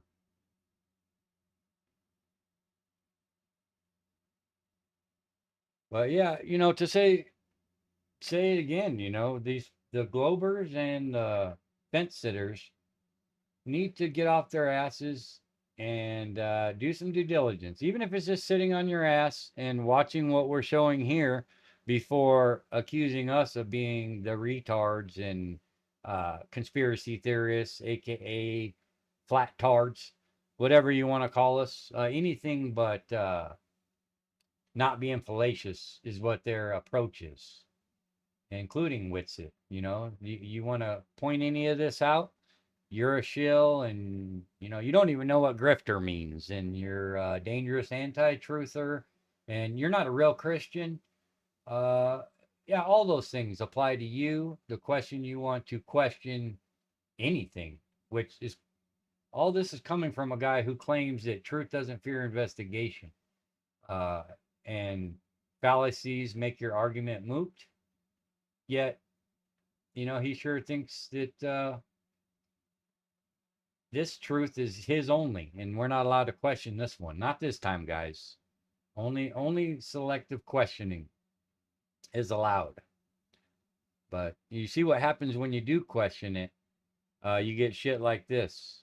And I think it's imperative to do a bigger scope of things, like look at more than just the final experiment. Look at anything and everything that has to do with Union Glacier, and you're going to find a pattern that is consistently showing you that Union Glacier itself isn't a real destination that you're going to be going to.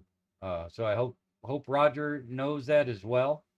I think he does, and he might have something in store for us that I'm not aware of, and I respect that, and hope for the best. I really don't want to see Roger end up compromised as well, because if you do go to Antarctica, there's a very good chance that you will be compromised. It's not a game to these people, and they're going to do whatever it takes to continue to push the narrative. They have to. And it's fake because it has to be. So I'm sure y'all could agree with a lot of what I'm saying. Nothing good coming from Antarctica. It is truly Cantarctica, because you can't. And when I say that, I am being facetious, but at the same time, I'm absolutely literal. You're not going to be doing anything in those lands without their control. So that's very telling in itself. If there was nothing to hide, then we wouldn't be having these issues and treaties that have lasted before you were born, allegedly. Nothing but problems.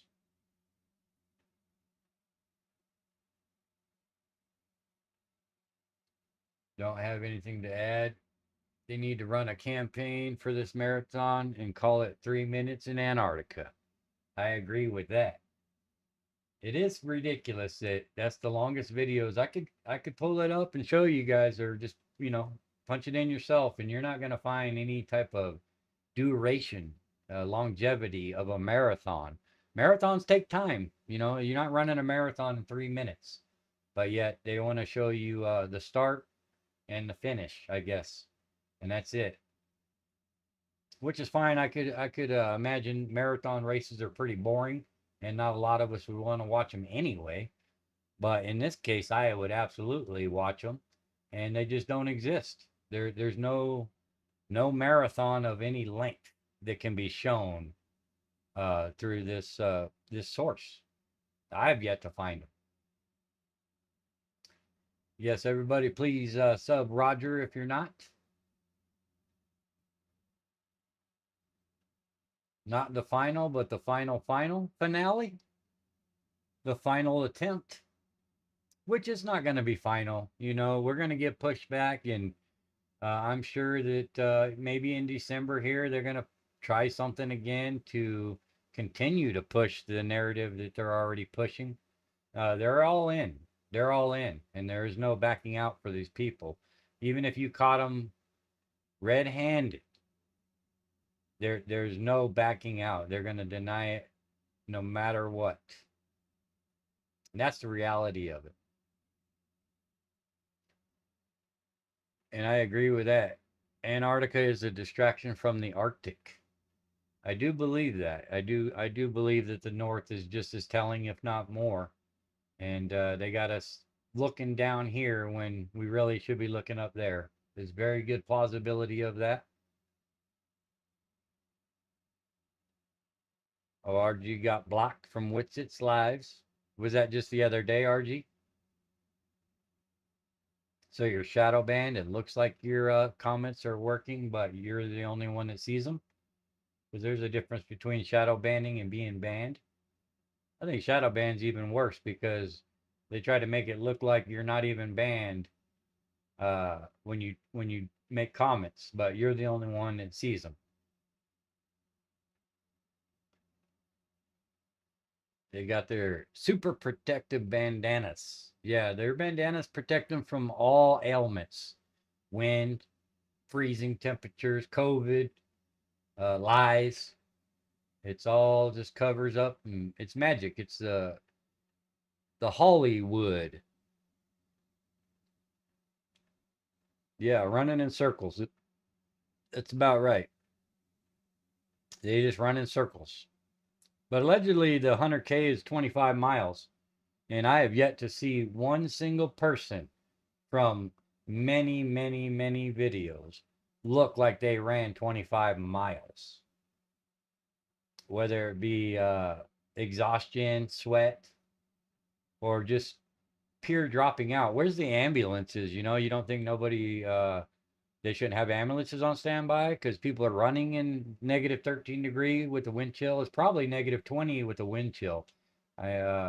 I personally have some experience with the cold, and if it's negative 13 and you have 10, 15 degree wind chill, you're looking at real feel of negative 20, if not greater.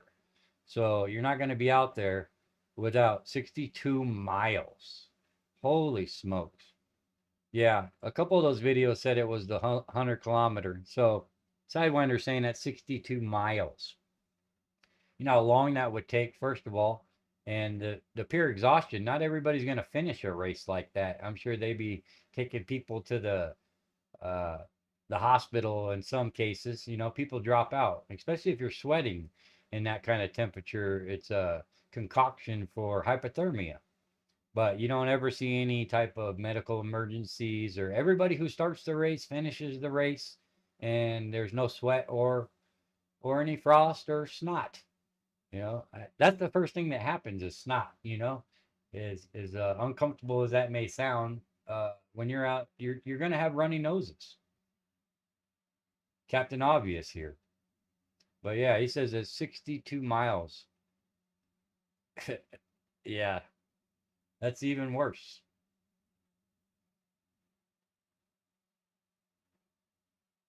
Let it go. Yeah, let it go. Nothing to see here, guys. No one was trying to win the fake-ass marathon either. Yeah, they're spending time holding hands, you know, making sure you stop for flags. And a lot of times the bigger, heavier set people are beating the men. You know, there's women. You know, I don't know. You know, I'm not saying that all men are faster than women, but you know, you're not going to run a marathon unless you have something you're going to be able to complete it, first of all. I don't see any obese people running marathons. But yeah, none of them look like they even ran a marathon regardless of the length. Looks like they ran 20 meters. Yeah. I don't think they're running anywhere. You know, they're all actors. Yeah, crisis actors, 100%. 20 laps around a 3-mile track. Eskimos are calling bullshit as well.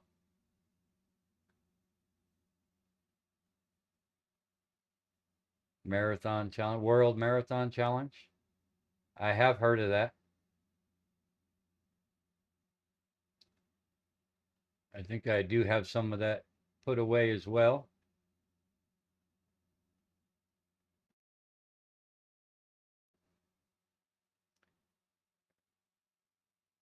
Yeah, allegedly RBB is supposed to be running the marathon. I doubt it.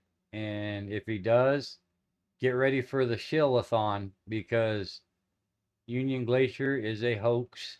We have just witnessed that, and I'm not going to be persuaded by anybody's nonsense. You know, the facts speak for themselves. I didn't just go through the last hour of showing you guys this stuff for it not to exist. I didn't crop it or edited it. This is all their footage, and it's all a bunch of garbage, and it's very damning, to say the least. I don't think you can come back from this, but they're going to act like none of this exists, guys, even though it's their own footage and their own lies. They're going to hand dismiss it and have some sorry ass excuse. Just like everything about the globe is a sorry ass excuse. Cherry picking when and where perspectives work, or, you know, don't work, or when laws of physics work or don't work. Apparently, there's a magic wand or a light switch that can be switched on and off when reality takes place and when it doesn't. And yeah, y'all are just a bunch of idiots that conspiracy theorists that are on the wrong side of history. Yeah. They fucked up playing footprints. Yeah, some of the videos will show some footprints. But I think that's one of the reasons why Witsit had to walk away. I think they're on some type of set that has some kind of snow. I'm not sure if the entire floor is snow or what. But if you remember correctly, Witsit had to walk quite a bit of ways when he's standing. Snow's all around you, but you had to walk 15, 20 yards to go make a snowball. RBB loves you. The president loves you, brah.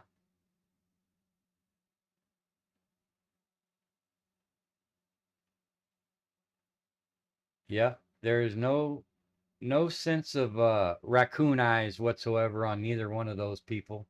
Nobody came back showing any symptoms or signs of enduring those kinds of conditions. You know, we're going to shout out Wanda here. Not sure who Wanda is. Haven't seen you before. Welcome, welcome. It's Rethink. Wanda is Rethink. Ah. Well, shout out to Rethink. Appreciate you being here, brother. Long time no see. Been MIA for a couple weeks. But shout out to Rethink. Also fuck the whole final experiment. I think the difference between a conspiracy and truth is 2 weeks. Because after 2 weeks, the conspiracy becomes truth. Well said, Mac. That's about right. It used to be a lot longer, you know. Conspiracies didn't rise to the surface as facts till, you know, a couple years, 6 months at the best. But now it's pretty simultaneous. If it's a conspiracy theory, it overnight becomes demonstrable reality.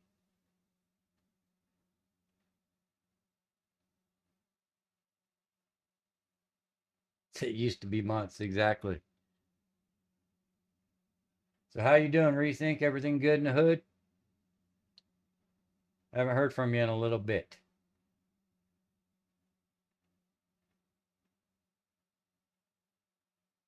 Yes, sir.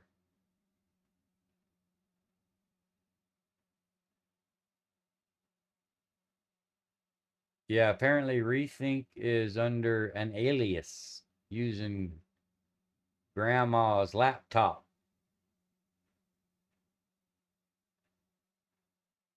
Somewhere in there.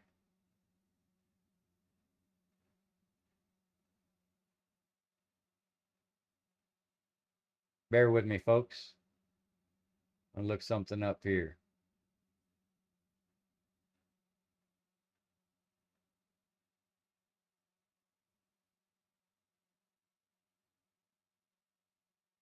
And then the sounds of silence. All right, let's see here.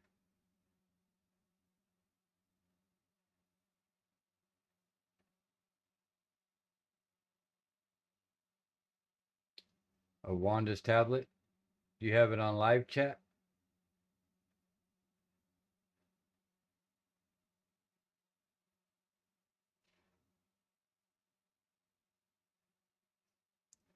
Thank you, sir. Thank you, sir. Hit live chat. Wanda's tablet.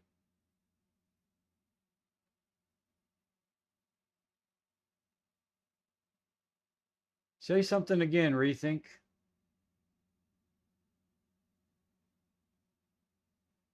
I want to make sure I could see you as well. I seen you the first time, but now I don't see it.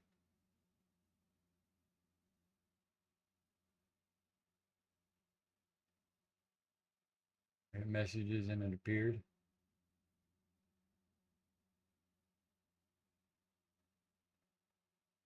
What's RG getting into? Wish me luck. I got second surgery earlier tomorrow. We'll say some prayers for you, RG. No doubt.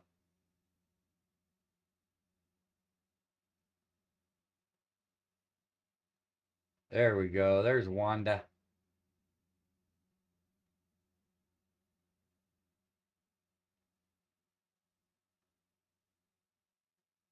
All right. There we go. We got you wrenched up now. Rethink.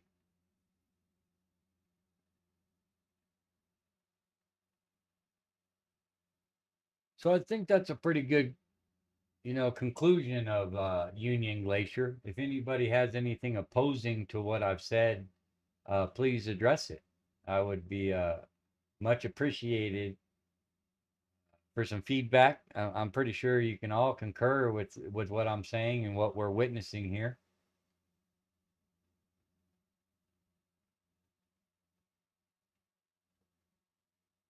Oh, Rethink likes to break phones.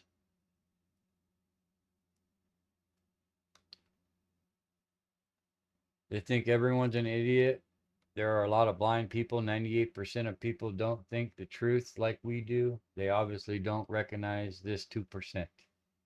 Yeah, between the cognitive dissonance and sheer brainwashing, Gunning-Kruger, all these things play factors. There's a little breath. Yeah, that's the only breath we've seen besides the Owen Benjamin, which is another red flag. How come when Whitsitt went on with Owen Benjamin, apparently there's a breath machine because he's got an excessive amount of breath all of a sudden. Must be because he's drinking his coffee. And warm breath, when you exhale, apparently doesn't make any breath in negative 13 degrees.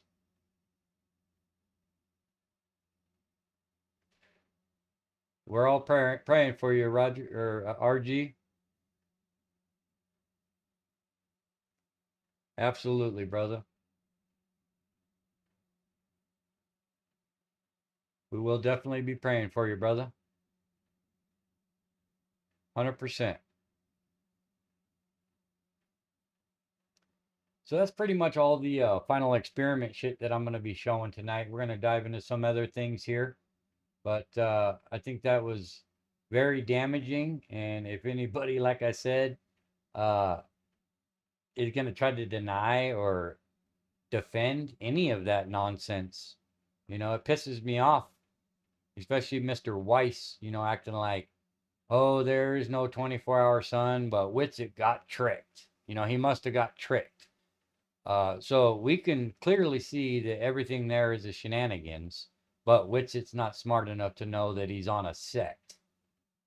How are you going to be on a set, not fly to Antarctica, but think you flew to Antarctica, think you seen a 24-hour sun? The gig is up, Mr. Weiss. I don't think that you have any credibility whatsoever, and your days are numbered. You can continue to act like a flat earther and act like there's no 24-hour sun due to your bias of your app, depending on it. But regardless, the truth will not be covered up this time, my friend. It is objective, and we don't need your sorry-ass opinions or gatekeeping or defending any of it. Any of it. You're the same person that says that Jaron and Witsit are 100% trustworthy and would never lie. So, strike three, pal. Trust me, bro. Jaron's a fucking idiot. Always was, I suppose. It's not the shape they can't handle, it's the lie they won't believe. This is true, this is true.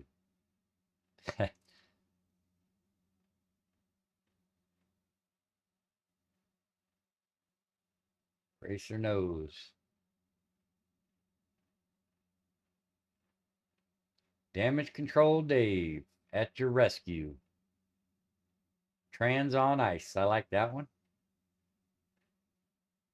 Trans on Ice. That's coming next year, guys. They're going to show us how the trannies can make it in minus sub temperatures as well. And maybe they could read your children a story time book when they're at Union Glacier. Maybe story time. The salty one appears.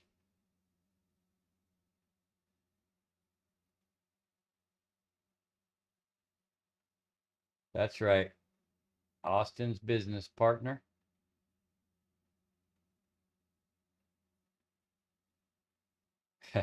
Trans go to space next. Trans in space. Trans in a boat. Trans in Antarctica with no coats. Topless trans. Oh, shout out to Victoria Salt. Yes, shout out Victoria. Welcome, welcome. Appreciate you being here. As usual. Much love, Victoria. So in the past, we have watched a little bit of, I know some of you guys are subbed to Aurelius. He come up with a new video not too long ago, I think the other day, about, well, let me see what I'm talking about here. I'm going to take a quick break here, just real quick like. Take a quick pee, and then I'm going to put on another video here. So now's a good time to freshen up or grab a fresh drink, folks.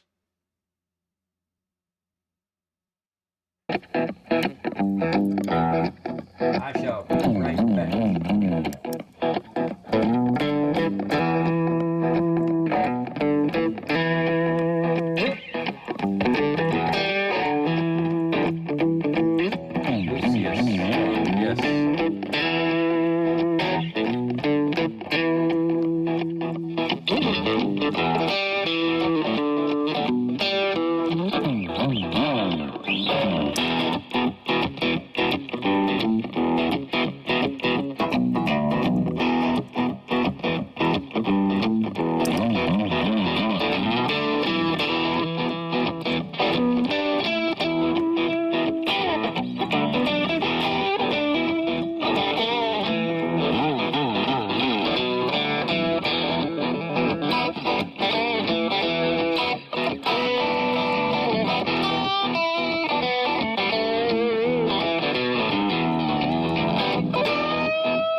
Yes, everyone, please post your channels if you're looking for new subs.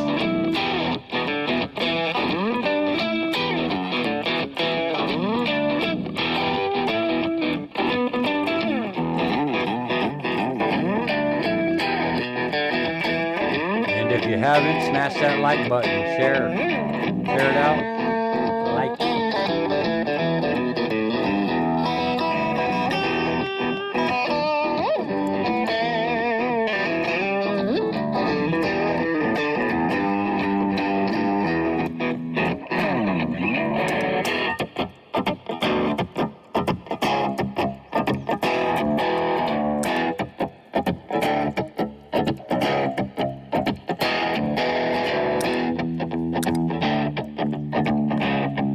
What you learn, Salt? Share with us.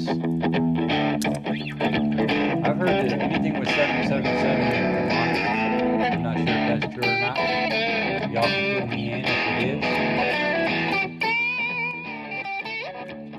But I heard to be very skeptical of anything with 777. You know, Team Evil.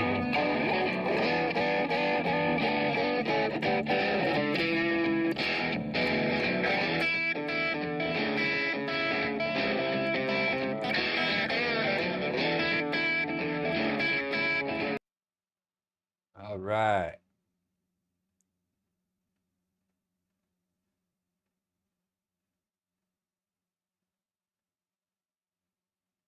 So yeah, like we were saying, Lucius Aurelian. That's a really hard one to say.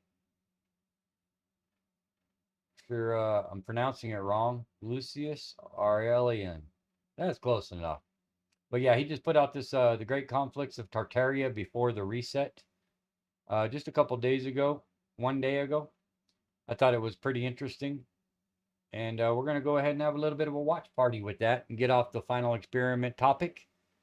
So enjoy, folks.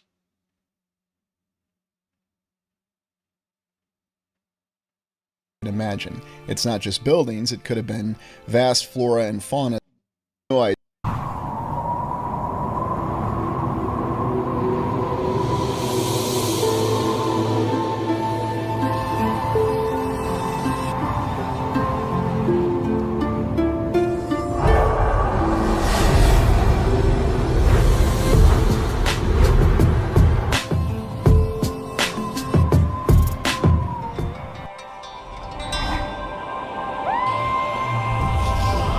The five eras theory is one of the theories that I use to try to formulate and visualize how the lands could have looked in the past.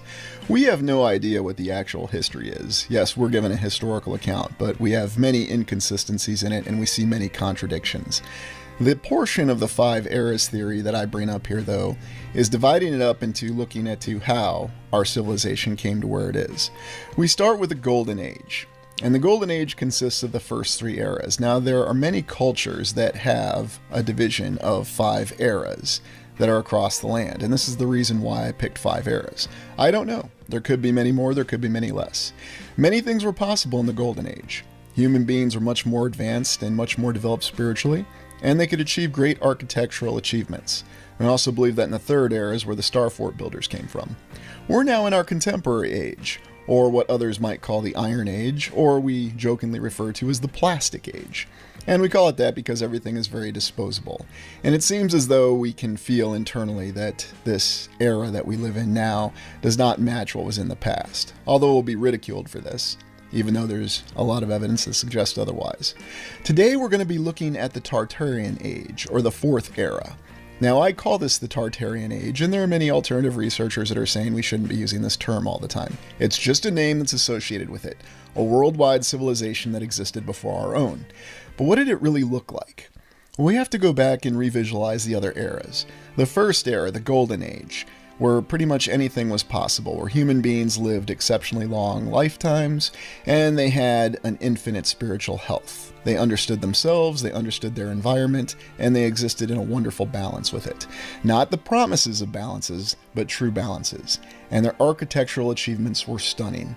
They could build buildings that reached to the very clouds, and who knows, perhaps the very nature of the land is very different than we can imagine. It's not just buildings, it could have been vast flora and fauna that existed. And there's a reason why they try to tie this in with explanations of things existing many millions of years ago. But who knows what the actual timeline is? Was this first era of the Golden Age 10,000 years ago, 100,000 years ago, or 5,000 years ago? We don't really have any way to know. And the only remnants we see of this are in great rocks and in certain areas of the land where we have hints of once great buildings that existed in the very distant past. Or maybe it wasn't such a distant past after all, because the forces that destroyed these buildings and leveled the land are things that we cannot understand. But we can certainly speculate on them. The whole point behind the first era of the Golden Age is to understand that in the very beginning, we believe that human beings were exceptionally developed. Now, this theory could be completely wrong, but the evidence that backs it up is whenever you go across the land and you find evidence of melted buildings, vast structures that once covered the land. And on this channel, we explored the Castle Rock ruins in Wisconsin, and we saw that there were hints of vast structures that once existed there that had to be larger than we could possibly imagine. We also see structures such as Devil's Tower. It may have once been a large tree, or it may have once been a large structure, or something else. In the second era, we postulate a civilization that existed, rising from the ashes of the first era. Now, others may call this the Silver Age, and we'll review what this really was when we look at the Greek theory of the 5 ages. However, the second era, this is where we suspect the pyramid builders really came from. And we think of the original pyramids, or the Great Pyramids on the Giza Plateau. They were simply smaller satellite pyramids. We have evidence of much larger pyramids that are built across the land. And in my theories on this channel, I believe that this came from a second era, or a civilization that was still in a golden age, but in a different portion of a golden age. They constructed pyramids because it was a geometrically sound structure, and it also showed their connection to the land. And we don't fully understand what kind of technology that was available both in the construction of these pyramids, and then how they factored into the overall society and the use of such technology. But we suspect that these buildings also developed the internal human being. They supported the spiritual health of the person, and not just provided a structure for societal use. It's a very interesting balance to think of. A building that serves society, but at the same time serves the individual.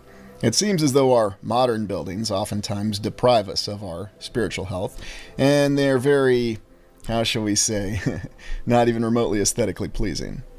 They're just there to be there and serve a function.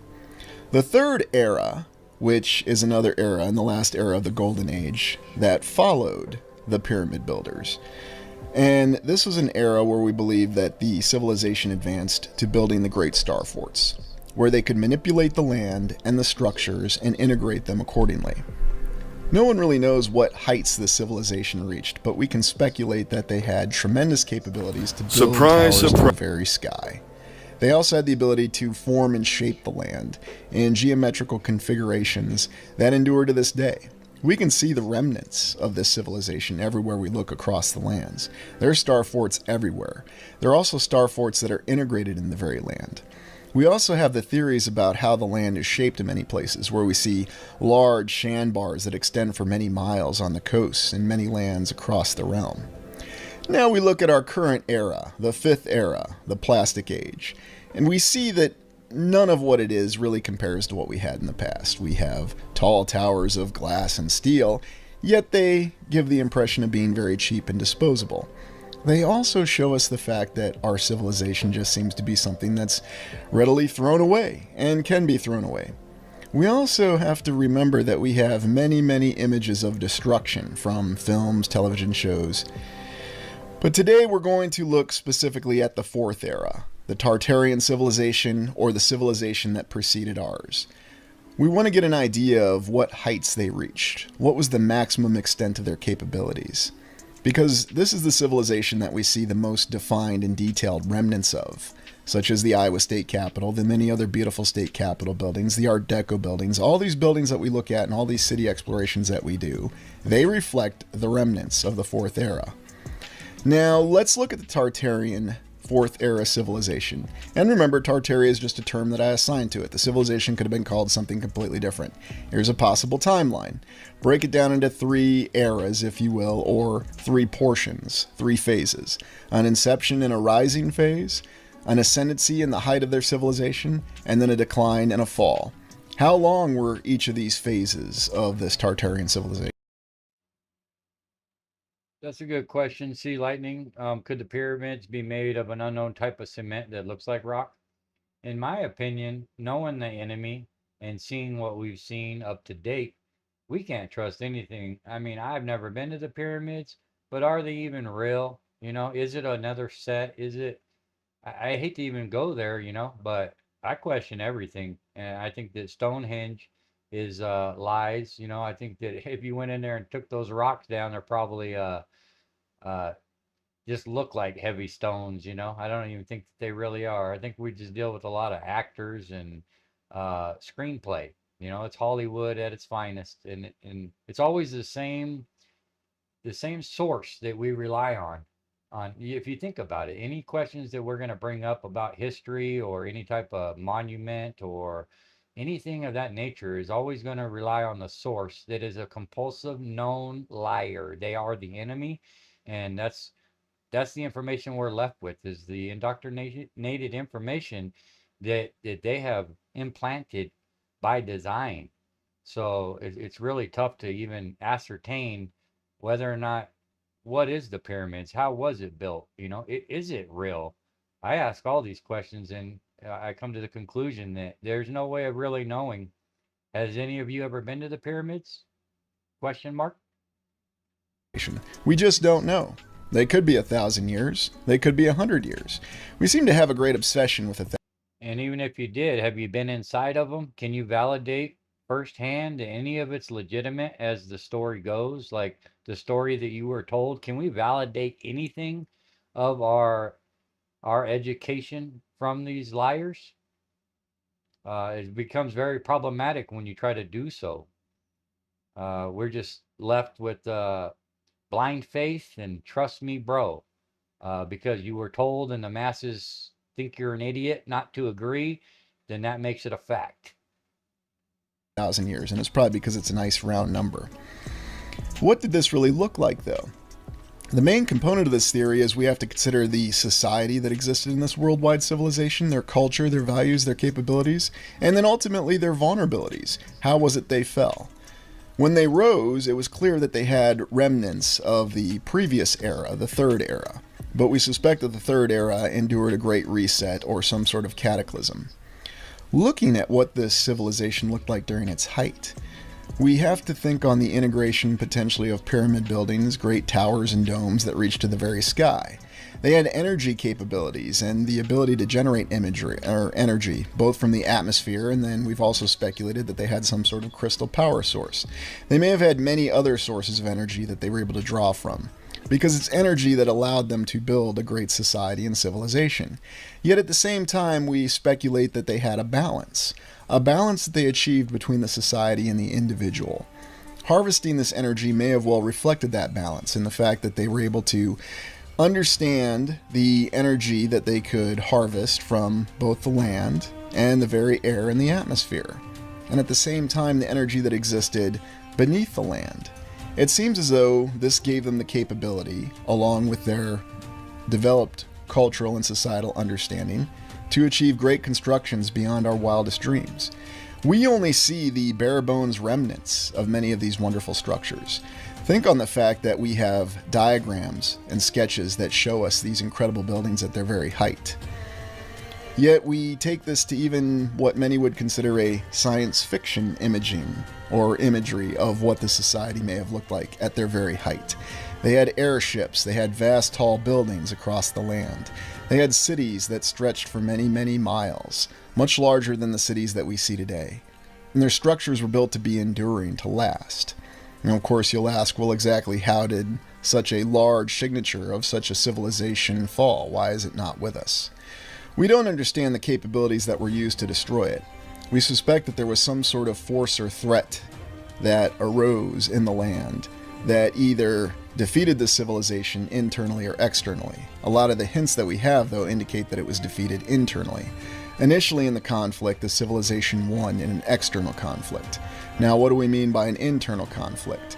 This adversary found some sort of way to infiltrate the very beings of people and turn them against the civilization. We look at the great beauty at the very height, imagining a civilization that was in total balance.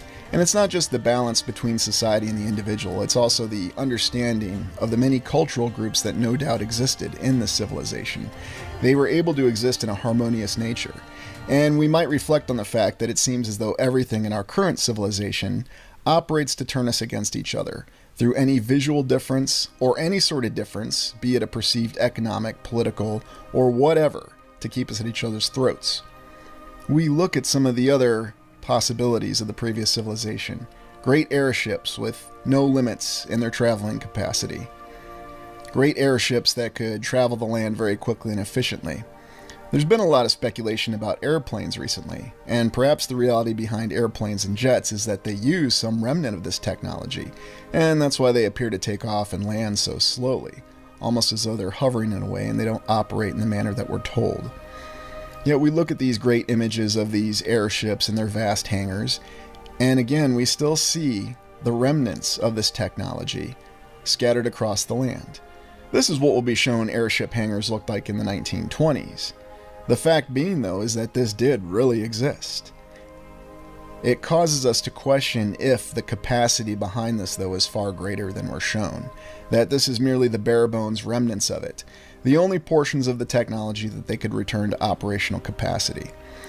It's interesting to me that we even have accounts that question the existence and the veracity of these airships docking with tall buildings and tall structures.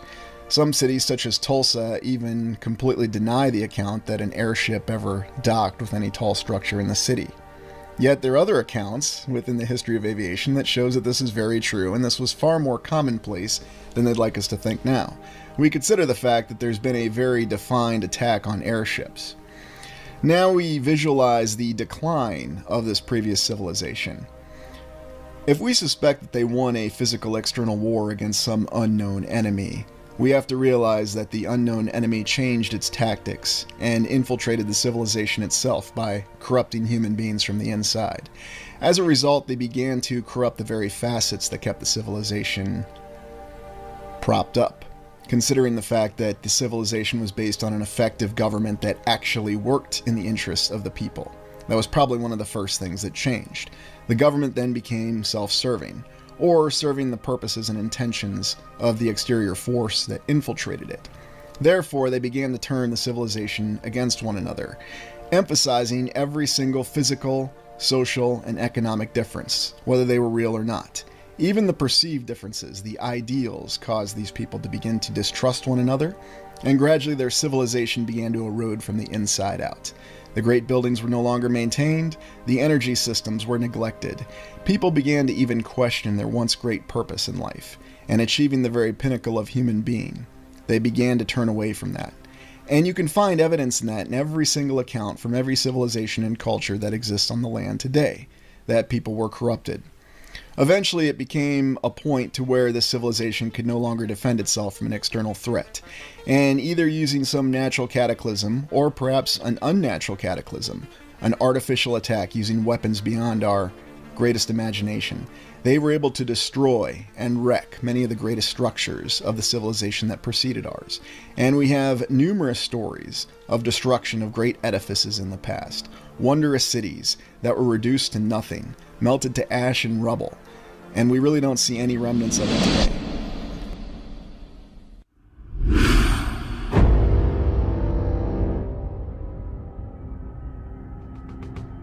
We've explored many aspects of Tartaria on this channel before. We've also done theory videos where we've looked at what Tartaria looked like prior to the last reset. This channel calls Tartaria as our fourth era, or the civilization that preceded our current civilization. We believe it reached great heights. Heights that we can't even begin to imagine, with incredible airships and spectacular architecture and technology. And yet we can still see that Tartaria fell. What was the reason it fell? What were some of the challenges that it faced? We've posited a potential timeline for Tartaria, and we believe that there was a great conflict that occurred during its second phase of its civilization, or the Ascendancy period, when Tartaria reached the very height of its civilization. What was really the nature of this conflict, and what gave us an indication that there was a great conflict that occurred, and how do we know that Tartaria prevailed in this conflict? This is a theory video, but I think it's an important theory video because we do have many signs around the lands in our remaining architectures, and we'll be examining our great monuments and the symbolism behind those monuments that indicate to us that there was a great conflict that occurred during the ascendancy phase of Tartaria. We still see the remnants everywhere we look of the architecture of this civilization that preceded ours. We'll be assured by our mainstream that this wondrous architecture was merely the results of hard work and the earlier phase of our own civilization. And yet there are so many signs in it that we just don't fully recognize. There are so many things that just don't seem to make sense or match what we're told their origin tends to be. For example, the great fortresses all across the lands that we're told were built during medieval times or even earlier, yet by people who didn't possess the wonders and the benefits of the so-called Industrial Revolution, people who lacked logistical capacity, and yet there seemed to be no limits behind what they could achieve if they simply focused their minds on it. At the same time, we're also going to consider the fact that many of these structures are without a doubt the remnants of the Tartarian civilization that preceded ours. The signs are in their architectural capacity, their remote location, and the fact that many of these structures simply cannot be explained, not even by our current methods, in the modern era after the Industrial Revolution. These are structures that were completed by a civilization that not only possessed a wondrous technological know-how, building capacity, and architecture that we can only begin to imagine, but they also had an incredible civilization and a society. In today's video, we're going to be exploring one of the greatest challenges that society faced, and the unified civilization of humanity in the past era managed to overcome. We're also going to speculate in terms of who the adversary was that they actually faced. And while we've explored that on the channel before, today's exploration is going to look a little deeper and try to posit some more theories on that aspect as we look at the great conflict and Tartaria's triumph. This is the monument to the Battle of the Nations. We're told it was built in Leipzig, Germany from 1898 to 1913. It's to commemorate the great victory over Napoleon, who we explored earlier this week. The attention we have towards this monument, though, is if we examine it in close detail, we see that there are many aspects of it that defy the explanation that this is truly a monument that is built to commemorate the Napoleonic conflict, or the Battle of the Nations that occurred towards the end of it. We see that there are many fine details with the figures on this monument that don't seem to match what we would expect soldiers to be wearing during the Napoleonic conflict.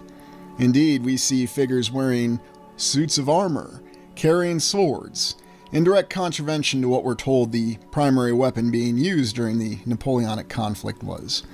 Now, of course, we'll be told that this is merely an idyllic representation, that this is to inspire us in the monument, to show us true commemoration of the soldiers that served during the Napoleonic conflict. Yet we have armored knights and we have what appear to be lions. We do have some construction photos of this monument to the Battle of the Nations, yet at the same time we have the usual challenges that we do when we examine these construction photos. Does scaffolding really prove construction? Does a big hole in the ground in some non-discrete location really show construction? There's also an odd issuing with scaling. This monument is nearly 300 feet high, and the stones and the masonry used in it appear to be far older than what we're told. We see figures that do not match anything from the Napoleonic Wars, and we see a structure that seems to commemorate something else. Is this supposed to be some sort of monument that was built during the medieval period? Because these figures that we see depicted on this monument look as though they would reflect some great medieval battle. Perhaps the Duke of Austria or the King of the Holy Roman Empire. Yes, I know it was an emperor, but I'm just merely making fun at all the inconsistencies within the monument. It's a very impressive monument, and you see that the construction behind it is truly extraordinary. Not something we'd expect to have happen from 1898 to 1913, completed just in time before the First World War, a monument to potentially an earlier world war. Or was this really a monument to any world war that our civilization knows of? What if this was truly a monument that was actually established by the civilization that preceded ours, the Tartarian civilization? Now I know to new viewers of the channel what I'm suggesting might be absurd and it might be offensive. But when we have observations of many of the figures that we see in this monument that just don't seem to make any kind of sense, what exactly is this figure here supposed to be representing from the Napoleonic conflict? This is not anything we have any account of, and even looking inside the monument, aside from truly impressive architecture, we see figures and representations that make absolutely no sense. They do not represent directly what we visualize as the soldiers that took part in the Napoleonic conflict. Where's the very well-dressed Duke of Wellington? Where's Admiral Nelson? Where's Prussian Field Marshal Blücher? This doesn't look anything like Field Marshal Blücher, or Wellington, or anyone else who participated in the Napoleonic conflict. So ask yourselves, what's really being depicted here? Is this just supposed to be some ideal representation of what transpired in the Napoleonic conflict? Or are these figures representing something completely different? Are they representing another civilization celebrating a great victory and triumph? When you examine these figures closely, and you consider what they may be representing, the symbolism behind them, you realize that there is a very strong possibility that they are depicting something from that Tartarian civilization that preceded ours. A civilization that valued life, that valued a unified societal effort and a great struggle that they faced. Who exactly was the adversary, though? And why do we believe that this monument to the Battle of the Nations really reflects them? Well, when it comes down to it, you analyze all these figures, and it's very difficult to find any sort of symbolism that matches that particular time frame. Now, of course, the official explanation will tell us that these figures merely represented the ideal times of German artwork from the late 19th and early 20th century, and it makes perfect sense. And of course, since people worked harder and there was no other needs going on in the German Empire at that time prior to World War I, or their great effort towards colonialism, that they could afford to build a monument like this, and do it quite easily. And these figures are merely representations of all the soldiers that served in the Napoleonic conflict. You don't need to build an exact representation, much like in the US Civil War monuments, of which there are so many. Ubiquitous Civil War monuments that you can find in every courthouse in the United States. They always seem to be a column, and they always seem to have some sort of figure that is attached to the top. It's rather odd, though, because it seems as though that the Civil War monuments feel as though the actual base was already established, and then there were add-ons or modifications. Now, in some monuments, this shows a little bit more than others. These monuments are always called the Soldiers and Sailors monuments, and you can find them across the land. The most prominent one that we looked at in previous explorations on this channel being the Soldiers and Sailors monument in Indianapolis, Indiana. A very impressive and tall column adorned with numerous decorations. Now, to be fair and objective, some of the decorations towards the base do appear as Union soldiers. They do reflect what we'd expect to see from the nature of the Civil War. But the larger figures and the base stones don't seem to reflect that. And the figure on top of this very impressive monument most certainly does not seem to reflect anything from the Civil War. And we look at its very questionable construction and the so-called documentation of it, and there seems to be so many difficulties in simply explaining it. We also have accounts of other Civil War monuments that, due to the, how shall we say, changing perceptions of the time, have been modified by having the statues removed from them, as we can see in this impressive column of what used to be a Confederate monument. Yet if you just pull off the statue, what do you have? You still have the baseline column. Was there something else that was once on top of this column? Notice that they're also using a high-powered modern crane. There are many Civil War monuments across our favorite state to explore, Iowa. And the reason we say Iowa is our favorite state to explore is because that's where all the exploration started. And naturally, they have a very impressive Soldiers and Sailors Monument out in front of the Iowa State Capitol as well, almost looking like you're in Rome. The Soldiers and Sailors Monument in Iowa we've looked at in a very early exploration on the channel. Now, this is certainly one that is very difficult to explain because we have this statue of Iowa. This was made in the 1890s. How exactly, given what we know of the society in the 1890s, would this have been appropriate or tolerated at that time? At that time, we're told that it was very inappropriate for a lady to show even her ankle, and yet here we have full frontal nudity being depicted. Other aspects of this monument don't really make a lot of sense, such as this figure we have that looks like Julius Caesar on the back. Now, we do have Civil War soldiers and some strange portraits that are put on it, but I'm not beginning to question if this monument was modified, that they had the statues that didn't make any sense and then changed them. And this other monument that's supposedly to a leading political figure in Iowa earlier in its history, and how exactly do any of the figures on this part of the monument make sense? There's also the Sergeant Floyd Monument, yet another obelisk that's located in Council Bluffs, Iowa. This is supposed to be dedicated to a fallen member of the Lewis and Clark expedition. So let me get this straight.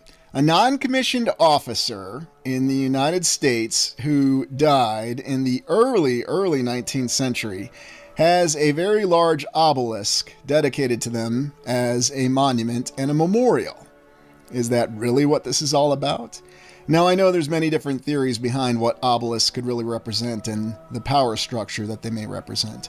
But for this exploration, let's just look at the fact and consider that the obelisk really is a monument. Here we actually have a U.S. Army Corps of Engineers officer with facial hair, obviously before World War I. And yet we're told that the credit for this monument, that it was done in the early 1900s to commemorate Sergeant Floyd, who had fallen during the Lewis and Clark expedition.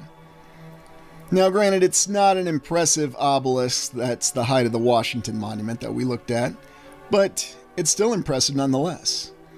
We also have other monuments that seem to indicate some sort of victory, and on many of the triumphal arches you see figures like this. But why are we always representing Rome? Well, if we look at our 5 eras theory that we go off of on the channel as the baseline of our explorations, we can see that the Tartarian era is the era that preceded ours, or the civilization that preceded ours. They had their own period of rise and ascendancy, and then eventually their fall. We also looked at the Reset War, which occurred after that civilization that preceded ours fell, and the Reset War was a conflict that was designed to destroy the remaining enclaves of the previous civilization. When we look at the Tartaria or 4th era civilization's timeline, we see that it had 3 distinct phases: a rise, an ascendancy, and a decline. That decline came with a large battle that they had lost, or a significant conflict. We believe that that conflict was against the same adversary that they had faced earlier in their civilization and had defeated. In this exploration, we're looking and positing that all these monuments were in recognition of this adversary they defeated. And who was this adversary? Well, we've looked at it before when we did the exploration on ancient evil. We have serpents that are represented in many of these monuments. We have serpents that are represented as a force of evil. And we certainly have the subculture of snakes or serpents representing evil. Now, do I want to be against snakes and say that you need to kill a snake if you come across it? No, that's not what I'm saying at all. We're merely considering the symbolism here. But we have symbolism from many different aspects that show that for whatever reason, the serpent represented the adversary that the previous civilization faced. Also, think on the nature that we're told of the serpent. The ability to deceive, the ability to change people from the inside and corrupt them. That seems to be what the serpent represented. So whoever this adversary was that Tartaria faced, they certainly had all kinds of unique abilities to change people from the inside out, and perhaps they even had the ability to change the shapes of their own physical forms. We just don't know. We still see aspects of the serpent that endure to this day in various belief systems across the land.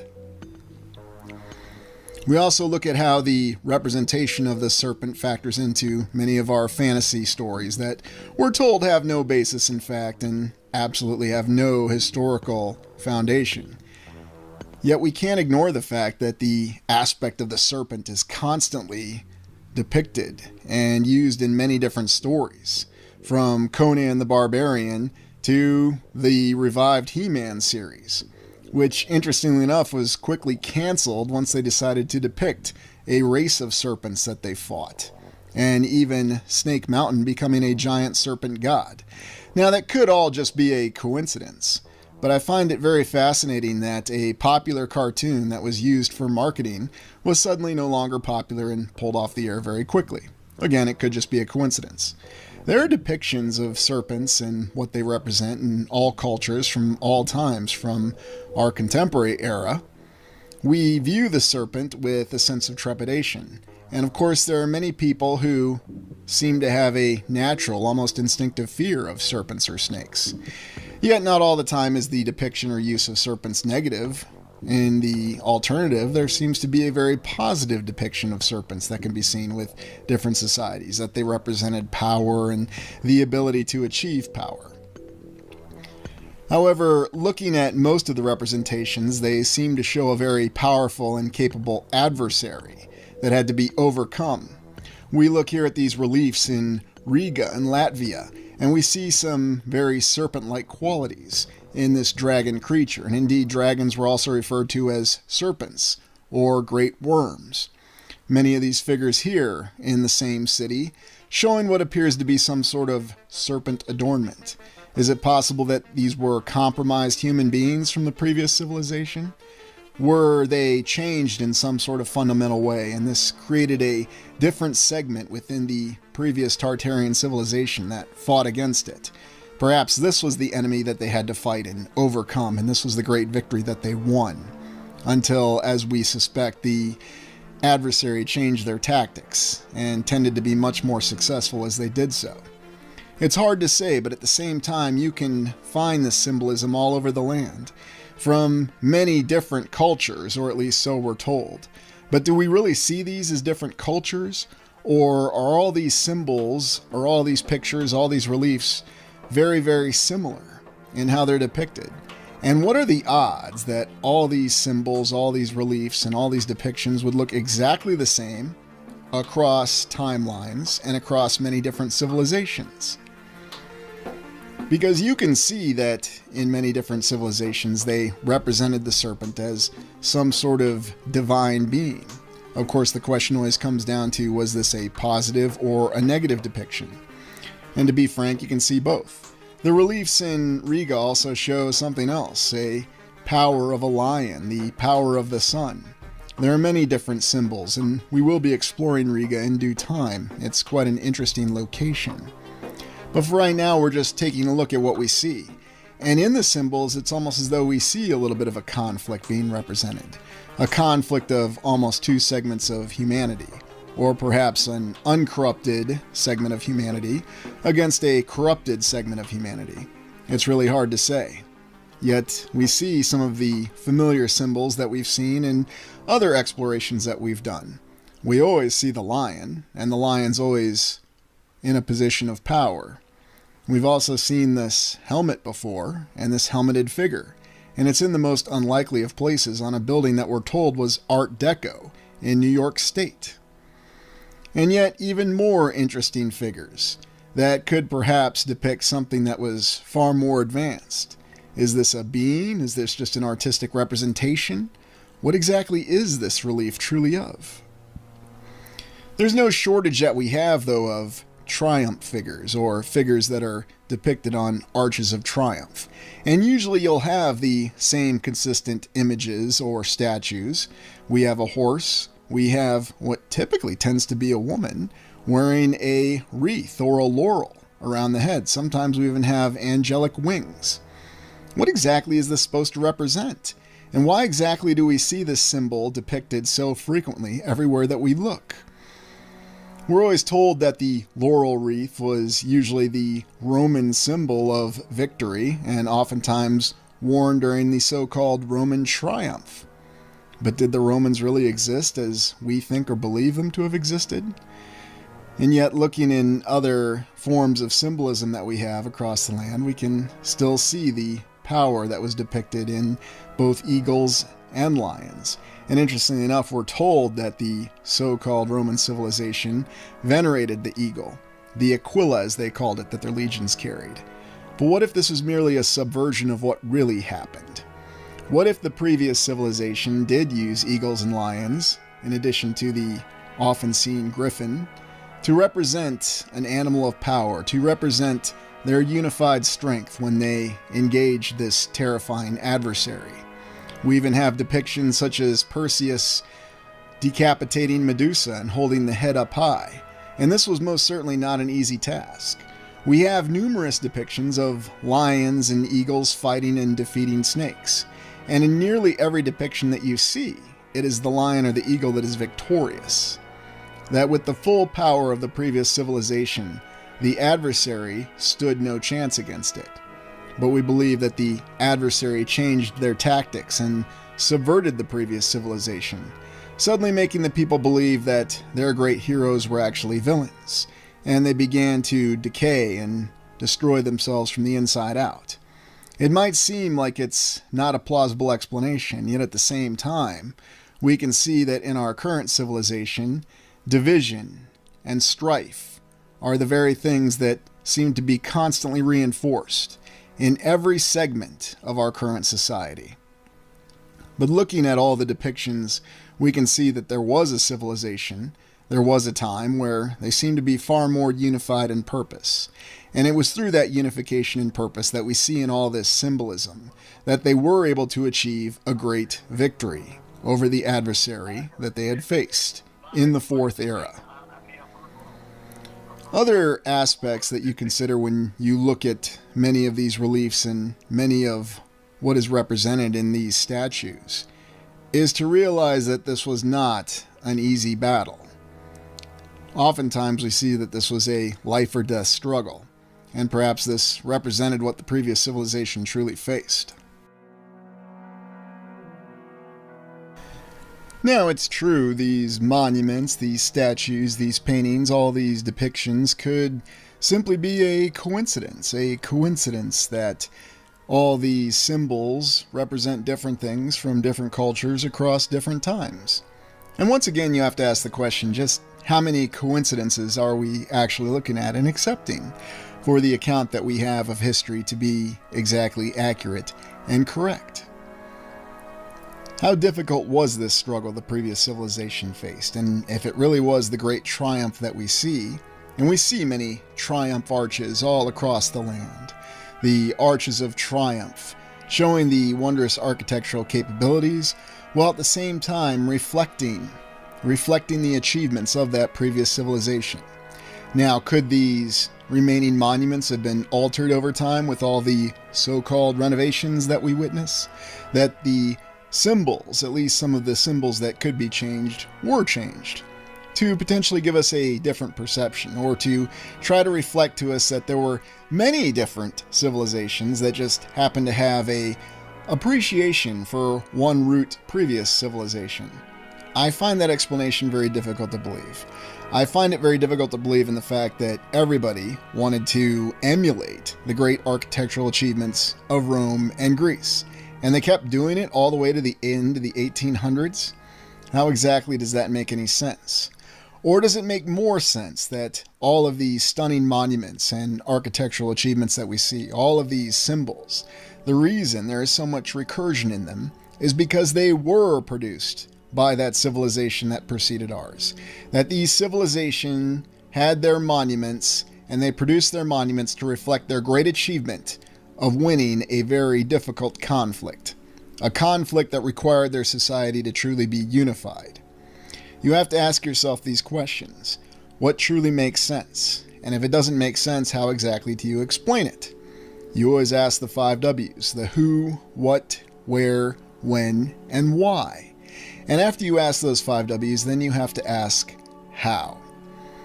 And if it's not easy to answer those questions, and if you notice inconsistencies, then you have to ask more questions, and you have to keep exploring.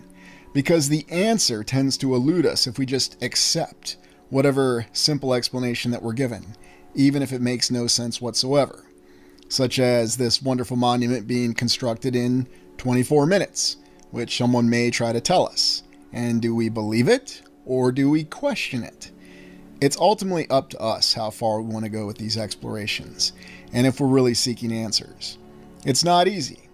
It's certain to say that the path of least resistance is just to accept exactly what you've been told, to accept that there are legitimate reasons for all of these monuments looking the same, for all this architecture appearing the same, even though in some cases between the cultures that constructed them there's 1,000 years, and what we're told is half a world away of distance.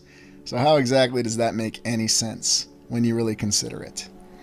I believe that these monuments that we're looking at, the reason that they're so similar is that they did come from the civilization that preceded ours. As a little bit of a bonus, I wanted to take a closer look at the Cathedral Basilica in St. Louis, Missouri. When we explored the basilica on the ground, I didn't really have the chance to stay inside and really look at all the symbolism that we had within the very impressive cathedral. We can see here at the altar we have what looks to be a smaller dome. Now remember the size and immensity of this building. I also wanted to take a close look at the mosaics or the paintings, because what do they really represent? We're told that this is a very impressive Catholic cathedral basilica in St. Louis. Are these figures supposed to be the wise men, the apostles? There's many unique paintings and drawings and figures that adorn the domes, the walls, the arches, all the impressive structural achievements of this unbelievable edifice. Here, looking up in the dome, we see what appears to be angelic figures. We also have what we would expect to be the representation of Jesus, and yet at the same time we see other figures on the inside of the dome and under the dome. What exactly is this supposed to represent? Some aspect of the Holy Spirit within the individual?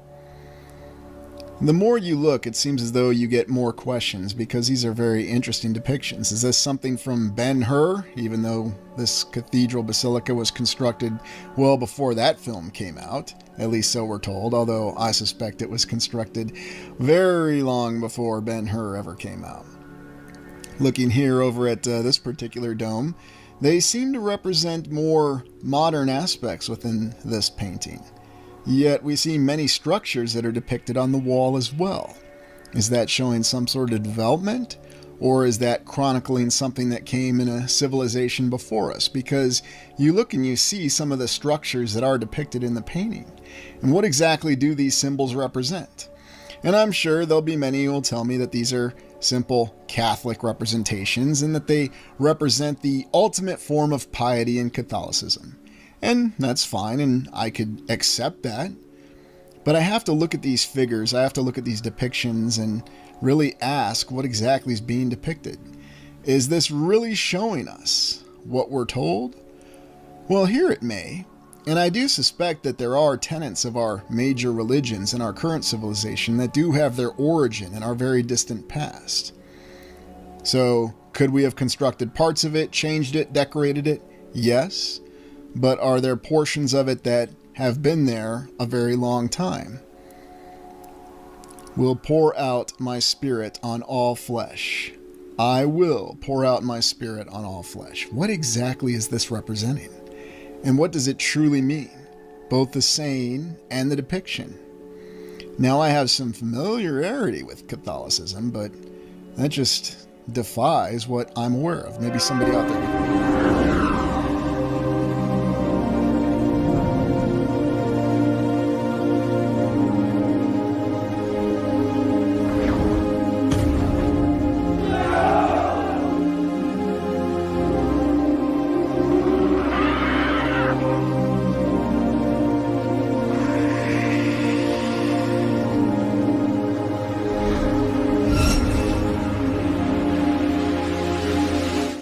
This week's topic is Tartaria's first conflict, and I wanted to take a little bit of time really going into this. I had debated whether or not to do this as a live stream or a standard exploration, but I thought it would work a little bit better as a live stream because it is a very interesting topic and there's a lot of depth in it.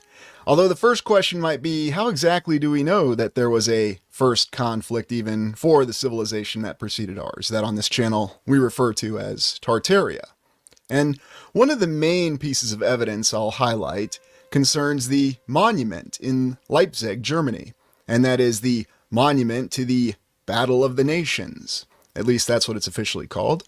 And according to official history, this wondrous monument was constructed in the early 1900s, and it has some very interesting details. It's to commemorate the defeat of Napoleon in the Battle of Leipzig, and yet, oddly enough, you'll find that it has virtually no depictions or representations of any of the soldiers of that particular era. There's no line infantry, there's no British redcoats, there's no Prussian infantry, there's not even a depiction of Napoleon in defeat. Nothing.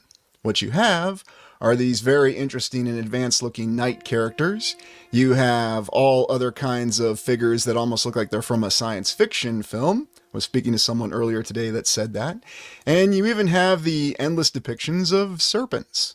Now, I don't want to go off onto the whole serpent hate thing, but serpents are depicted and they're supposed to represent a threat or an evil. Not to say that we've got anything against snakes, although I certainly wouldn't want to encounter an anaconda or python again in jungle warfare school, but we don't need to go back to that. Another thing we see is we see a lot of representations of eagles and a lot of representations of lions. And it's not just on this particular monument. It's on monuments across the land. Many different nations and monuments that seem to have been given different purposes and may, just may, have been modified. And yes, they even tell us that these monuments have been modified because they've been restored, if you follow me. So that's our main evidence that there was a conflict. And what are your thoughts on that so far? And it's really good to see everybody and good to see everybody coming in. But I think the monument at Leipzig is a good way to start and really show what we're actually looking at, that we do have evidence of this first conflict. Chassis. At least this one has clothes on. Yes, this is true. And oddly enough, you'll come across monuments where they don't have clothes on, which is very intriguing. So, in any event, we'll move on.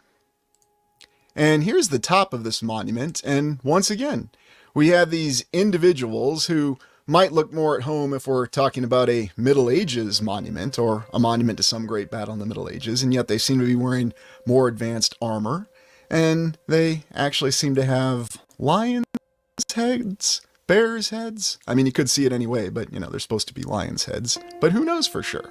It's another one of those little details that we question. Oh, and something I glossed over in the first image.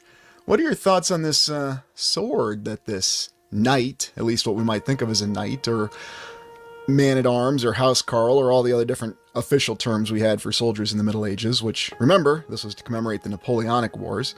What does this represent, this Lightbringer sword? Oh, I'm getting ahead of myself, but, I mean, does this really seem like a sword, or does it seem like something much more advanced? What are your thoughts? Oh, easy money, those are pit bull heads. Ah.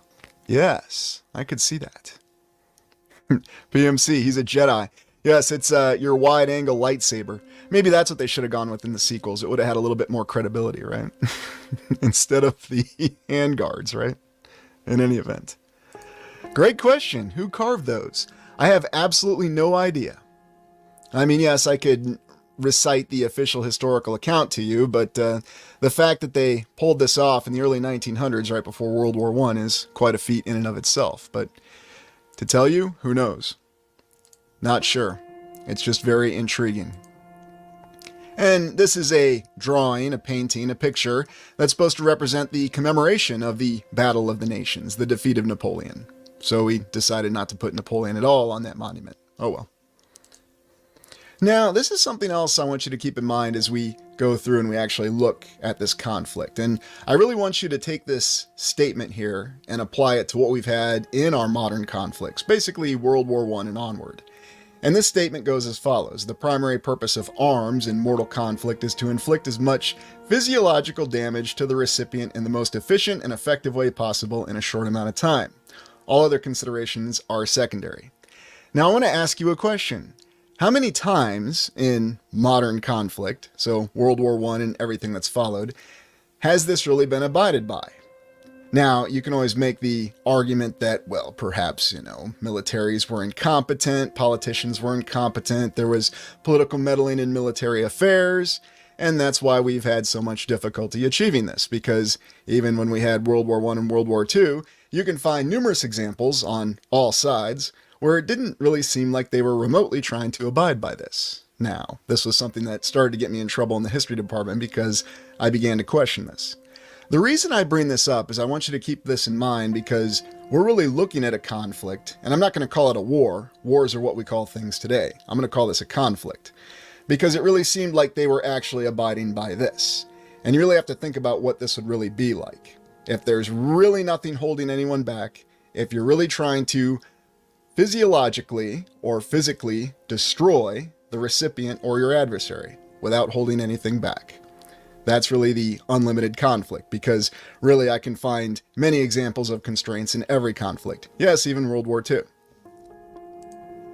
Now, how did this all start?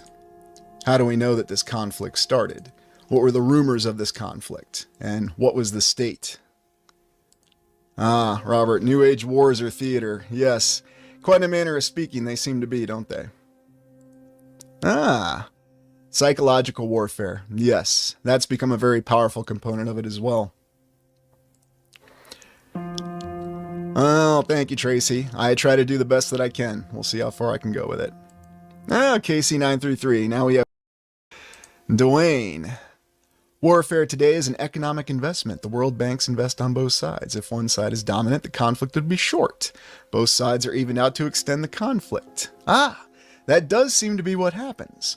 But who's really pulling the strings and why? Is it just simply to keep us distracted, occupied, or simply to more effectively facilitate control? Well, we'll get to that when we look at the second conflict, but those are great points all of you make. Ah, yes. RB, portals, as if you don't have enough. And that's what this seems to reflect, is this technological component that we have. And when you look at some of these great doorways, and I certainly don't want to discount the theory that these doorways could have been made for larger beings, because I'm open to all theories at all times, but another theory, which I think is a little bit more applicable, at least for this particular exploration, is that these doorways were to facilitate the transportation of large amounts of people, large amounts of materials, so you could travel to different areas if they indeed had that capability. And maybe there was something else that we don't understand for why these doorways were so large. And you also notice you have the very fine-tuned and concentric geometry that's built behind the already wonderfully built and elaborate decorative doorways that appear in many different places. And you can see it. You can even count how many arches or doorways that you have, and you could also find different means of counting in different ways. So is it some sort of power generator? Is it to really coalesce all the power that was being generated at that time as a nexus point? Or could it really open a doorway? Was it a way to travel between one physical point to another physical point? Just like that saying goes, the shortest distance between 2 points is not a straight line, it's to be there instantaneously. You walk through the door. Or perhaps it meant something else. It is intriguing, though, that all of these centers, or nexus points, if you will, ended up as churches now, or current religious buildings. I won't just say churches, but mosques, depending where you are in the land, and all their different uses, and yet they all had that spiritual component with them. And perhaps that's a residual of the energy, and it only made sense. Again, it's all a theory. But when you look closely at a lot of these doors, and here's looking directly up at this series of arches that you have, it really gives you an idea of how intricate it is. Are you to believe that it was really carved? Of course, we've been over it many, many times. Ah, Hector, healing centers, yes. And no doubt they serve that purpose as well. Chassis, after watching Stargate Atlantis, not all portals were good to go into. Absolutely. And you actually have many science fiction films that warn the danger about opening portals. And the theory is that by opening portals, you can access a darker land, or a land of chaos. And indeed, if you've ever seen the film, oh, this is a good one, Texas Redneck Hippie, let's make a deal for Door 3. Yeah, no doubt about it. If you've ever seen the film Event Horizon, the very plot of that film is about opening a portal to a land of chaos. In fact, that's exactly what they say. Robin, the Slavic Vedas talk about shutting down the Needles after the invaders came in so they couldn't reach the higher lands. Absolutely. And it's actually referred to in many cultures. Many of the same ways refer to that and that very thing happening. So, by meddling with these portals, and here you can see one of the more elaborate examples in terms of just how large these doors are, with a person there for scale, they managed to open a doorway to another land, but in the process of doing so, they probably opened a doorway to a land that they didn't want to access, or they enabled something that had once had access to our current lands access again. And another theory is that perhaps they had messed up the boundaries between realities by examining this technology and practicing it. Now here's an even more frightening thought. What if this technology is still active? What if there is something about the theory that this old technology, I'm not talking about anything that we've recently built. What my theory is that we're merely tampering with what's already been in existence. What if that's why we have these strange reality breakdowns? And you see how this connects back to the exploration we did earlier this week concerning the nature of reality. And there are many other explorers who look into the concept of reality breakdowns. What if it's because we actually weaken the boundaries between realities? And yes, I know there was a Star Trek The Next Generation episode with Worf, of all characters, and hey, I liked Worf, but it was called Parallels, where he actually found himself jumping from reality to reality within the episode. It was very interesting. Good high science fiction concept, Star Trek Next Generation. It was called 7 seasons, as I recall, where he actually found himself jumping. But just think about that. What other explanation can you come up with? It was very interesting. Elaborate doorways. High science fiction. What purpose were they really serving? It was called 7 seasons. It's so crazy. People just write this stuff off. Yeah, but they do. Oh, anybody could do this. You know, they just built this in the Middle Ages because they apparently had nothing better to do. You know, the Dark Ages really weren't that bad. That's exactly what they do. KC933 are keyholes portals too. They may well be. They may well be. Or they may be a means of accessing the portals, for all we know. And as Robert says, yes, the instructions have been lost. But somebody, or some interest, or some entity, however you want to think of it, is trying to access them again. They're trying to find the way to use them again.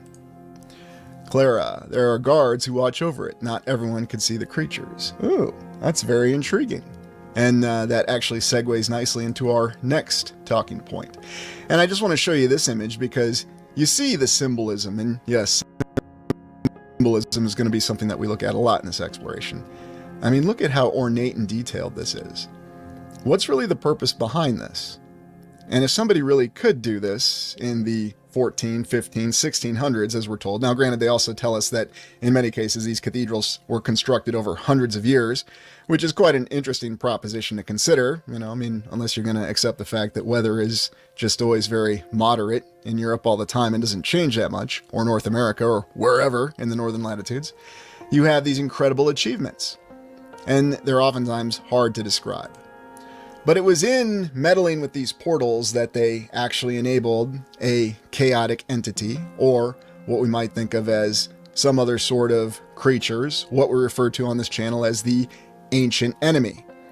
And this was the dimension of chaos that suddenly had access to our lands, our realm, or our plane of existence, whatever you want to think of it as. There's really no wrong way to think of it. And this was an insidious and malevolent entity that had no doubt come across humanity in the past, and perhaps had been responsible for destruction in the previous eras. Or perhaps not, we don't know for sure, but because of many of our origin stories alluding to this, this seems to be a consistent theme that we have of allowing this concept of the ancient enemy access, first to our lands and then ultimately to our individual being. Now, yes, there are religious components to this, and all the major religions tend to reflect this. But what exactly is this entity, we don't know for sure. How does it operate? That's something else we don't know for sure. But we do understand that it has a lot of influence in ways that we don't fully understand. And when it was granted access to the land in the Fourth Era civilization that we call Tartaria, it expected an easy, direct victory over that civilization at that time. Easy. Lev Kung Fu Showland is in the house. Much love, Lev. Shout out to Lev. So what are you guys thinking so far? Pretty good episode here. I did miss a little bit of it. but it's looking good. The intricacy is quite wild with the chisel work that they had back then. Those dumb flat earthers sure were handy with a chisel. But yeah, once again, shout out Lev Kung Fu.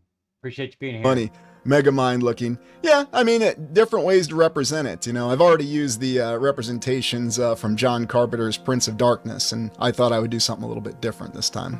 But, you know, Inferno, it was so intricate, I think, because it was so easy for them. We do things on a grand scale because it's easy. You're probably more right than you know on that one, too. You know, and it comes down to, were they meddling with things that they shouldn't have been? Most of these, this is Fairy Girl, most of these buildings have been built upon the entries to the underworld. The purpose must have to do with the entries below the buildings. That could be the physical component of it, no doubt.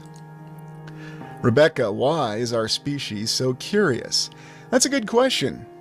Is it just something that we actually have within our psyche? Is it part of our spiritual component? Are we ethereal beings and that's why we're curious? And while it may be a strength, it could also be a weakness? Is it something that needs to be tempered, balanced? I don't know, RB. But yeah, we're definitely curious. A lot of us are. But yes, it could just as well be a downfall. Ah, Jamie Griffin, the forgotten. Very true. Or as H.P. Lovecraft called them, the old ones, or the great old ones. Maybe that's what he was referring to. Who knows for sure? Dwayne, we are curious because we need things to make sense. Ah, true. You know something, Dwayne? You actually point to one of my greatest personal weaknesses. I do need things to make sense. And maybe that works against me sometimes. For example, slipping on rocks in places I probably shouldn't be walking. And so this really facilitated the return of the ancient enemy by examining these portals. Now, we have an account from Irish myth that tends to be overlooked for whatever reason, as Irish myth is neglected. I'm not exactly sure why. That referred to these creatures called the Fomorians. And I explored this when we explored the Tuatha Dé Danann, the very interesting deities that came back to Ireland from the legendary land of the north. Not going to get into that part, but concerning the Fomorians, they seem to act as these chaotic beings who had suddenly returned to our land, potentially from access through a portal. And so this is one representation or way to think of them as. And then you have all other kinds of terrifying creatures. Now, one of the reasons why I like to refer to Tolkien's work, J.R.R. Tolkien, is one of the creatures that he talked about, or the spiritual creatures, were the Maiar. I think I'm pronouncing it properly, but if you recall Gandalf the Wizard, he was actually a Maiar spirit. And then, of course, if you refer to the demonic or horrific Bolrogs or Balrogs, there's different ways to pronounce that as well, the demons of the ancient world, they were actually Maiars just like Gandalf was. So what kind of creatures would they form if they suddenly came into our land? Terrifying dragons, horrifying beasts, and things that we would think of as demons. Unstoppable physical entities, if you will. Or there could be another explanation for it. Perhaps they actually corrupted some of the existing technology and created their own creatures. Either one seems to be true, and yet there are examples of both. And then I remember when I first started my explorations and I was trying to place the Battle of Ventry, which is another Irish myth, which refers to Ireland defending itself from an invasion by the King of the World. And initially I had thought that was in the earlier era, perhaps the Third Era battle. But I'm pretty convinced that that had to have been a Fourth Era, because I'm under the theory that a lot of our records, any sort of details of the earlier eras was completely wiped out. Anything they had in the Fourth Era was just as much a legend to them as it is to us. And no doubt it would have been wiped out in the last reset. So because of the fact that we have details of the Battle of Ventry, this invasion of Ireland on Ventry Beach by the King of the World, I think that's actually referring to how bad things may have gotten in this first conflict. Because things didn't go well initially in this first conflict. There were a lot of defeats, there were tremendous physical losses. And indeed, think back to that saying, what would happen if you have unlimited conflict? Someone really doing anything and everything they can to win. And that's what we have examples of all over. And you might remember that we explored this and this whole concept of this King of the World, and no, we're not referring to the benign or benevolent King of the World. We're referring to somebody who had done all kinds of crazy and corrupt things and may well have been a physical leader of these forces, the ancient enemy that had returned to the land after the portals were opened. But it's a very interesting account, and it's a wonderful folk tale. And yet there does seem to be a lot of evidence that backs it up, especially if you actually go to Ireland and Bantry Beach. There's also the statement, it's even in the song, on Skellig Michael, where the king of the world rested for a while. And that is a beautiful and incredible old world site if you can ever go to Skellig Michael. And yes, it's a testament to filmmaker Rian Johnson's auteur capabilities as a director that he managed to make that place seem very depressing, because I've been there in person and it's anything but depressing. So if anybody says Rian Johnson is a bad director, I submit that as evidence that he can actually film scenes very well to give a psychological impression. So anyways, enough of my bad jokes. Oh, Sky Sage, the riddle of steel. Yes, very true. And it always comes back, doesn't it? So moving on, we also have the concept of the Balrogs. And really to give you an idea of what kind of physical threat that the Fourth Era civilization was facing. They were completely overwhelmed. Now, we don't really know exactly what level of technology they had. How far along were they? Were there components of their technology that might even appear as magic to us? All of those things are possible. And maybe they did even actually have what we would think of as magic. We don't know for sure. But something else that you see come up a lot, and yet it's not encouraged to show even in science fiction, or in science fiction anime in this case, is the concept of Snake Man, or Snake Men. And you might recall, the Masters of the Universe, there was the original cartoon in the 1980s, they brought it back in the early 2000s, and in the second season, the main adversary were the Snake Men. And for whatever reason, it's just not kosher to actually talk about this as an adversary. Now, you could argue, well, it was because of special effects limitations. They couldn't depict snake men very well in live-action films in the 1980s, 1990s. Well, they actually pulled off a lot of other interesting things using, different illusions and plots and so forth. And if you go back and you watch classic Doctor Who and classic Star Trek, where they had a very limited budget, they actually did some very creative things. So, I don't know. I just don't think you're going to get support if you're actually going to show this, because is it possible they had some sort of creature, some sort of warrior that looked like this? I think there's a high probability of it. Or is it just simply analogy? Because remember, I don't want to give snakes a bad name, because, snakes are just animals out there. There are snakes out there that are animals, but there seems to be some sort of representation that these sort of creatures may well have existed. Because it's not much of an assumption to say that there is an innate human fear when we talk about reptiles such as this. And then when we really think about reptiles, and in fact, going back to classic Star Trek, Captain Kirk himself even said it when he fought the Gorn in the episode Arena. And so perhaps it was all an allusion to that. Ah yes, King Hiss. Quite an interesting adversary, and it's also interesting that the revived He-Man series did not last after this season when they introduced King Hiss as the primary adversary instead of Skeletor. So, just something interesting, and may well have been some sort of active allusion to what did really happen in the past. Again, we don't know for sure. Robert, I deal with snakes in business on a daily basis. Indeed. I think in many ways we do. Dwayne, I'm always looking to see what is beyond what I see and what I know. Ah, yes, I agree completely. There we go, Donald. Snakes are usually symbolic of trickery or deception. And I think that's ultimately what this ancient enemy figured out, was that they had to use trickery or deception. And the real reason that the Fourth Era civilization was victorious, which they were in this First Era conflict, was because trickery and deception was used a little bit more directly, and they were able to counter it. But moving on from this concept, we do have a lot of artwork that does depict and give us an idea of what this struggle may have been, and how much it strained the Fourth Era civilization. Now, whether you're referring to the works of Tolkien or you're referring to any sort of conflict that feels like it's about to be lost, that seems to be as bad as things got for the Fourth Era civilization, or Tartaria as we call it. Many cities were destroyed. They were overwhelmed by this force that was relentless against them. They had no real way to counter it at first. It took time for them to adapt and overcome it. And you think about these tales that we have of the fall of Gondolin and these great battles, where they're completely overwhelmed by these creatures, these forces, these immense capabilities that this ancient evil brought to bear against them.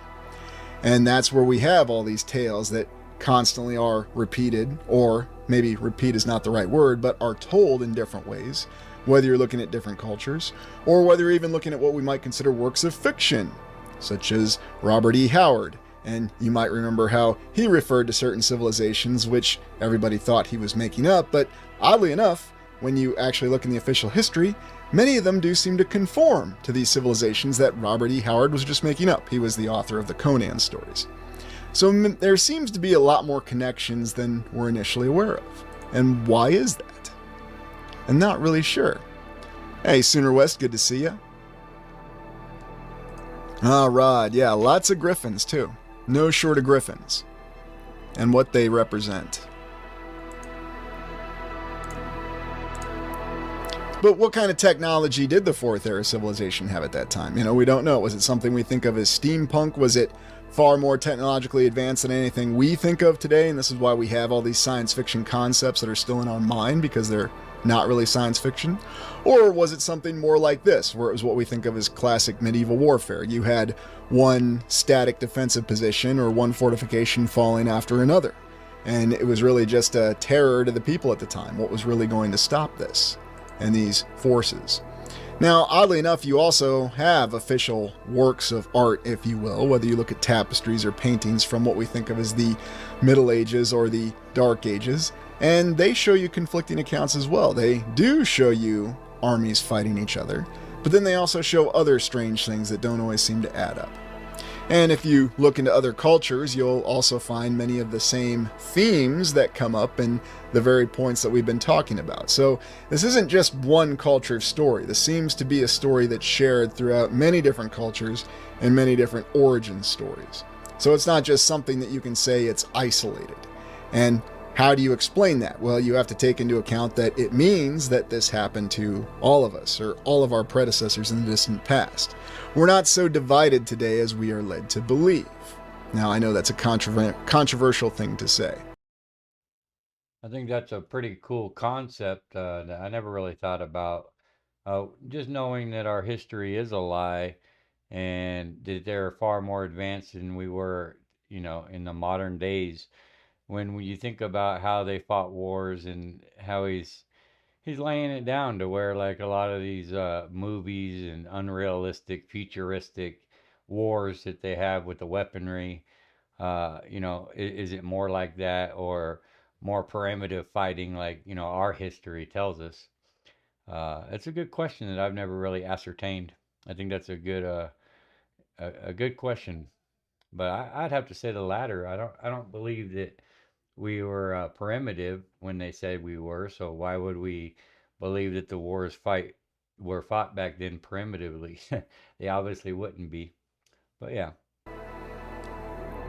interesting. Yes, they do show blemmies, don't they, RB? They do come up a lot, don't they? Yeah, you're close enough there, PMC, but yes, and that's going to be a series of explorations coming in the future of the channel, although I'm trying to find a good way to tackle it, because there's a lot of detail in that. A lot of detail. But there's other images that give you the idea that maybe it was something in between. Maybe this was a period of decline for the Tartarian civilization, and their technology wasn't initially up to resisting these forces that they were facing, which might be why the ancient enemy thought that they could win in a direct conflict initially. And then you also have other sorts of technology that's shown. And then this is one of my personal favorite, yet also tragic depictions of the fall of Gondolin. And it probably gives you an idea of what some of these armies may have looked like that the Fourth Era civilization was facing.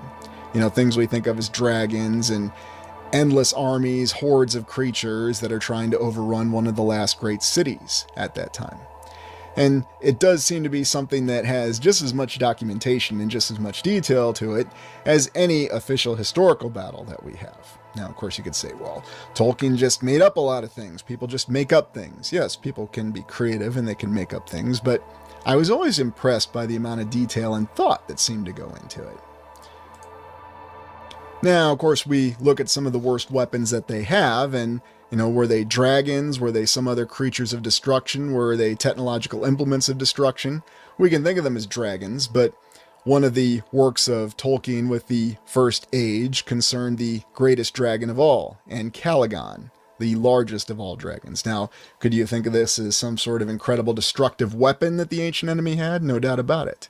And who knows what it could do, or what it couldn't do. Albie, there were also giants fighting in the mountains in Tolkien's book. Yes, that was actually one of the most interesting things they showed from The Hobbit. That scene was all too brief. It was very interesting.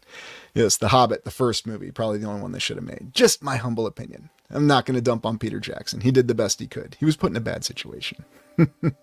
But anyways.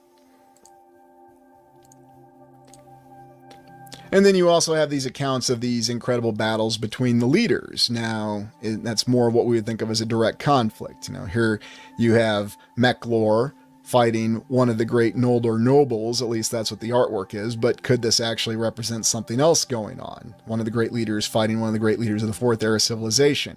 And this is just a representation of it. Absolutely. And then you also have this desperate series of battles to try to enable the civilization to survive. And oddly enough, you can find this in other accounts, even the accounts from the Middle Ages, if you pull back far enough and look at some of the overlapping details, because you have these constant references to plague and death and war.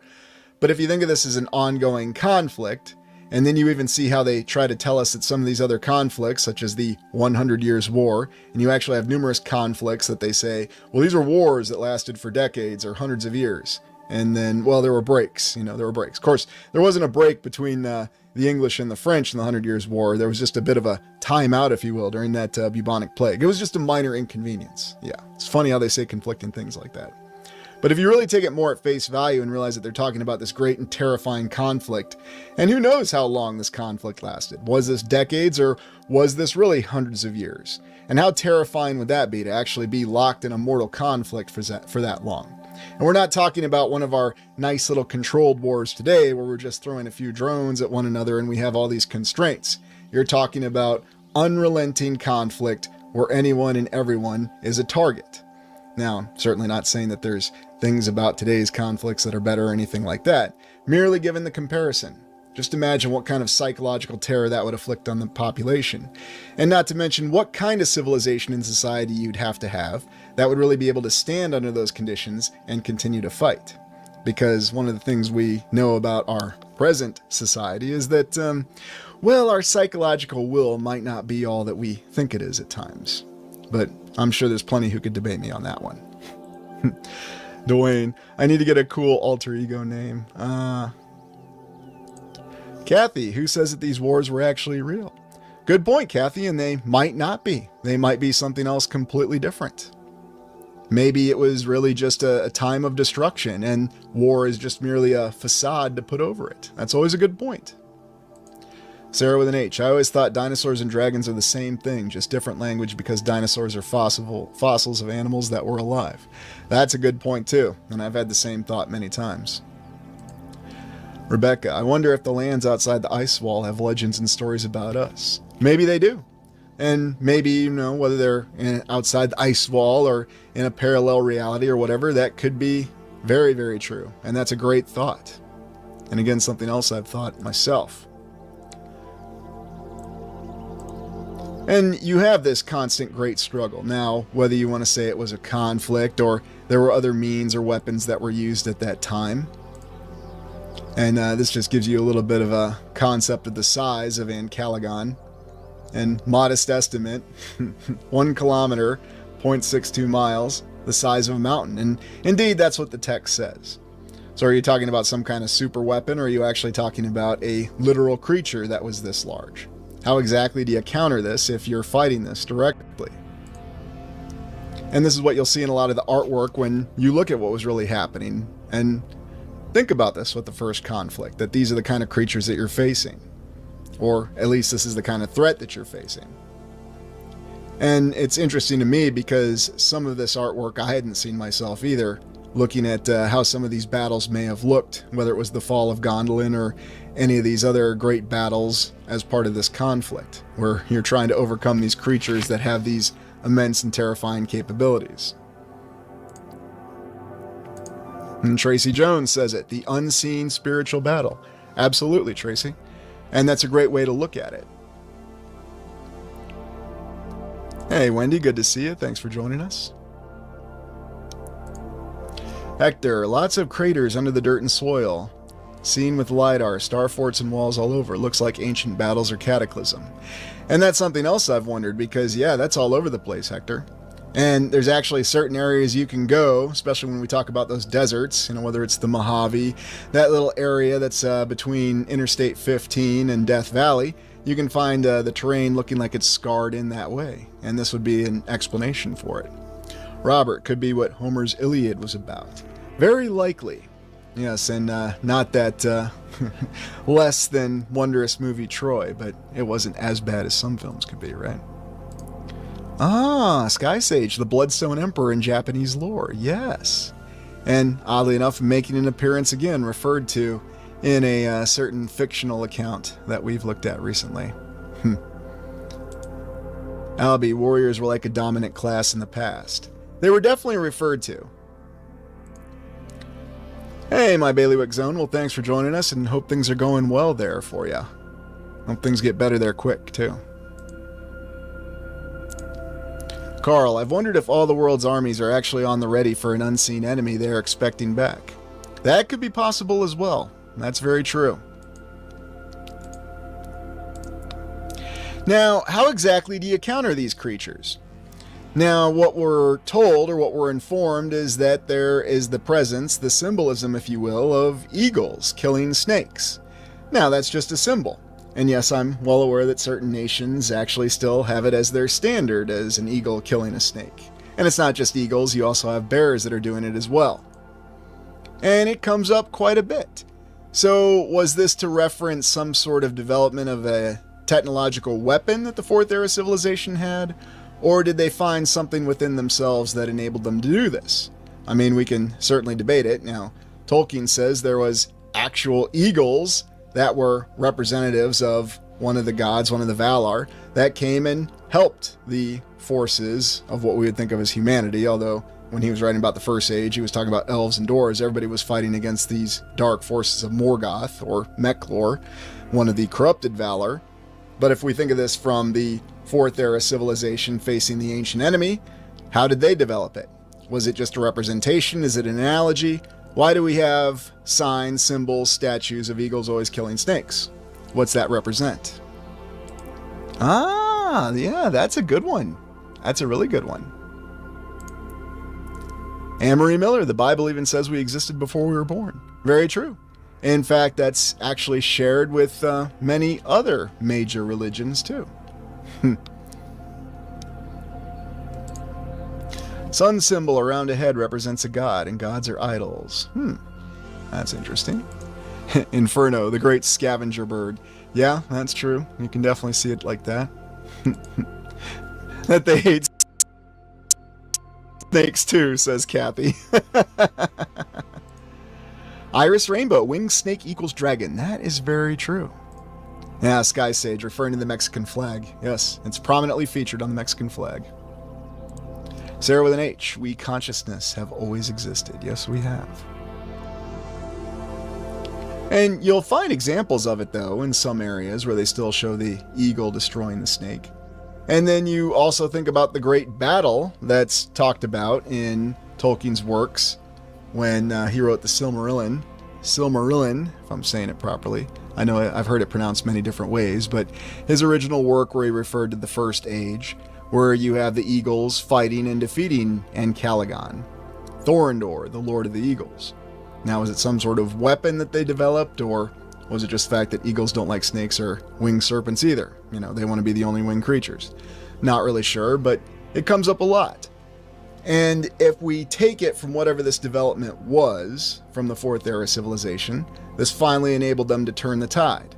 Now, how much of the Fourth Era civilization was destroyed by this attack or this conflict?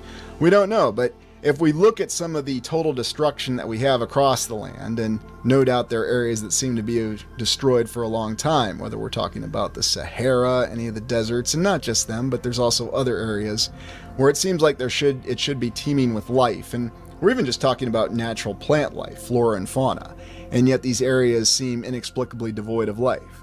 perhaps that's a remnant of this conflict and how destructive it really was.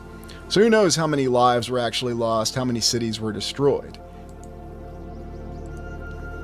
Now, this is a good one. The eagle is the flag of my country, Mexico.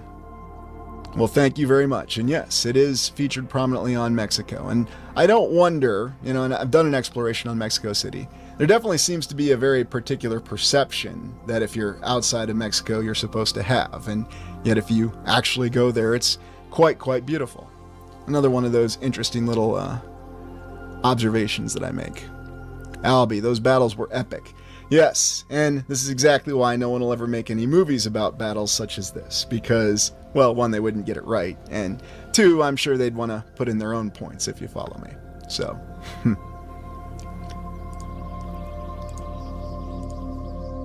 But that's why we see the concept, though, of the eagle against the serpent, and that seems to represent the turning of the tide.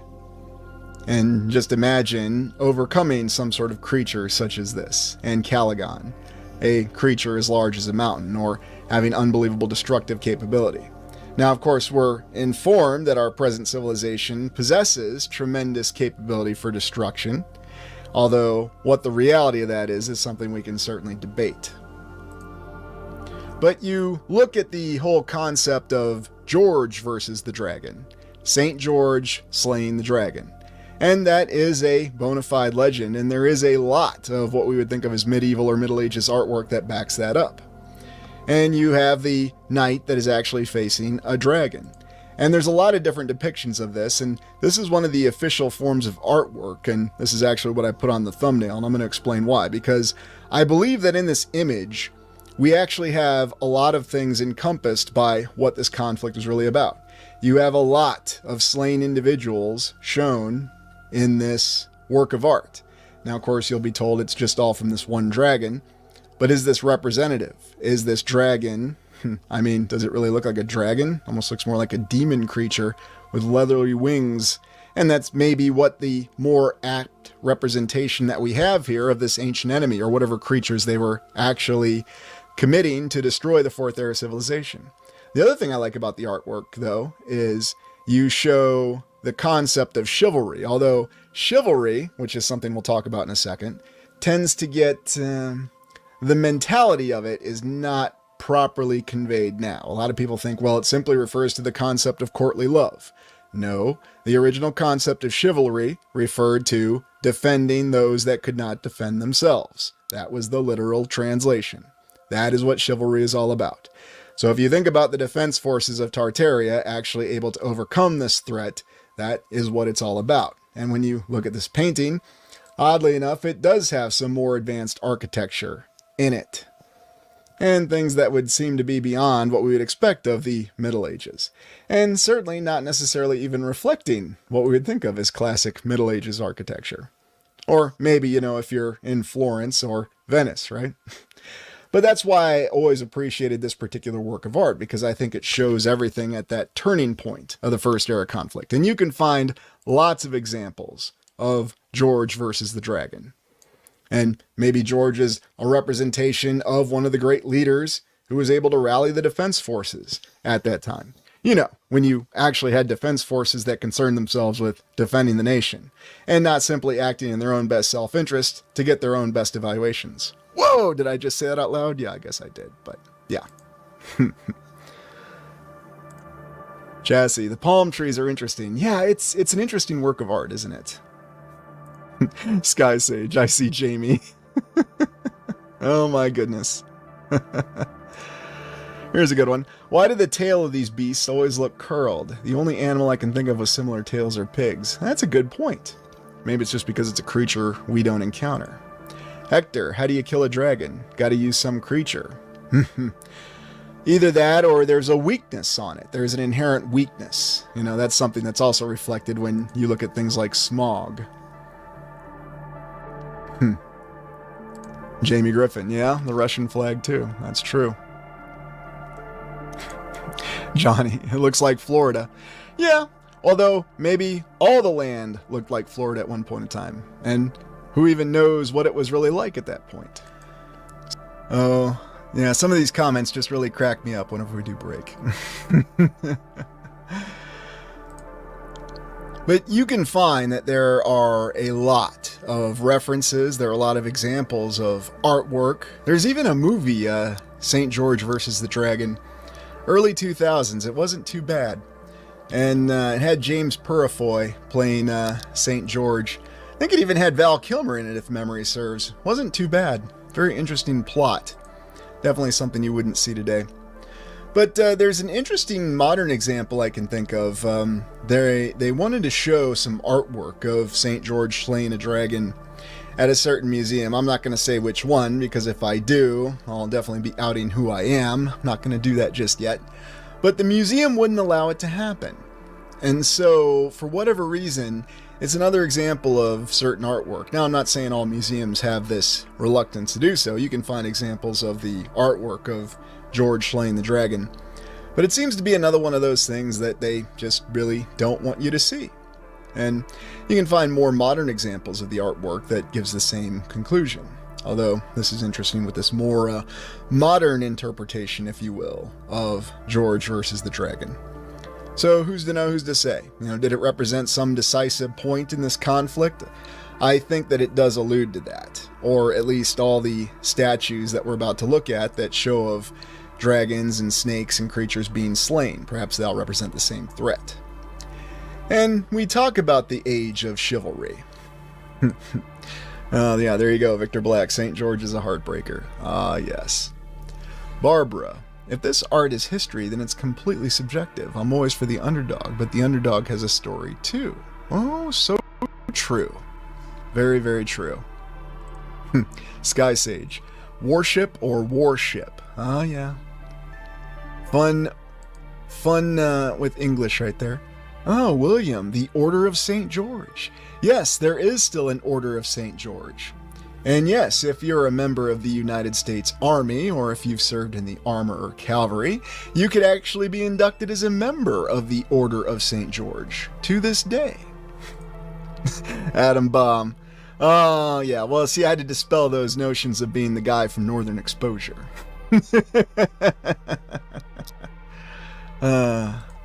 I am Kairos. How about that Dragon's Lair video game, though? Yeah, that was a pretty good one, wasn't it? Way ahead of its time, too. I forgot about that. Oh, Albie Belt. Yeah, Dennis Quaid and Sean Connery. Dragonheart. That was a pretty good one from the 90s. But this concept of chivalry, did it really mean courtly love, or did it actually mean defending those that can't defend themselves? Well, back in, at least in my humble opinion, when Ridley Scott made wonderful films, and he was a wonderful filmmaker, in the past, Kingdom of Heaven, and King Baldwin talked to Balin and talked about the concept of defending those that can't defend themselves. That used to be what it was all about. Now, there may have been more components to it, but if you really want to look at what it was really alluding to, it was defending the defenseless. And he even says it. Perhaps one day when I can no longer protect myself, you'll come here and protect me. That's what King Baldwin said to Balin. And it's a very interesting series of lines, and it's also a very interesting thought process that we have, because how many times does our current society claim to defend those that can't defend themselves, but then oftentimes because of factors beyond control, they leave people to fend for themselves? I'm not making any specific examples, just talking in generalities here. Now, actually combining the concept of courtly love and defending those that can't defend themselves, I think one of the best examples I saw was in the TV show Robin of Sherwood. And whether it was between the first Robin Hood, portrayed by Michael Pratt, pictured here, with Judy Trott, who portrayed Lady Marian, or Marian of Leaford. And those of you who are familiar with the channel, this is my preferred version of Robin Hood, because I like the fact that it really seemed to be set in a mythical time. And it really seemed to be set when magic, and yet there were other forces at work. And I think this showed the best example of both real chivalry, defending people who can't defend themselves. And you might recall that in this version, Marian was actually a member of the outlaw band herself, and she was just as much a warrior as the rest of them. Yet they also had certain concepts that they showed with how they cared about one another. So perhaps that was the idea of courtly love. Whereas if you contrast it with the more modern 2000s Robin Hood, where Robin Hood suddenly didn't kill people anymore, and it's a noble aspiration. But then, oddly enough, his character seemed to be so psychologically unstable that he was, just on the verge of breaking a fingernail and he was going to go off on a killing spree. It was really bizarre. But it's odd to think that these two shows were only 20 years apart, and yet it's like they're from completely different worlds. It's just one of those situations, and it's really, really strange to me. The other issue I had with the new one is I kept expecting Marion to whip out her cell phone and call Robin or Gaia Gisborne. I mean, it was really weird. And then going back to the darker side of Ridley Scott, you may have seen this film, The Last Duel. And this film is a great concept that shows you the antithesis of chivalry. In fact, this is like some sort of modern take in terms of what happened. I always appreciated the fact how... this is Matt Damon, right? Sorry, I just had to go there. How it looked like he had a modern shrapnel scar on his face. I don't exactly know how he got that. But yeah, if you want to see this current movie, this can show you what the antithesis or the opposite of chivalry is. And all the characters in this film are quite odious, in my humble opinion. I don't know, it's kind of like the characters in Battlestar Galactica, the reimagined Battlestar Galactica. Is there really anybody who seems like they have any redeeming qualities? No. Now I know, I'm just talking from my own experience, but it seems to be something that if the previous civilization didn't have, if they couldn't defend those who didn't defend themselves, if they didn't really have a love for themselves and each other, how could they have ever achieved victory to begin with? And if people act like this, then, you're going to end up just like the civilization did in Battlestar Galactica, committing a form of personal destruction of your own civilization. Okay, I won't say anything more about that. But if you ever go and you look at some of these wonderful window decorations and the colored glass, you can actually still find examples of St. George slaying the dragon that still have all those representative elements within it. Oh, Jamie Griffin with the classic there from Paul Verhoeven, Flesh and Blood, right? With good old Rutger Hauer. And Jennifer Jason Leigh. I forgot about that one. That was a very interesting film. KC933, A Knight's Tale. Yes, the one with Heath Ledger. That was a pretty interesting one, too. A little bit more contemporaneous, but I found it a little bit more charming, but that's just me. Definitely a little bit more charming. What's Vaughn got here? All riches went to the firstborn son, but there were second, third, and fourthborn everywhere living in poverty and green with envy. We see them today. Yeah, I just don't know. I just don't know. Normans built the cathedrals. Yeah, why not? We'll just go with that, because it sounds good. But anyway, we transition from the great struggle to the last component of this, victory and memory.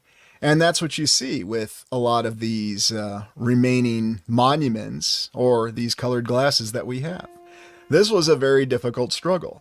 And again, this is something else you can find referred to in multiple cultures about how difficult this struggle was.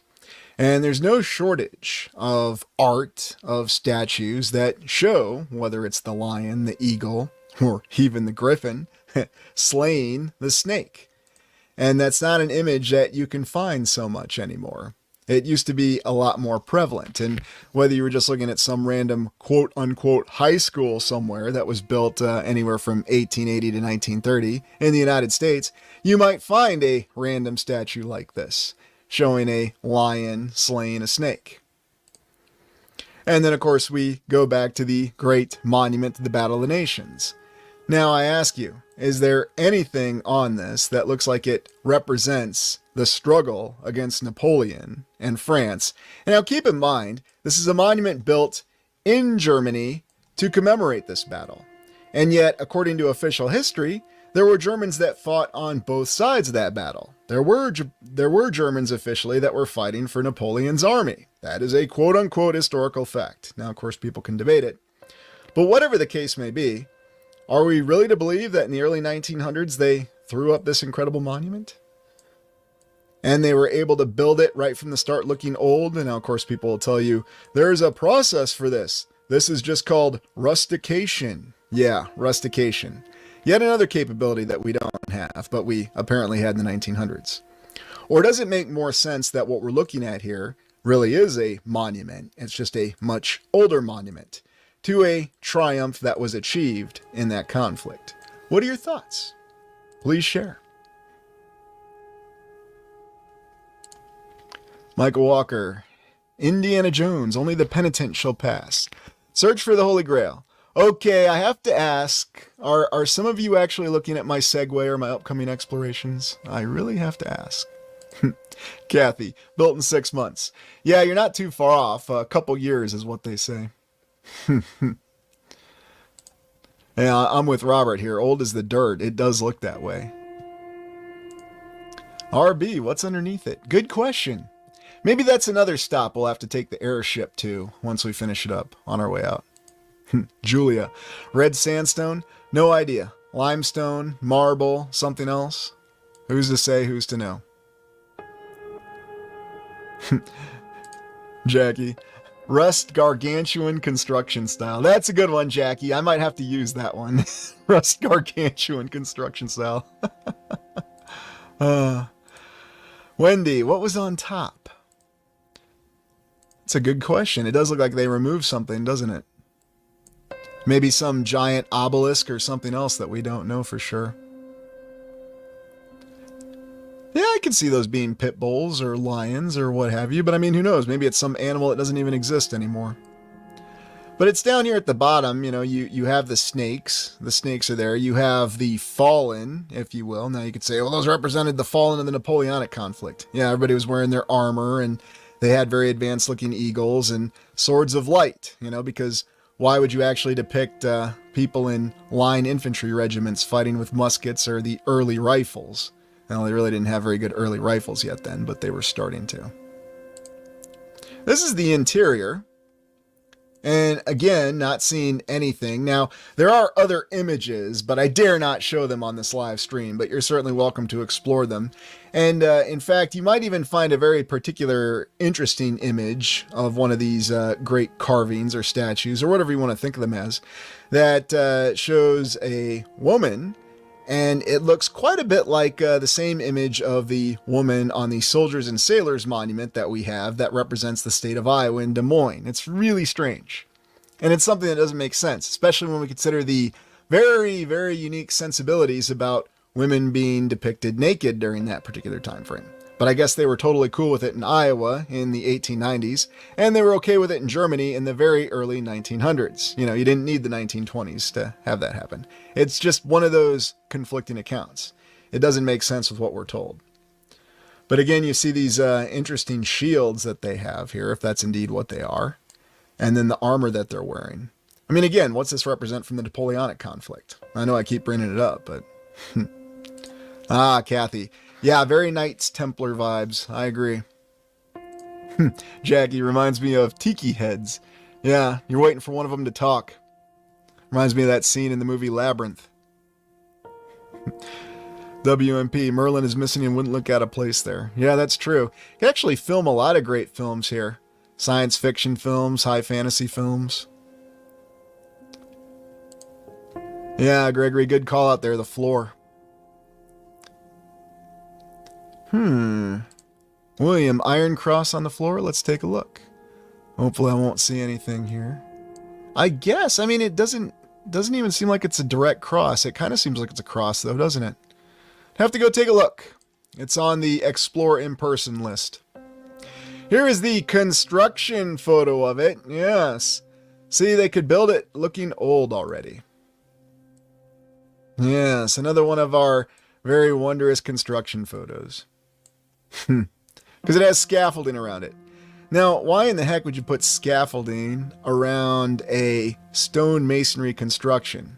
Whether it's the magical red or whatever limestone that we have, or whatever the heck it's actually built out of. Of course, you all know that I think it's built of something much differently.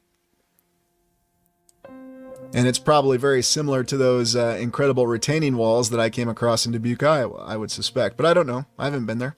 But again, another one of these images. Oh, I love this. The little advertising here on the scaffolding. Yes, restoration. Would fully agree. No, KC933, you don't need workers, you just need scaffolding. Yeah, exactly, Sarah. Restoration, reconstruction, cleaning seems to be what we're seeing. But it's not just this. This is one of the most prominent examples, in Germany. But you can go to Kansas City. This is Liberty Tower in Kansas City. This is part of the World War I monument. And they threw this doozy up in the 1920s, again from public donations in Kansas City. And tell me, what exactly do these figures have to do with World War I soldiers in the trenches? I mean, what do we have here? We have an individual wearing some kind of crown device that's very unique. Very, very large swords again. I guess we're doing Cloud from Final Fantasy here. And I mean, what's this one over here? These almost look like more advanced helmets. Now, of course, we'll simply be told this is to represent, the great deities that apparently watch over the dead of World War I. And to be fair, you do find things on this monument that might allude to the actual soldiers of World War I, especially on the frontal piece. But these images certainly don't. And oddly enough, there's been a lot of restoration done on this one too. Hector, Sentinels, Guardians of Olympus. Yeah, that makes the most sense to me. Were they representing some high guardians or high guards of the previous civilization? RB, I had a feeling you'd have something good to say about that. Ads on the old architecture. Yeah, well, what can you do? What can you do? Why is the flame on top? That's a good question there, KC933. Julia, Liberty Memorial is in front of the KC Federal Reserve Bank. It has some interesting statues as well. Yes, and you might have noticed that I didn't cover the Federal Reserve Bank when I did the exploration of Kansas City. And I'll just say this, it wasn't for lack of trying. Yes. But, as always, make of it what you will. Kitch, I had a feeling you'd have something to say. Kansas City was the fashion hub when that was built. Oh, very true. And everybody was all about commemorating World War I, it seems. So take up a donation. KC933, there's griffins below it, but their wings are covering their faces. Oh, yes. Yes, yes. Here's a better image of it, so you can see these figures a little bit more clearly. And once again, you still have the same impression that this is a little bit older. I mean, officially, this tower isn't even 100 years old, or it just turned 100 years old. Image was taken a little bit before that. And yet, for whatever reason, we have something that looks very out of place again. Now, I don't know. It's possible, I suppose, but it just seems improbable. And then you also have all the plague columns that we looked at across Europe. And you go across Europe and you'll find these very intriguing plague columns that are built to commemorate the plague, I guess. Why would anybody want to commemorate that? I mean, it's really odd because you look at the details on them and you get the impression of something much more horrifying going on. And yet at the same time, there's some very impressive art, even if it is horrific art, that went into constructing these things. And some of them are a little bit more of your traditional columns. Oh, yeah. Nice little ball back there on that building. But they all seem to have this symbolism, this mix of things together in a pile, which is very intriguing. Plague columns. And you might remember the one we looked at, I don't know, Space Fraggle here. Could be a warning. Yeah, it could well be.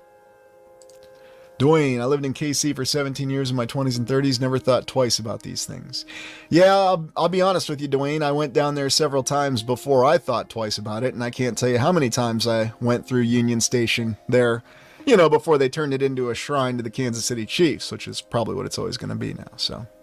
Okay, I won't say anything more about that.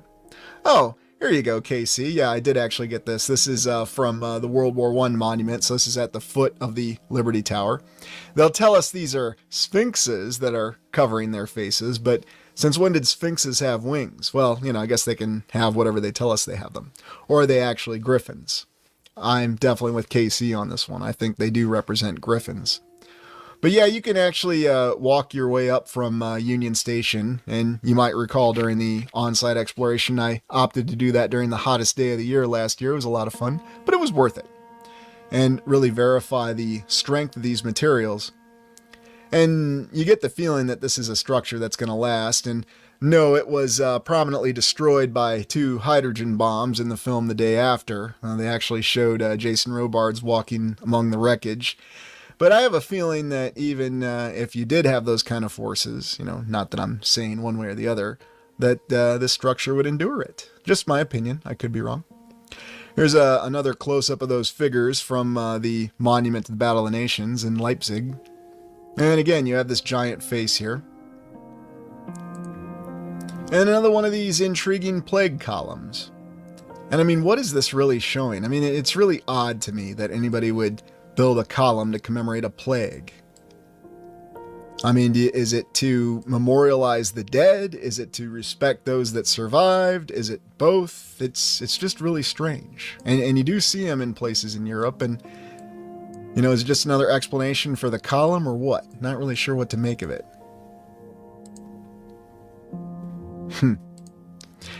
And that looks similar to the big statue behind the Pope in the one hall at the Vatican. Oh yeah, you don't say. Yeah, that is a rather strange one.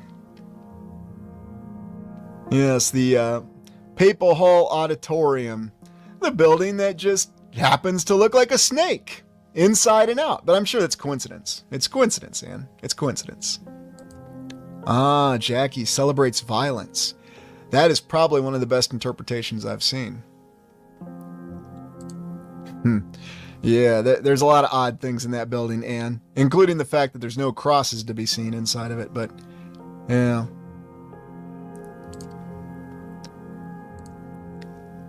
So could this have been a monument that the ancient enemy put up or decided to construct to commemorate all the violence from the second conflict? Maybe.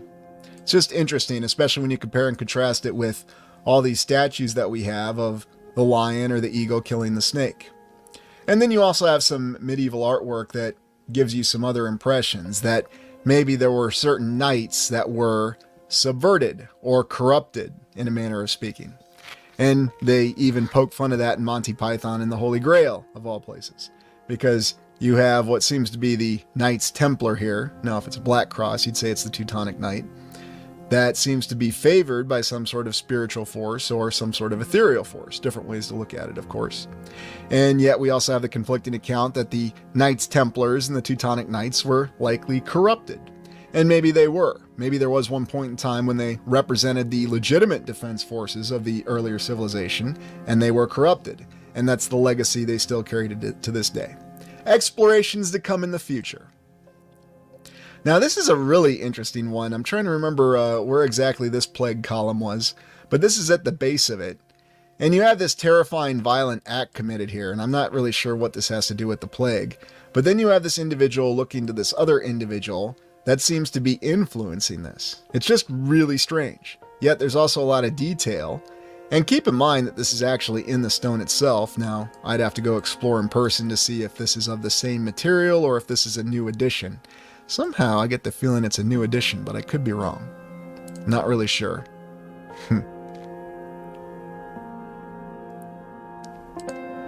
Yeah, I don't know. Or something we might think of or what they would tell us has that capability. Don't really know. Queen Peachy Keen, is that an owl on his head?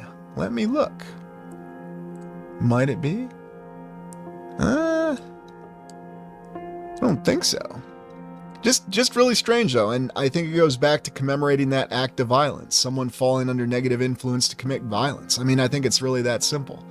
But it contrasts with these other images, and you should be aware that these images of these snakes being defeated are a lot older than we might like to believe. And they're also reflected on coins. Of course, they're coins that don't have dates on them. So I guess it doesn't prove anything, does it? We need numbers to prove things, right? But it does provide clues. Now this is really intriguing because you almost get the impression, and one of the issues that they have with the Liberty Tower, the World War I monument in Kansas City, is that it tends to get vandalized now and then. So was this an act of vandalism? I mean, here you can actually see some of the different coloration on this. And it really gives you the impression of this being a lot older. Going back to Leipzig. But again, not really sure what to make of it. I mean, this right here definitely refers to a lion. But, I mean, look at how advanced some of this looks. Yeah, I definitely feel something about this that, reaches you emotionally if you see that this has been desecrated in some way. But it seems like it's something we do now. We're all about desecrating monuments for whatever reason. Yeah, I agree. A.B. Jones, it does almost look burned, doesn't it? Vaughn, the Octagon. Yes, there are wings. Like it's some kind of platform that you could ride on. Pendragon. Does that really look like Napoleon? I don't know. Well, it's definitely not the Napoleon that was shown in the most recent film, because this individual looks focused and not disinterested. But yeah, I mean, this is definitely something to go explore in person. No doubt about it. And then another one of these plague columns. And a lot of these show up over Central Europe, interestingly enough. Kind of reminds me of a certain symbol in the Warhammer 40k series. I'm not going to say which one, but those of you who are familiar with it, you know. And then, oddly enough, we'll talk about this, the kind of interesting change that we've had where the griffins were converted into lion-looking creatures. And you actually see that in a lot of statues, too. But since when the heck did lions ever have wings? Oh, and apparently this one has a halo, too, or he just happens to be posing in front of the sun. And again, this is official medieval art, so what the heck is this supposed to represent, officially? Yeah, PMC's right, chaos. And I think that's the reference to the conflict that you have. Ah, Jamie, the Chimera. And was the Chimera good? Was it with the forces of civilization? Was it with the ancient enemy? We don't know. Sean, yeah, that's what they tell us. Who the heck knows for sure? Maybe Napoleon is just a 3-flavored ice cream and that's it.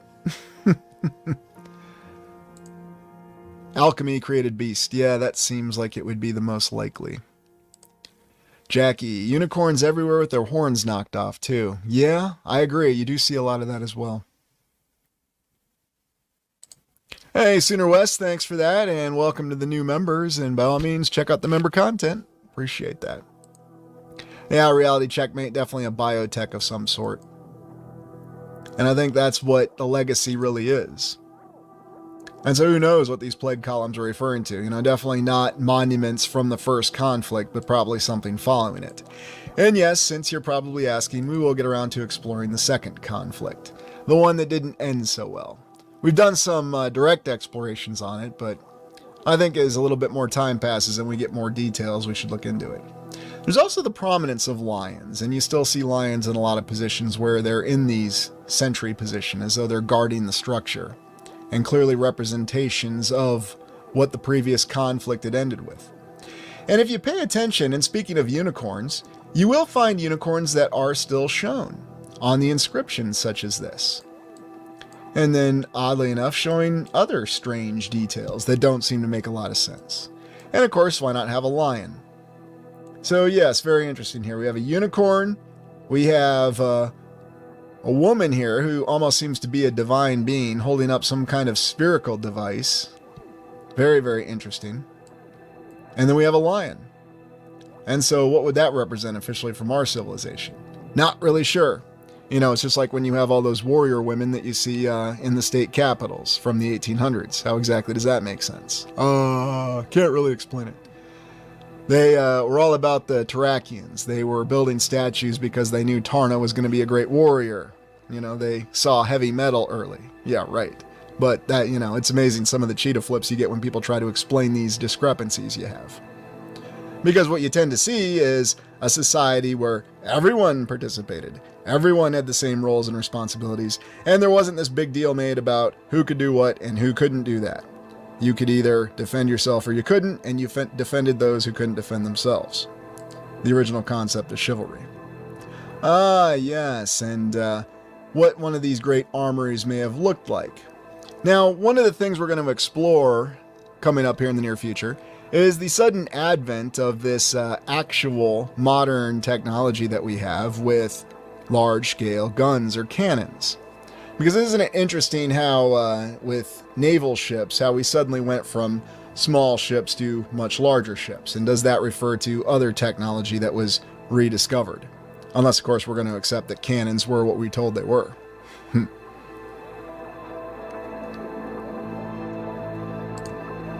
Are hydras real? Yeah, there's probably something like them, or was something like them. Rebecca, we totally live in a video game. Yeah, it feels like that, doesn't it? Oh yes, Adam, we will be looking at sound weapons. And not just the ones from the original David Lynch Dune either.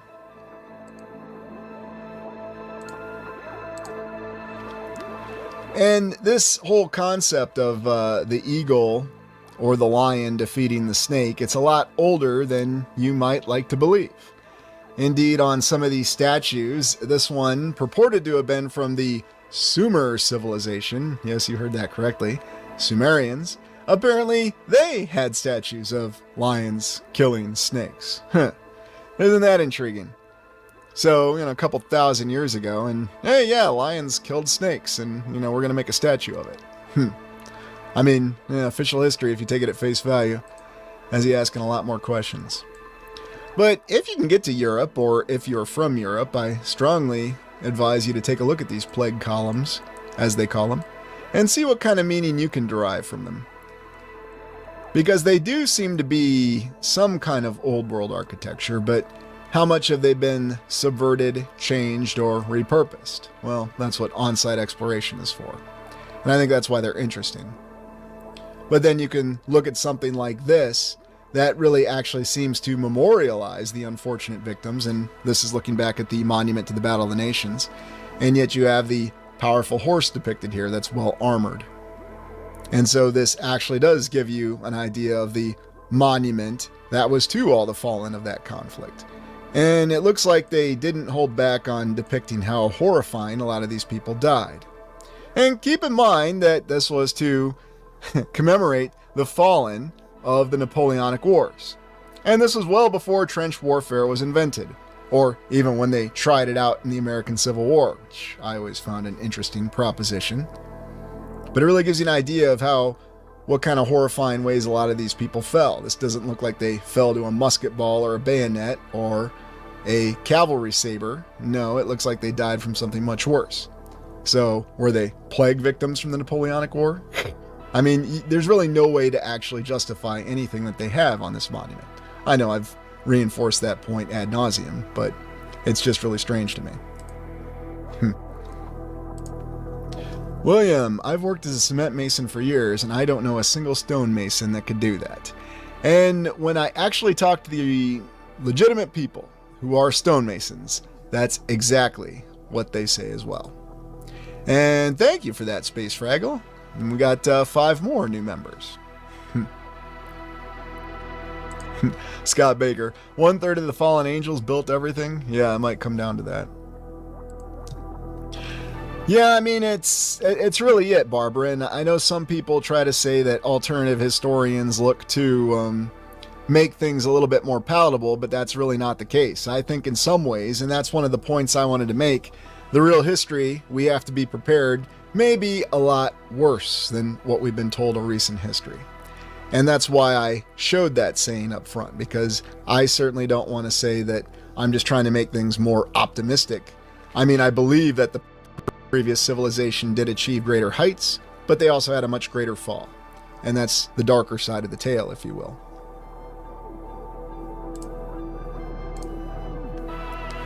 But there are certain areas that you can go to, whether you're in the United Kingdom or well across the United States, and you'll still see these much older statues that do show the lion defeating the serpent. Now, if you actually go on site and try to put these in videos, yeah, for whatever reason, few of these statues survive, but apparently they used to be a lot more numerous, and so I can't imagine why. That they were really commemorating this great victory in the first conflict. But what are your thoughts overall about the first conflict in this exploration? The Alien Races book. You would love the Cabbage Patch Kid orphan trains if you heard of them. I've never, ever heard of that. And I've never, ever done a video on the orphan trains, have I? Just a couple. I'm being sarcastic.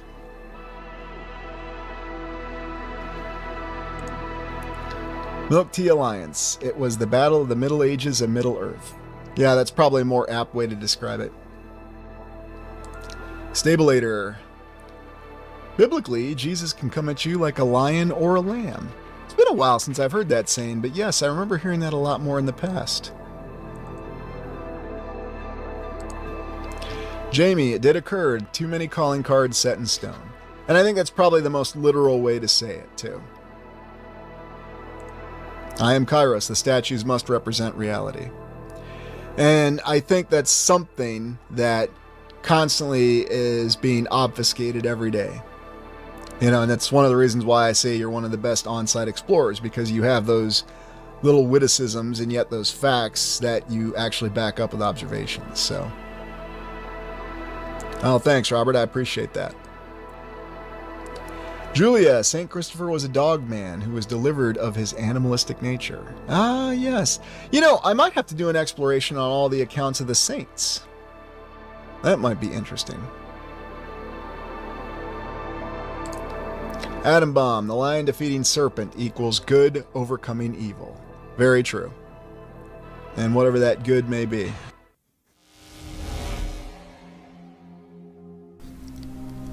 Welcome to the Restitutor Orbis channel, and today we're going to complete our last exploration on Tartaria as a whole. In the past, we've looked at the greater glories of Tartaria. We've explored what it may have looked like, and these are just theories, because the reality is we have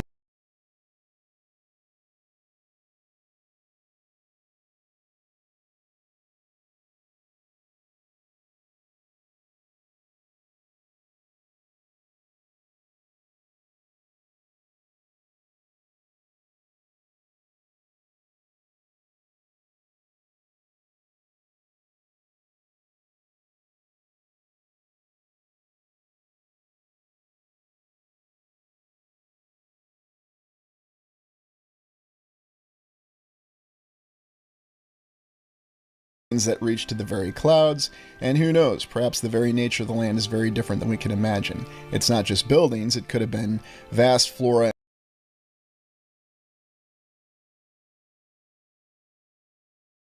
Greatest achievements in humanity and its history seem to be reflected in Tartaria, and the actual intention behind this civilization, which was to achieve balance within the individual, but also to achieve balance between the individual, the cities, and nature. It's certainly something that we can see in our current civilization, that we tend not to have balance. At least not a balance that we can recognize. We oftentimes see ourselves being moved to polar opposites on any and every issue, whether it's the differences in our ideology or our appearances or even our economic systems.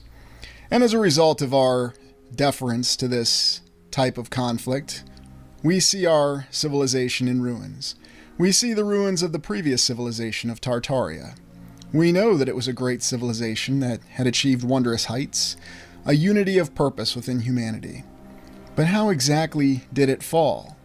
In the past, we posited who was truly responsible, and we came to a little bit of a conclusion that perhaps we were responsible, or at least our progenitors were responsible. Yet, looking deeper into the history of Tartaria, I think we can still see the very forces and their effects in our current civilization that caused the fall of the previous civilization. If you think about what every civilization aspires to be and do, it's to grow and to increase in size and knowledge. And while the people of Tartaria looked within themselves, they sought more lands to explore. There are accounts in this that they opened portals to other lands, that they attempted to access areas that they didn't have access to. In effect, they had reached the physical boundaries of their realm or their lands, and they sought to explore others. It was in this exploration, though, that they opened a portal to a dark land, and they allowed some other dark beings to reach their land through this portal. By the time that they had realized what they had opened up, they found themselves facing an entity with a power that they couldn't even begin to imagine. An entity that seemed to reflect some sort of anti-deity, or an anti-god, if you will. This anti-god quickly filled the land and turned the people of Tartaria against themselves. But how was this achieved? What happened that caused the great civilization that was unified in purpose, that had achieved balance, to completely fall apart and ultimately be destroyed? We can still see the remnants of Tartaria everywhere we look across the lands. Castles, ruins, some buildings that are kept in better shape than others, and even older remnants of the buildings of previous eras. When we look at our 5 eras theory, we start with our contemporary era because that's where we are now. And we examine all of the aspects of our contemporary era. People will tell you that some things don't apply to Tartaria and some things do, but the reality is everything does. Because we are descended. We are the progeny of the civilizations that came before us. It doesn't matter if there were 4 resets, 5 resets, or 2,000 resets. We are still the same people. It's safe to say that there have been vast changes within both ourselves and our civilization and the society. When we look at the 4th era, the Tartarian civilization, we examine their great triumph. But now we're going to look at the decline and fall. How did this great civilization erode and disintegrate, ultimately turn upon itself, and then found itself isolated and destroyed by the forces that it had exposed itself to in its attempts to explore new lands, to access other lands. And we can see the great tragedy of the destruction of the once great examples of architecture. And we can see the remnants of it, even perhaps in some of the images that we have that perhaps were not altered from the 19th century. The height of the 4th era, or the Tartarian civilization, is something that we believe dreams are composed of. It's very difficult to properly imagine or visualize exactly what these images were in this civilization. The finest examples of architecture and society working together, people achieving balance, looking inward for internal strength, and most importantly, possessing self-discipline. What we know as our paradigm in our current civilization is that we have external discipline. In other words, external institutions, individuals enforce discipline upon us. We do not seek to be self-disciplined. We tend to be discouraged from seeking self-discipline. And what this leads to is when you rely on another force, authority, or individual to impose discipline upon you, it means that that entity is ultimately dictating how you're going to live your life. They're going to tell you what's important, and they're going to do it in the most insidious ways possible. Even though you may be consciously aware of it, even though you may see it, and you write about it and you lament about it every day of your life, you're oftentimes willing to accept it because you've been conditioned to accept it. You've been conditioned that there can be nothing better in the past, or that in the past everything just fell apart because the previous civilization was corrupt. And indeed, a lot of what we're allowed to or encouraged to explore when it comes to a previous civilization was the ways in which it was corrupt. Because you'll see that the corruption is reflected in our current civilization, and even in our supposed recorded mainstream account, you will find the examples of corruption. Yet contrast that with what we see as the dream of Tartaria, or the 4th era civilization. And that dream is a people who had self-discipline, who had self-restraint, and yet at the same time achieved balance. They were able to overcome their physical differences and all the other differences and live in a state of balance. Now, of course, this has to be mocked, this has to be derided, because this is a threat to the current power structure that we have in our 5th era civilization. No one is supposed to know that they have greater capabilities as an individual, that they have spiritual strength which cannot be matched in any way, shape, or form.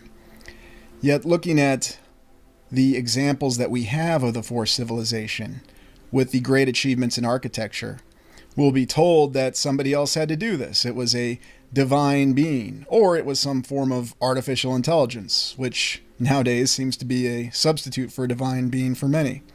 And if that's what you choose to believe, then so be it. But we have to remember that many of the greatest works of art that depict the wonders of the past came from a human being. It came from a human's creative inspiration. The tales of fantasy did not come from some artificial intelligence. They came from human creativity, the spirituality within every single human being that no doubt comes from some sort of divine power.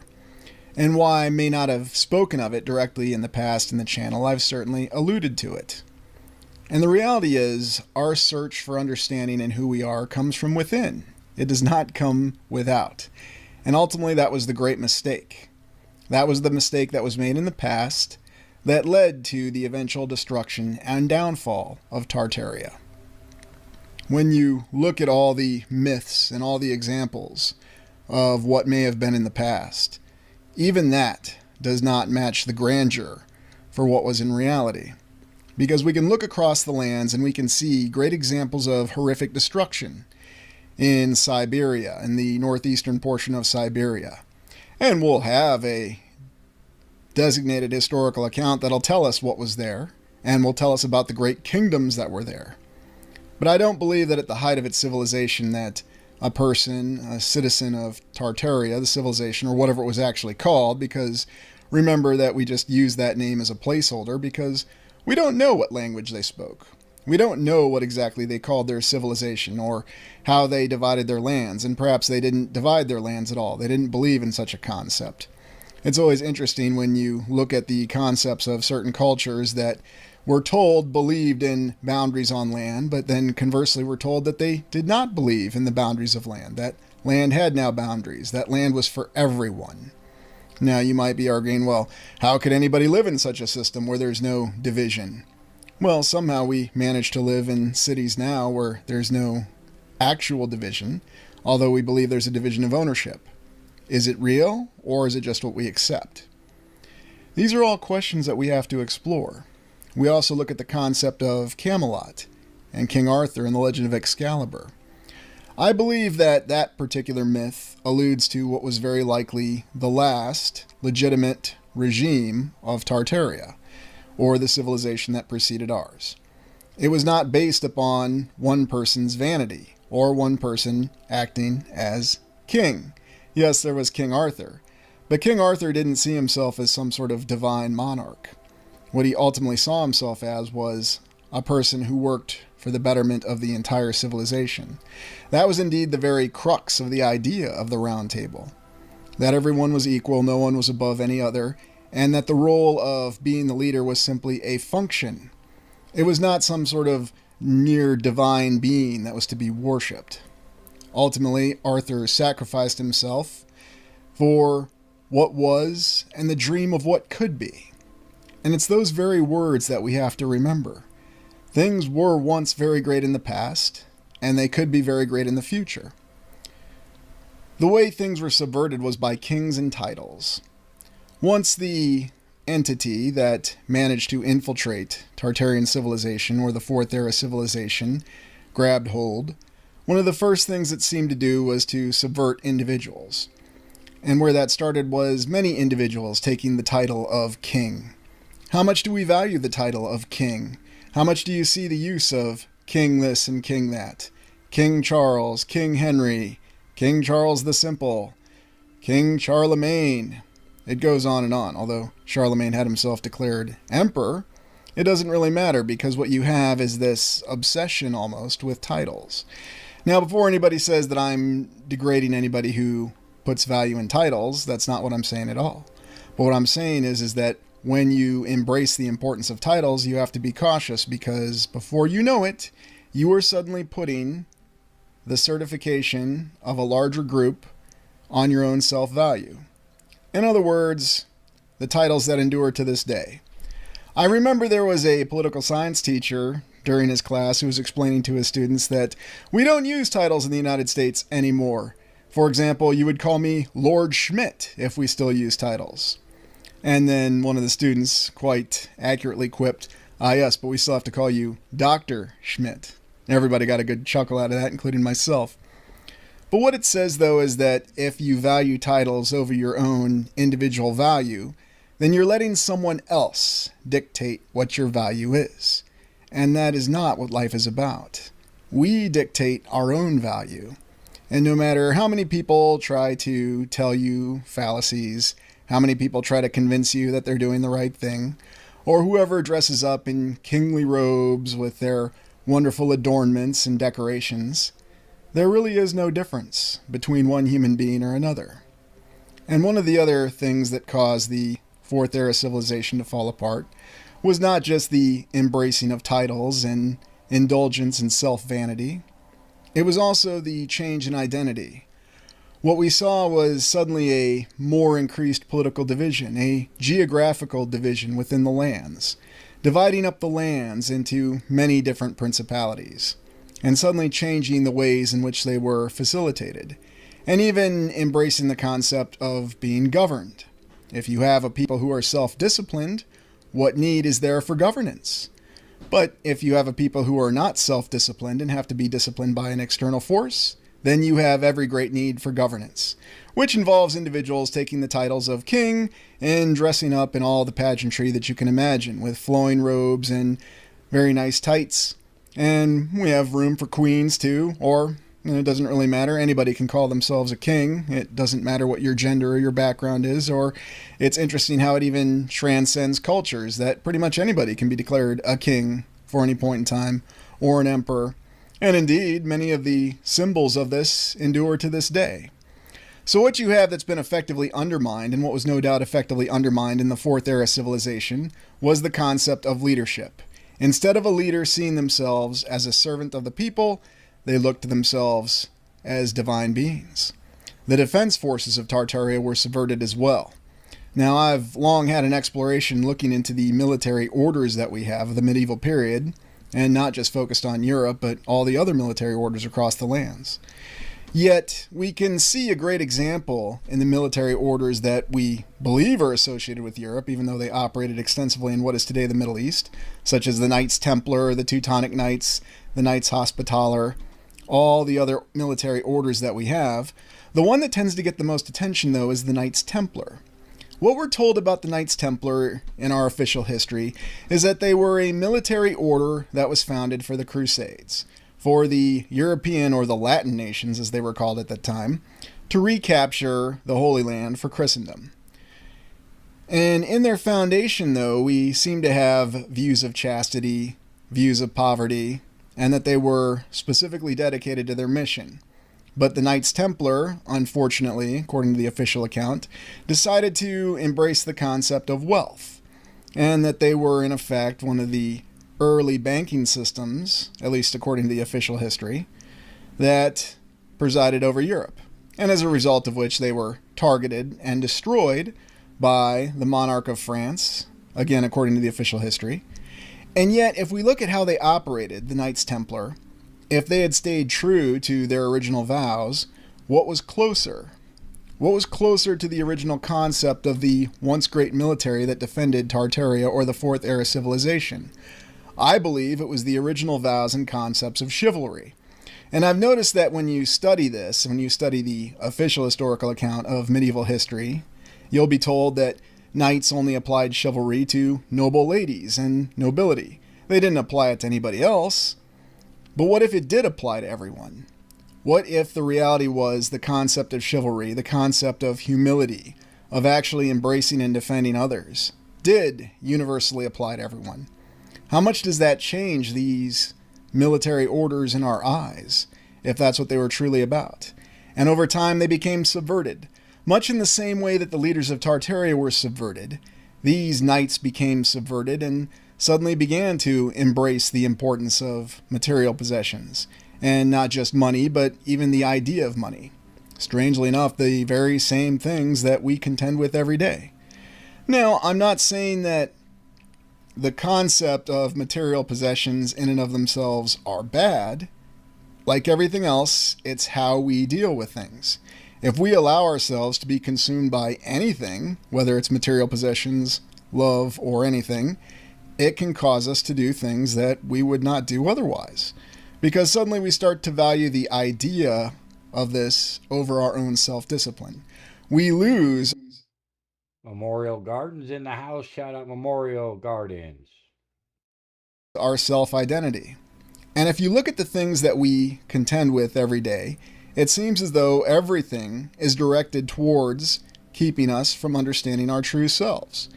And this is very true when we look at the official historical account of the Knights Templar. This is a military order that had a very noble purpose and seemed to have a very noble method, a methodology behind how they lived true to that noble purpose and those values. Indeed, the Knights Templars are viciously derided as evil, or the antagonists, in the novel Ivanhoe by Sir Walter Scott. You might remember we looked at the Scott Monument when we did our exploration in Scotland. It's a very striking monument that supposedly depicts characters. This is the original depiction of the Knights Templar. 2 knights riding 1 horse, and the reason being because they were impoverished. That was one of their essential vows. Very similar to the Franciscan monastic order in Christianity, that they embraced poverty. And yet there is a conflicting account that says that these Knights Templar devolved into concepts of violence, and they believed in violence and engaging in acts of violence, and that became more important to them, in addition to their valuing the idea of money above all else. And you can find a similar account with the Teutonic Knights, who supposedly took in the remnants of the Knights Templar and then continued their so-called colonization efforts into what is today Prussia. It's very interesting, and this is all the official historical account. Yet again, there are conflicting accounts that say that these military orders once had a more noble purpose, that knights truly did live true to the concept of chivalry, and that it didn't just apply to a select few in the population, but it applied equally to everyone. So what's reality and what's merely the blended fiction? It's hard to say. And that's all by design. We're not supposed to have a clear account of the civilization that preceded us. Indeed, you're encouraged, and it's quite okay to talk about the Knights Templar once they had devolved. There's an interesting episode of Robin of Sherwood, yes, that show again, that I think tells the entire story of the Knights Templar in one single episode. It's called 7 Poor Knights from Acre. And in that story, Robin Hood and his band of outlaws come across a group of Knights Templar, 7 knights, who had a small object, a gold object that was a depiction of the order of the Knights Templar stolen from them by this individual. As a result of this, the Knights Templar seek to find the individual responsible, kill him, and then reacquire their material item that supposedly means everything to their honor. And in the process of doing so, they kill many innocent people trying to retrieve this object, and they even kill a member of Robin's band. And Robin himself has to actually engage in hand-to-hand combat and single combat with one of the knights to try to save one of the other members of his band. It's a very well-written story, and it's very interesting how within an hour they managed to summarize the exact progress of the Knights Templar.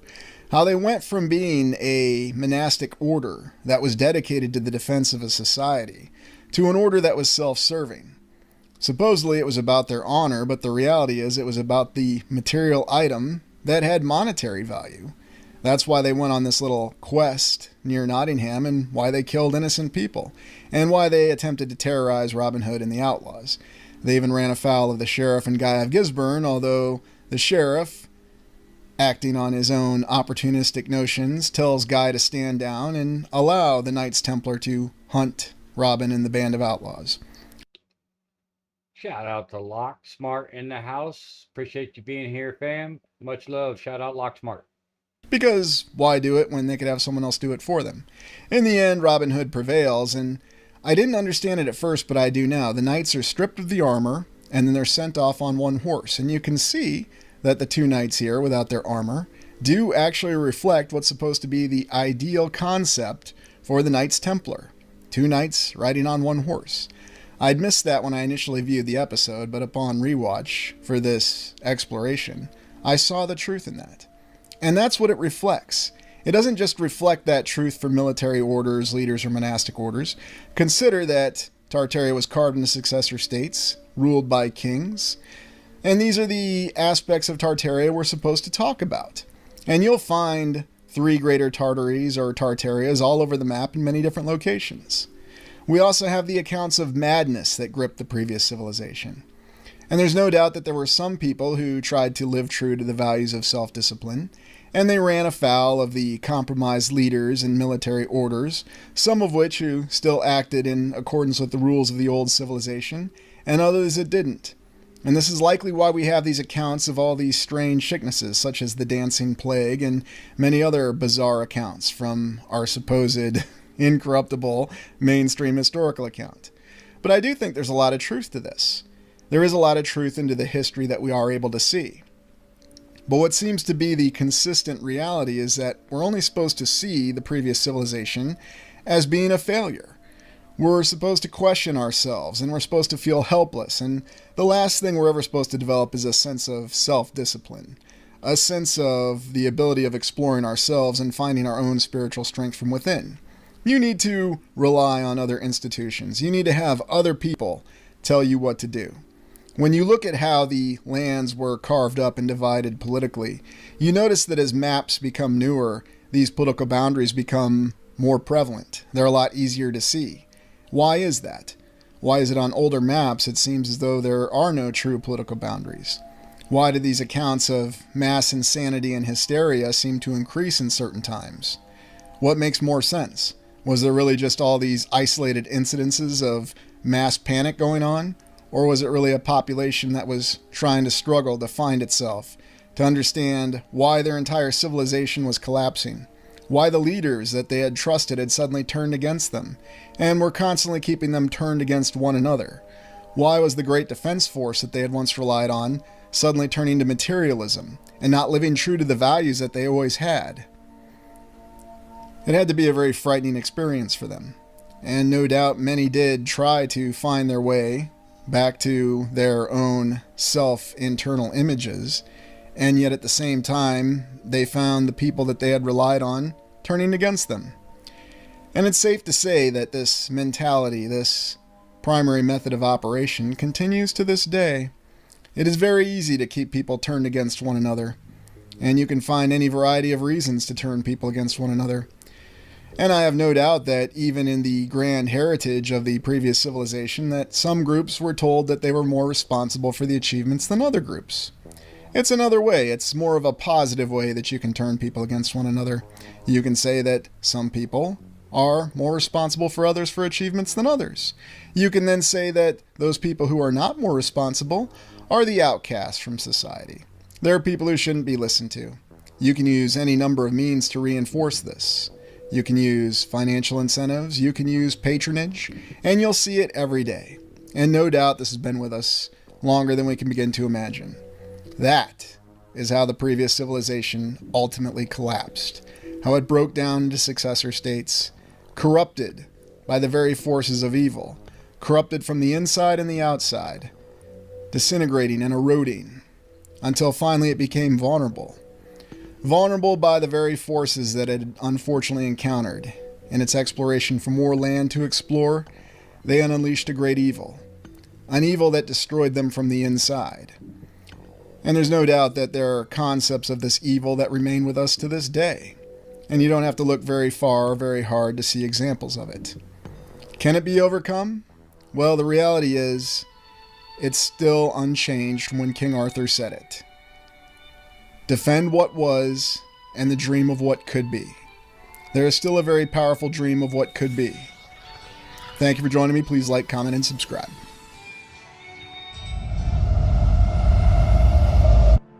Ruins across the landscape that give us clues that there was a once great civilization that encompassed the entire world. The civilization that we refer to as Tartaria. The civilization that preceded ours. And while we may not know its actual name or what language they spoke, we know that this civilization existed, found in the wondrous ruins that dot the landscape. Indeed, many still in use today by our current civilization. But how did this wondrous civilization fall? What was the final chapter in its true history? Today we are going to explore that when we look at the final conflict of Tartaria.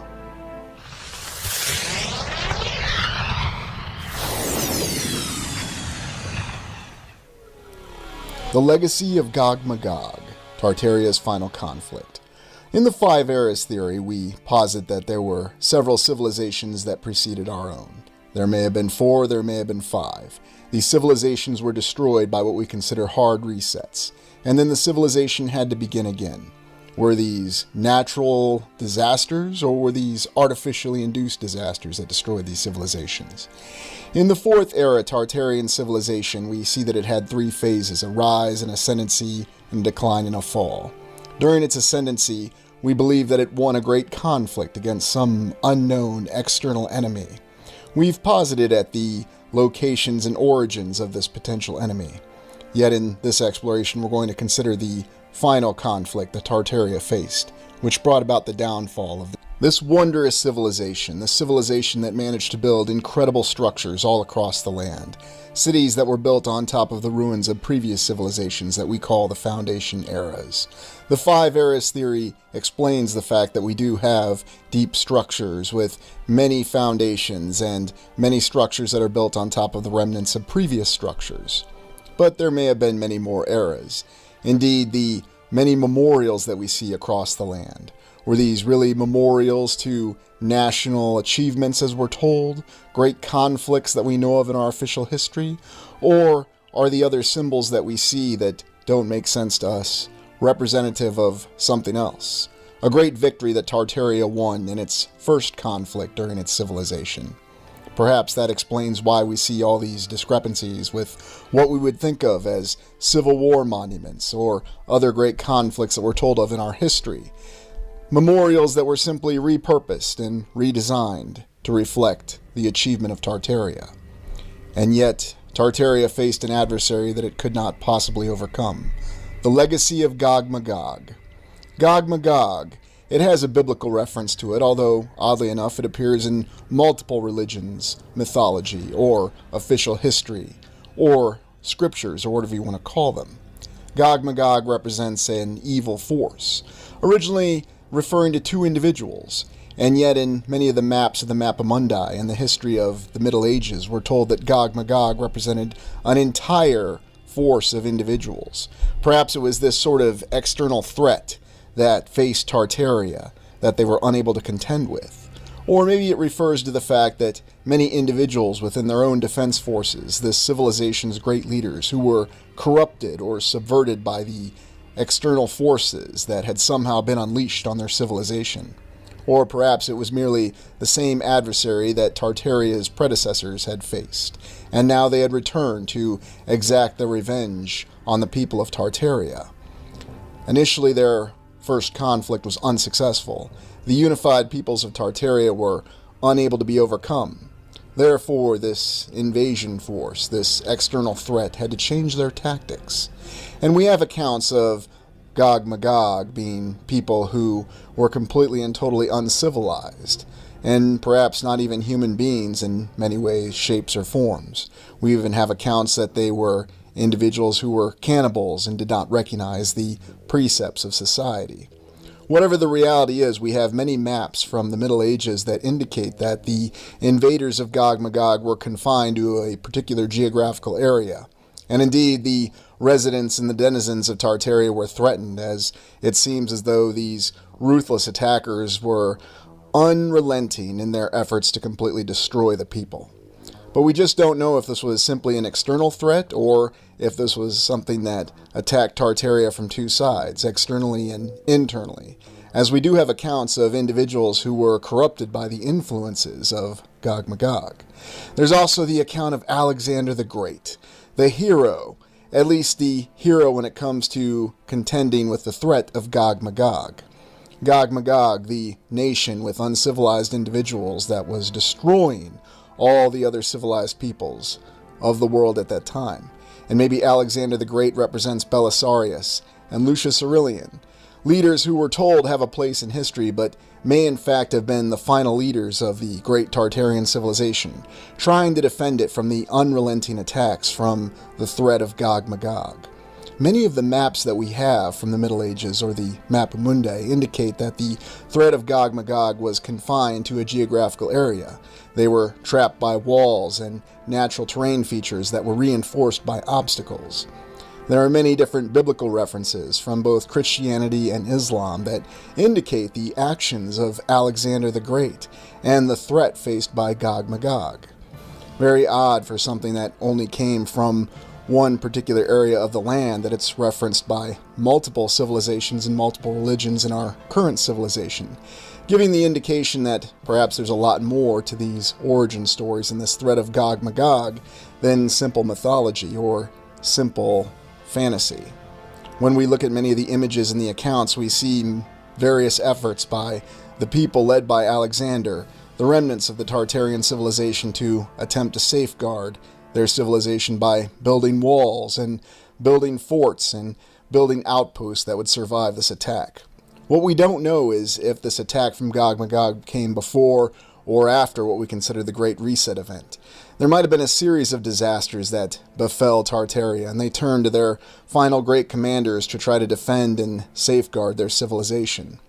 We know that their efforts failed over time, and yet we still have the remnants of their fortifications.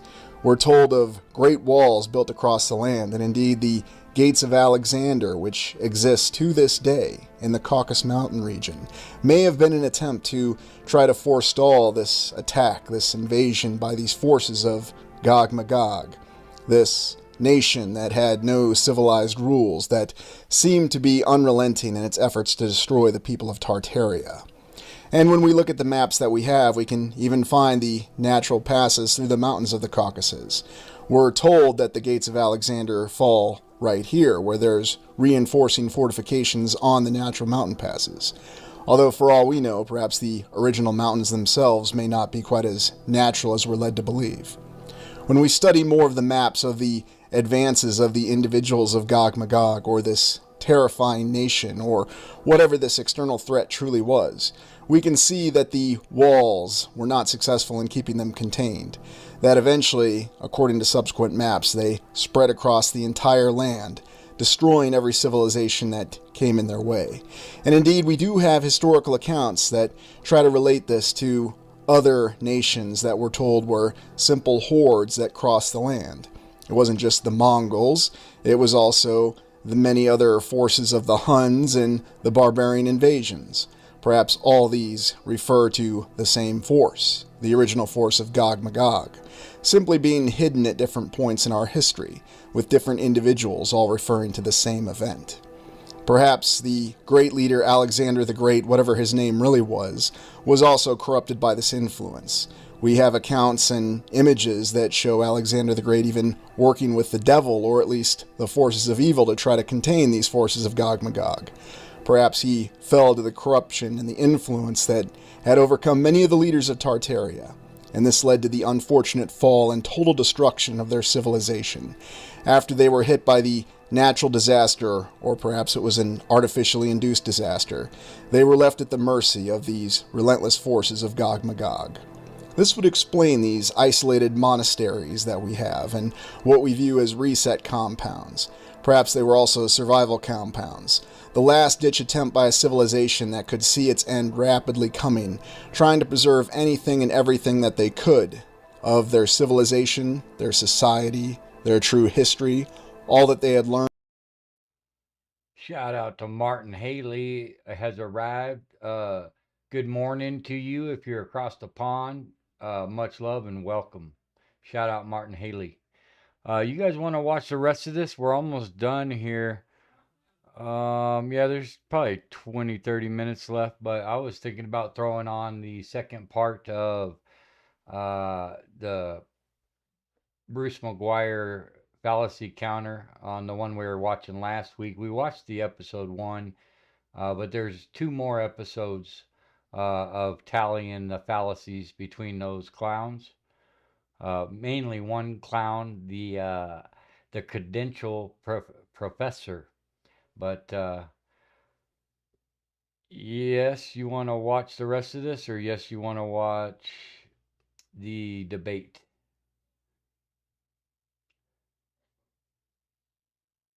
Yeah. So you from Australia then, Martin? Land down under?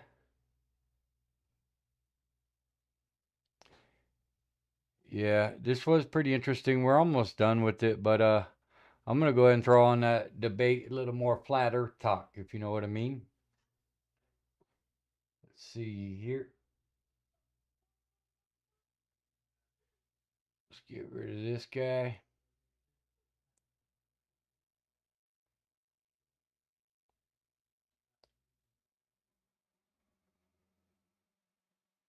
This is, again, why the scientific method is so important and clearly determining dependent and independent variables. So as you can see, just after part 1, he's up to 286 fallacies. And that's just part 1. And then we got 1 fallacy for Hibbler. He's got 2 zingers, 15 zingers for Witsit, no fallacies. 3 zingers on David, no fallacies. No fallacies for Judas, and he's got 13 zingers. It is nice to watch the old Jaren compared to the new Jaren. Let me turn this damn camera on. But yeah, it's just good to see the contrast. That's what I like about seeing it, how quickly he flipped, and just the contrast of it all is pretty amazing. Because if you're sitting by a campfire, it doesn't take a genius to realize the further you go from the campfire, from the source, the heat, from the source of the heat, the colder it. Basically, all the exposure on the final experiment. So if you guys weren't here for the exposure and what I brought to the table with my due diligence as far as the marathons and skydiving, all that crap of the Union Glacier, then I highly recommend sharing that out and watching it, because it is important for these fence sitters to see it and understand why we believe what we believe, because to me it's irrefutable. That information, that those are just facts. They're not opinions, and it's pretty obvious once you see it. Will be.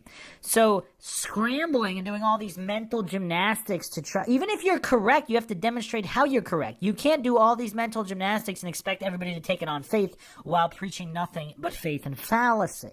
That's the problem with, of course, this entire conversation. And not only that, but I don't think, does Bryant have the mental capacity to even understand this?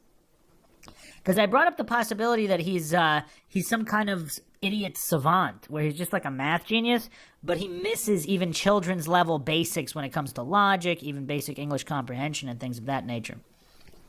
So the reason why, and you're right, when it's colder in the morning, we know it's colder in the morning because the sun, the sun's been gone for a while, but the atmosphere is still holding a lot of that energy. So it's not going to be arctically cold when you wake up, because the ground and the atmosphere are still retaining a lot of that heat from the daytime.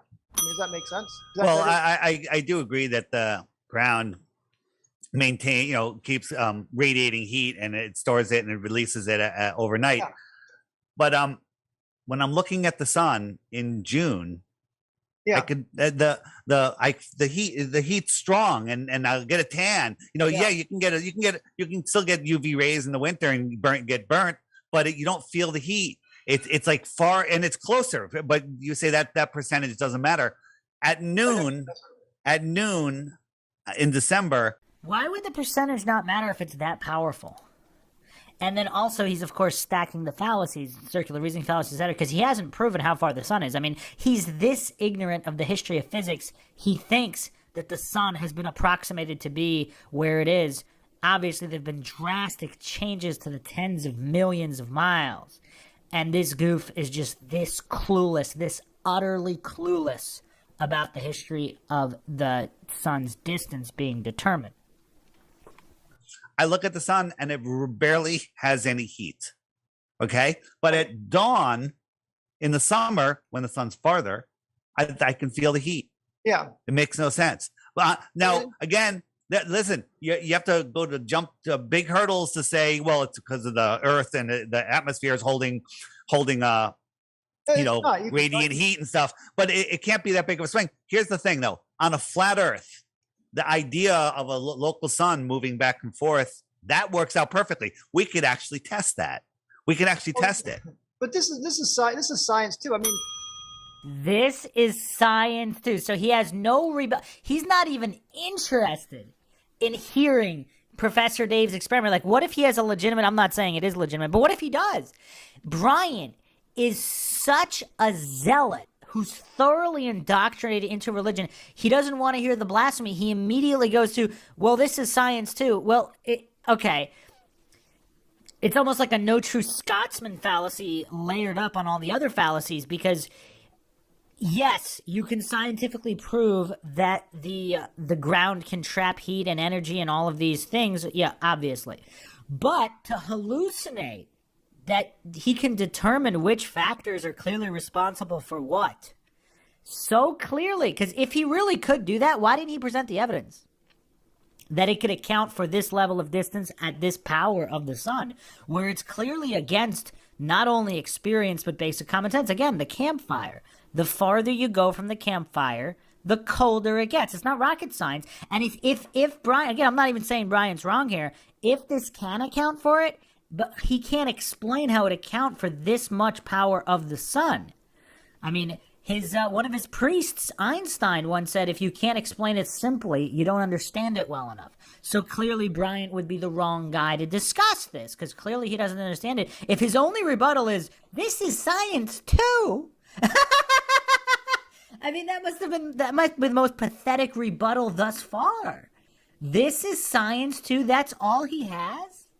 Again, it's a specific heat equation, which shows that land, it gives you a way to measure and quantify how land and atmosphere hold on to heat energy. But that's not what's being discussed here. So this is almost like, I mean, not only is this a red herring logical fallacy, I mean, this stack of fallacies here, I have to say, Bryant might be the new champion, because even though so-called Professor Dave, I mean, his ad hom spamming is legendary. He commits more ad homs in the quickest amount of time. But Bryant is really diverse with his fallacies. I mean, he's coming out with all sorts of different fallacies, stacking them on top of each other and regurgitating them with religious fervor. His religious fervor is evident throughout this entire. So just to catch you up a little bit, Schneider, I guess you might not be aware, but Weiss did defend both. He said that Jaron was trustworthy, and so was Witsit, and he thinks that there is no 24-hour sun there, but Witsit got fooled. So he's obviously sold out, because he also moderated the debate between Dustin Nemos and Witsit, saying that the Mount Rossman was a different mountain, yada yada yada. And Dave was defending him the whole time, but Dave is claiming that Witsit got tricked into thinking there was a sun, even though there wasn't. So just to bring you up to par there, we know damn well Witsit didn't get tricked. He obviously sold out by the evidence that supports it. So just to get you caught up. So-called discussion, whatever you want to call it.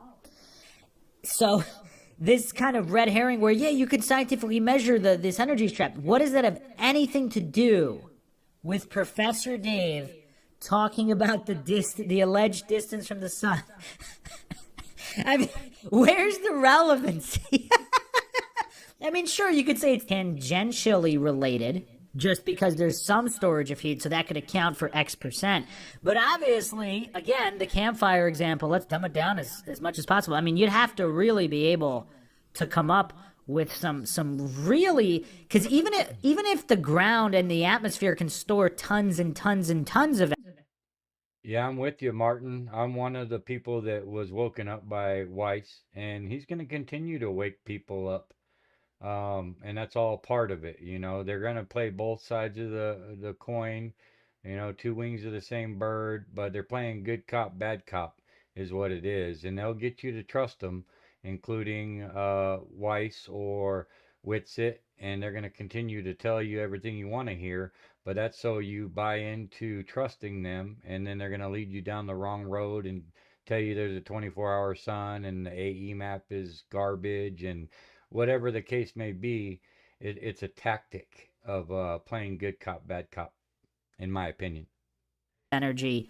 Why would it magically not be storing that energy at different times of the year related to the distance of the sun? Because the sun's even closer, so then you get even more heat from the sun, plus all of this stored energy. How is this stored energy magically not manifesting in higher temperatures at closer distances to the sun? Like, what is this goof smoking? Again, nobody's debating that the atmosphere and the ground and the earth stores some energy and heat and release. Nobody's debating that. But why does it magically not do that in relation to the distance to the sun when it's farther versus closer to account for the temperature, which it clearly doesn't? So Weiss claims that he does think that they went to Antarctica and they got tricked, is what Weiss is claiming. So he's claiming that they actually went there and Witsit got tricked into thinking, whether it be mind control or whatever. He got into the weeds a little bit about Jaren being some type of clone or whatever. But, you know, that's kind of suspicious as well because Jaren doesn't look like the same Jaren. I'm sure it might be filters or whatever. But even Weiss looks much different than he did a year ago. I don't know what that means, but I'm just stating the facts. Not to mention, the sun is this powerful. I mean, even turning your back to the sun, it's just like a campfire. I mean, it's so powerful. So at this alleged distance, it doesn't really add up unless you want to add in, you know, more laws of physics, which, again, I'm not saying there aren't. I actually believe there are further laws of physics, undiscovered laws of physics that could account for that. That's not a claim. I'm just theorizing right now. I'm not using that to purport any kind of argument that the Earth is a globe or not a globe or whatever. But there are other factors and they can be introduced, but everything Bryant is religiously preaching here, it doesn't hold up because it has nothing. Yeah, Martin, at the first 2 to 3 hours of this live stream, we went through the debunking of the final experiment and showing how Union Glacier is basically a movie set. There's definitely a backdrop there, and the mountains aren't real. And I showed that on not only the final experiment, but for many, many years they've been pretending to do marathons there, skydiving, all kinds of shenanigans, and the evidence is there in all those videos, not just the final experiment. So it leads me to conclude, oh, you did see it. Okay. So yeah, it leads me to believe that that Union Glacier probably isn't even a real place. I don't, that's what I'm concluding. Thing to do with David's point. And does Bryant not get that? Because it really seems like he's genuine. It really seems like he might have some kind of mental disability because it doesn't appear that he's actually trying to deceive. Maybe he is. Again, I don't know the guy. He seems like a nice guy. I could be completely wrong about that. He might be some kind of evil, maniacal genius who just plays dumb so well. And then again, he keeps going to his math equations, to his unicorn equations. The math might all add up. Again, nobody's disputing. Like let's give him all the math. Let's say it's all perfect. What does that have to do with reality? And if you can, again, it makes perfect predictions. And by the way, I did the calculations on the 91 versus 94 million. You know, the difference. Perfect predictions. Again, these are post-dictions, not prediction, as Witsit brilliantly addressed in part 1. So if you haven't checked that out, make sure you check that out. Austin Witsit, actually, he hasn't really unleashed. He's like Michael Jordan, and he's kind of been on the bench for most of this. He's come out for a couple of plays, but I'm still waiting for him to just pounce and annihilate. Because, again, Austin Witsit, if you're a fan of debate, this has nothing to do with Flat Earth. Watching Austin Witsit debate is like watching Michael Jordan in his prime. I mean, it's just, it's a sight to behold and behear. And we will hopefully hear a lot more from him. But again, let's continue here with Bryant and his perfect predictions. You know, the difference of 3 million miles in the sun's trajectory. It turns out if you actually look at it's all based on the perpendicular angle that the sun's coming in. So when you it's basically taking the sine, you know, whatever angle is coming in, you take the sine of that, and it gives you the component that's perpendicular, right? So I did the calculations, and it turned out, even being 3 million miles away, the amount of, you can calculate the irradiance hitting the Earth at a certain latitude. And because the angle is closer to 90 degrees, you actually, I wish I don't have the calculations here. I did them though. You actually end up getting a lot more energy, even with it being 3 million miles away. You can do, again, because the 3 million miles compared to 93 million miles is so small compared to how you can have these sharp angular differences from the seasons. And that's the reason why it can be hotter in the northern hemisphere, even though the sun's further away. And again, I did the calculations and it works. So he stacked the assumptions and hallucinations.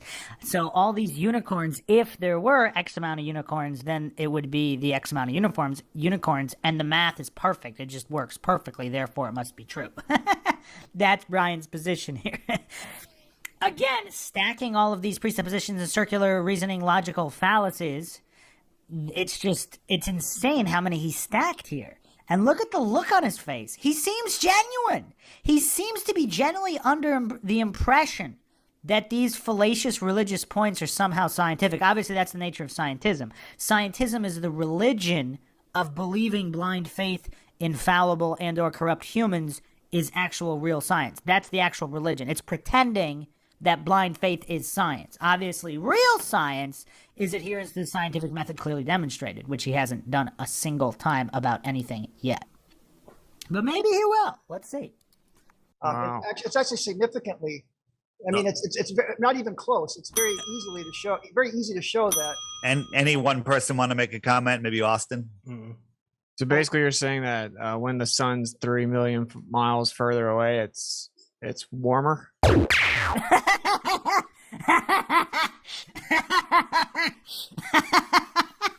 Oh man, when you go further from the campfire, it becomes warmer. Oh man.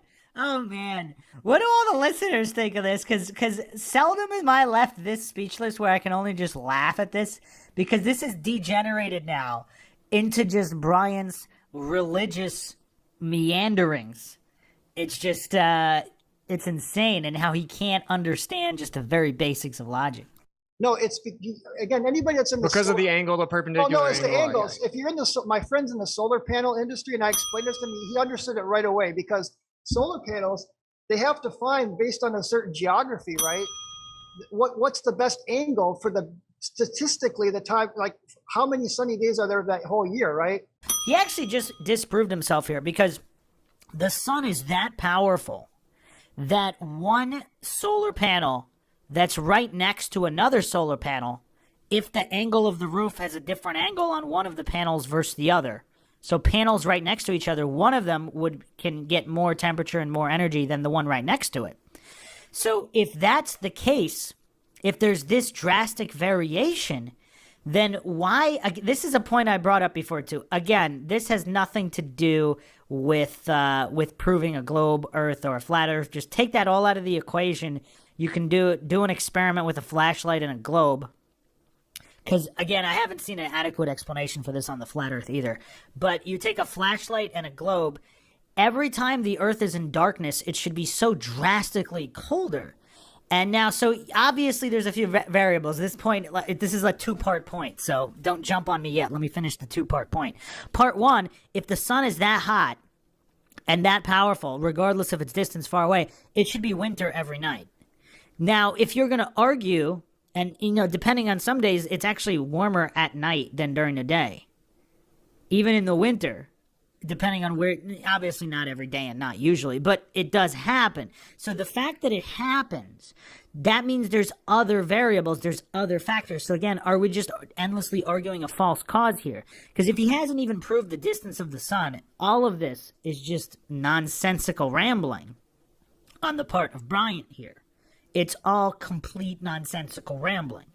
Because if there's that drastic variation in the same spot, why wouldn't it be 10 or 20 or 50 degrees colder or warmer in the summer on, let's say, anywhere on Earth, even a place where it's summer in the season, walk 10 feet to the right versus 10 feet to the left? I mean, how much of a drastic difference is there? If the angle of the rays can make that much of a difference, why is it not seen? Same thing in the winter. Now, obviously, you go into the shade, it's cooler, but let's forget about that. He's talking about angles of light. So solar panels that are both in the sunlight, and one of them is at a different angle than another. Obviously, that's true, that there would be a slight difference. But if he's talking about these drastic differences, he just disproved himself with that point, because if solar panels right next to each other could be that drastically different, then why are areas where it's the same season, there's not drastically different temperatures You have to go quite a bit of distance to get those. So presumably, according to this argument, the angle of the sun's rays would be drastically different, yet it doesn't produce a drastically different temperature result relative to the same area. And they'll put the angle of the solar panel to where it gets the most of it gets best direct hit, 90 degrees. So it turns out that the irradiance, it's gonna, you got to take the sine. That's like, it basically, opposite over hypotenuse, right? And it's You're saying when they hit the Earth or when they hit the atmosphere? It's the perpendicular component that is really what's heating things up. And again, anybody in solar panels understands this. So when you just take a simple appeal to authority logic fallacy, instead of talking about who understands what, just explain your damn point. If you actually have one, and you can. So when you just take a simple solar panel analogy, you can see that you can calculate the irradiance, how much less it is in the winter versus or in the summer versus the northern hemisphere summer versus that 3 million miles does lower the. Do you know that scientists don't know how solar panels work? Well, they might not know, but you can still read how much heat is absorbed. You can look on your meter and see how much energy is getting outputted, right? So what I'm saying is the amount of energy. And his point, so again, he completely dodged David Weiss's point. If they don't know the reasons why, the reasons behind it, you're just engaging in conjecture. Yes, you can measure a certain effect. We'll get to gravity hopefully soon. You can measure the effect or a force, but to pretend you know what, how, where, why it is, I brought up this example too. Like, let's say you have a certain amount of water in a cup, a certain amount of milliliters. You can measure that. That doesn't tell you how the water got into the cup, though.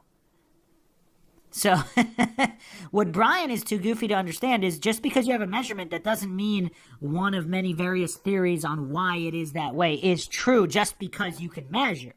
That's a lot of things all these goofs don't understand. Like Bryant, Neil deGrasse Tyson, pretty much anybody arguing for scientism, they don't understand that basic point. I mean, small children can understand that point. It does, just because you can measure perfectly, it doesn't tell you how or why it got there. Or what the greater mechanism is, or any of that. It doesn't tell you anything behind it. That measurement, it's good. You need to have it if you're trying to be accurate. But it doesn't tell you why. There could be a million different reasons why. That's what the scientific method is for. So this goof couldn't even digest that point. He's so permanently triggered here at every point. He can't even argue normally. He constantly is just grasping desperately these fallacies in his highly triggered state as this is one of the most obvious ones where he just completely defaulted to the measurement instead of actually having an honest scientific discussion about something. Of energy, it's based more on the angle than it is on the distance away. And again, you can do those more. Wow, I don't know how many fallacies we're on now. I mean, this is just insane. Because he just hallucinated. In order to make that claim, you would have to have so much information that Bryant doesn't have. Because you would have to do the experiment with the sun at various distances. I mean, I don't even know if they've done an experiment like that.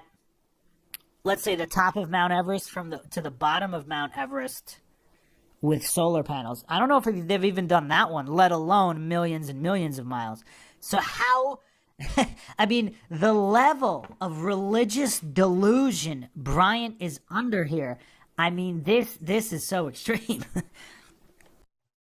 Well, again, if it's for the case of the sun, yes, because you understand 3 million compared to 93 million is a small percentage. Not really. That doesn't matter. 3 million miles.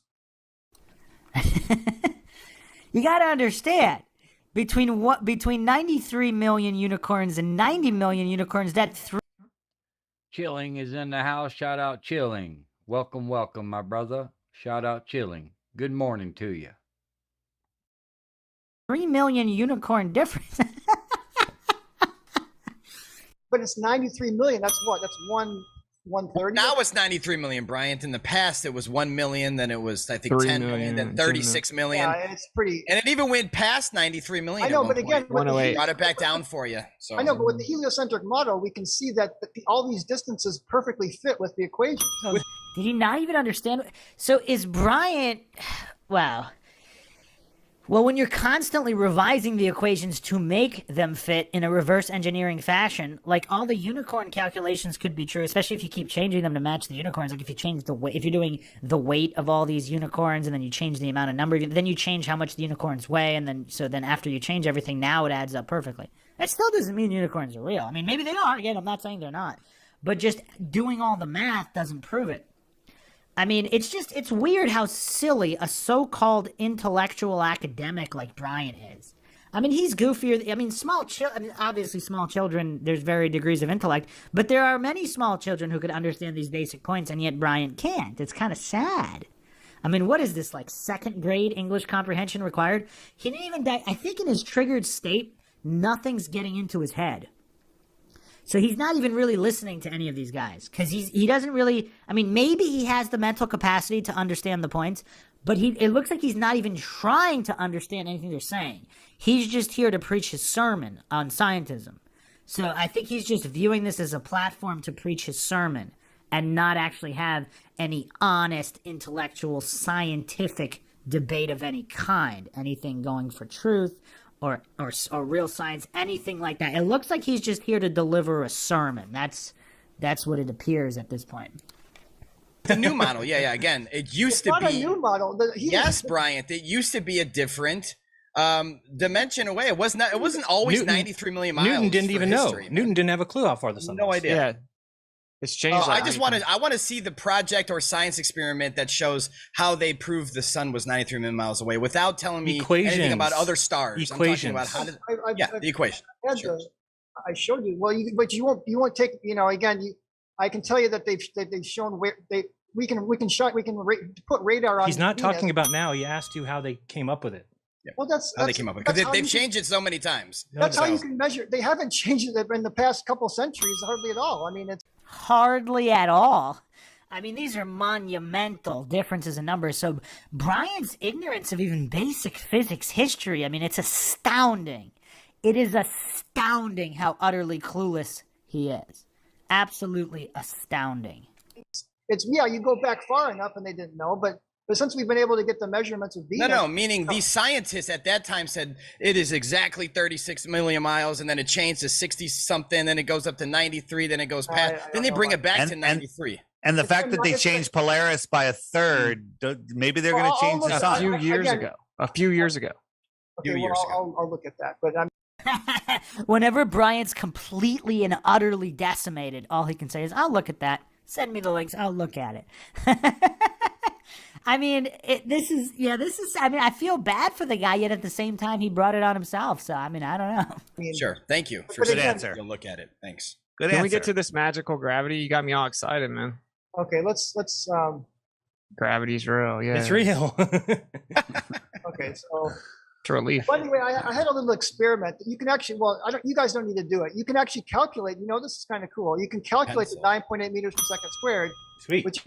With a piece of paper and a pencil, and you're in your smartphone. Are you under the impression that we contained 9.8 meters per second squared? Well, I'm just saying there's a way that you can. It's just kind of cool that you can show. And for people out there that don't know that you can measure the acceleration of the gravity, it's not hard. So again, false cause, red herring, reification logical fallacy. I mean, how many times has Bryant just spun all these fallacies? Measure an effect, sure, but the measurement, and circular reasoning fallacy, of course, the measurement does not reveal the cause. There's many different theories that have been put forth on whether or not it's mass attracting mass, electromagnetic, or even other theories. There's other theories out there. I'm not claiming any of them are true or untrue. But Brian is. He's claiming mass attracting mass is true. So he's hallucinating that because there's 5 millimeters in a cup of water, that means your mother put the water in the cup. No, it doesn't. Somebody else could have put it in the cup. Just because your measurement is perfect and accurate, that doesn't give you the reason why. Again, we're talking children's level basic fallacies. You don't have to get a ball and a meter stick and a stopwatch. Yeah, your phone has an accelerometer in it. Yep. Well, it's just, you don't even need the accelerometer. You simply you can kind of look at the frames. Well, 9.8 meters per second squared is programmed into the phone. See, that's a good point. See, that's a good point, because this is something that obviously the thoroughly indoctrinated goofs won't address or even think about. Because this is why the scientific method is important, because you need clear, dependent, independent variables and controls.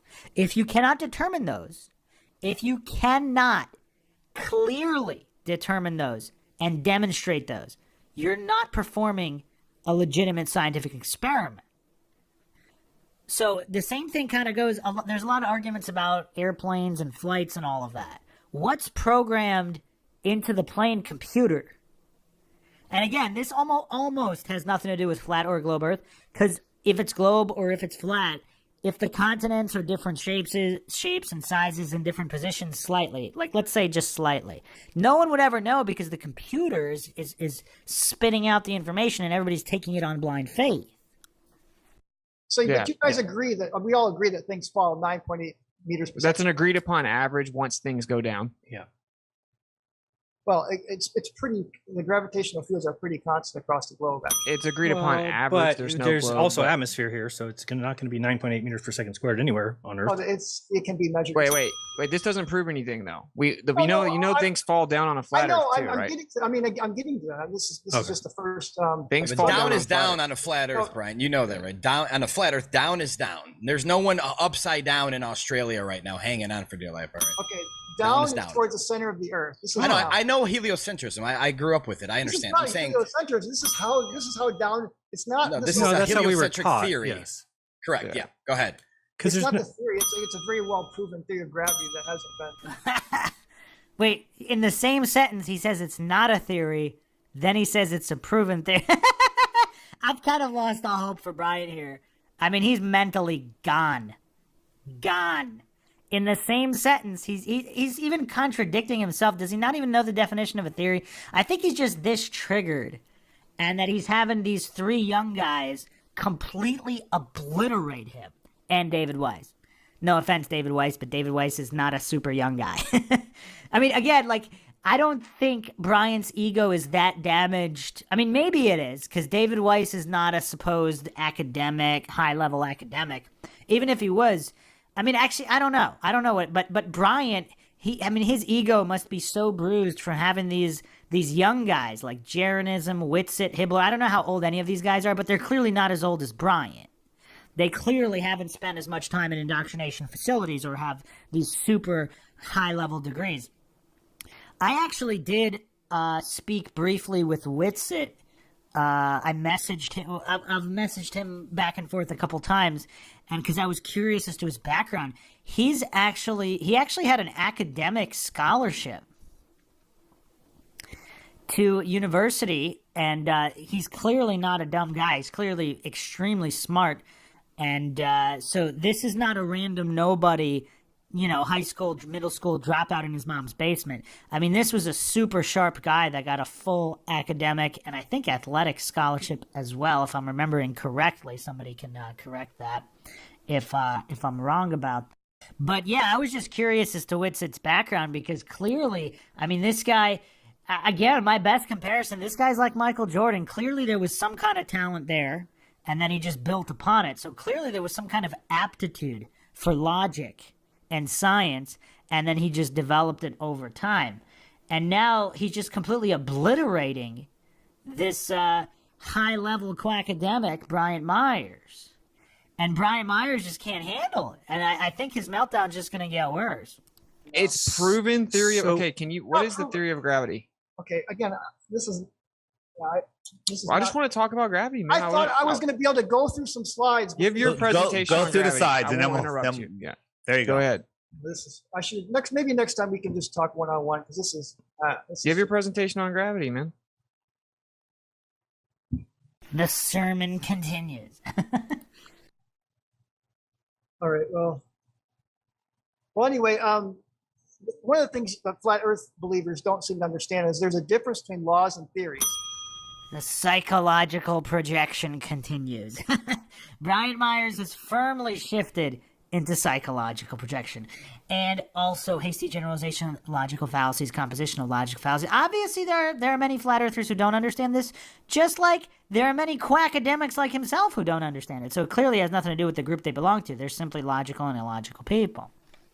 So yes, gravity is not proven. Didn't you just say it's been proven? It's not the theory. It's a very well proven theory of gravity. Very well proven. Very well proven. Didn't the goof just say it was proven like a minute ago? Very well proven. Very well proven theory of gravity. Very well proven. So yes, gravity is not proven. Very well proven theory of gravity. Gravity is not proven. Very well proven theory of gravity. Gravity is not proven. But yet it's a gravitational, it's a law because we can use it to make predictions and to build things. In fact, I don't know if you know this, but most of the world around us is built on Newton's laws of gravity. In fact, reification logical fallacy. Of gravity. In fact, if you look at, if you look at skyscrapers and bridges, and again, at Georgia Tech, I took classes on, statics and dynamics, civil engineering type of classes. And you use Newton's laws of gravity to build and make all of these things. Again, well, first of all, you don't.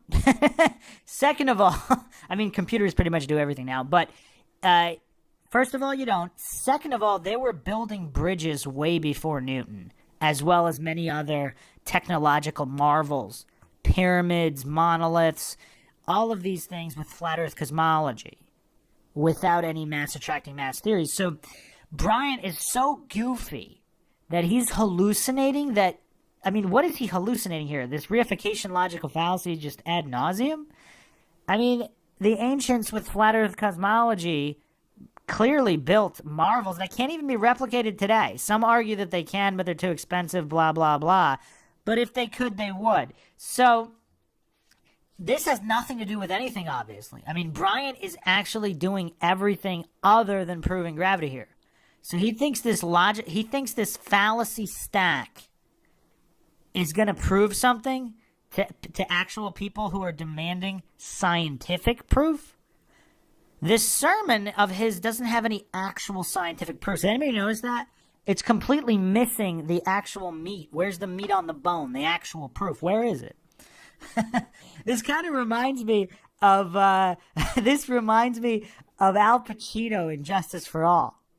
Where's the case? They forgot to bring it. I don't see it. Do you? That man there wants a win so badly today. It means so much to him.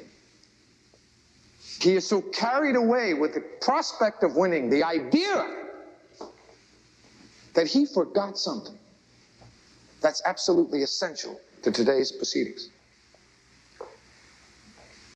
He forgot his case. He forgot to bring it. I don't know. I don't see it. Do you? So this is one of the problems with the flat Earth. The flat Earth doesn't really have a model that can build or make anything. And then, of course, as Austin Whitsitt says a lot, falsification is independent of replacement. So first of all, you don't need to have an alternate model to poke holes in another model. Second of all, even that was false because, again, the ancients with their flat Earth cosmology built incredible marvels that haven't even been replicated today. If you go to school, if you're a flat Earth believer, maybe you won't do that. But if you really want to make things in the real world, you use Newton's law of gravity. It works. It just works. So if the cause is actually electromagnetism, it just works. It just works. So it wasn't the mass attracting mass. It was the electromagnetic force, which can be clearly measured, and everything built with that electromagnetic force in mind. So it's kind of weird how Bryant doesn't understand this point. Or if it's not electromagnetism, it's some other theory that's true, then it doesn't matter because you're measuring the forces accurately and you're building around them. It doesn't tell you why those forces are there or what causes them. You just build with them. And you could argue the ancients did that as well, regardless of the true model of the universe. So the difference between a theory and a law is that laws are analytical relationships that basically are true in their given sphere. So here on Earth, with low gravity and low speeds, relativity, if you got really high gravity and really high speeds, then you got to use general relativity.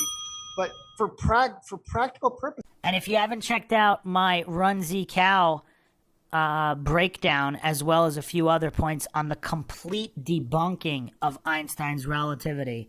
Check that out, because of course Bryant is still using that tenet of his religion of scientism, clearly utterly debunked also by his favorite thing, pure math. Pure math also debunks relativity. It's quite dense. I don't go too far into Oleg D. Jeffimenko's equations, which utterly demolish Einstein's relativity. But if Bryant really is this idiot savant who can only understand math, he should check out Jeffimenko's equations.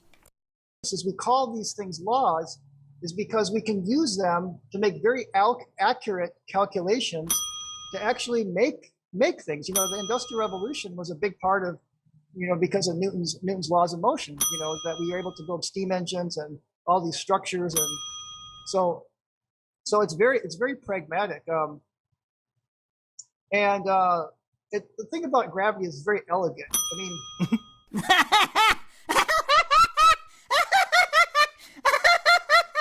Oh, man. Wow. Now he's going to elegant. Because it's elegant, it must be true. Oh, man. Elegance. I have to say, I did not think he would be this level of silly, but let's see what else he's got. Basically, well, it does. It explains all of these things. Everything kind of works because of Yeah, none of Tesla's hundreds of patents on wireless tech that they're using right now, none of that works. Clearly only Einstein's relativity and Einstein with his 0 patents to prove it, only that works, and the fraud of 1919, the hoax of 1919, of which his fraudulent Nobel is built on, where Eddington actually admitted that he made up the eclipse data, and the Nobel Committee just took it all on blind faith, and then all of the other gullible goofs took it on blind faith. Meanwhile, there were hundreds of physicists and scientists who did stand against relativity. Of course, most of that was erased from history. No, it doesn't. Okay. Well, just hold on. We can good. Let him finish, and then we'll respond. No problem. I just don't see what the point is. I mean, this is... The point is you have to humiliate yourself further to show the problems with scientism. Because he thought he was coming here to preach a sermon, and he thought they would all take it on blind faith without actually being logical or scientific. So if his only goal is to religiously preach, I mean, there is no point here. Because these other guys came here for a logical and scientific discussion. Well, just go ahead. Maybe we're wrong. I'm open to being wrong, bro. So let me know. But yeah, I mean, the things that you're showing us are things that we've all had to obviously research through to be flat earthers. We have not. This is not new to us. We've gone through these things. And we haven't. Maybe he's going to teach us that. Maybe we're wrong. Well, I mean, but the thing is, I've done the Cavendish experiment. I know you guys. Oh boy.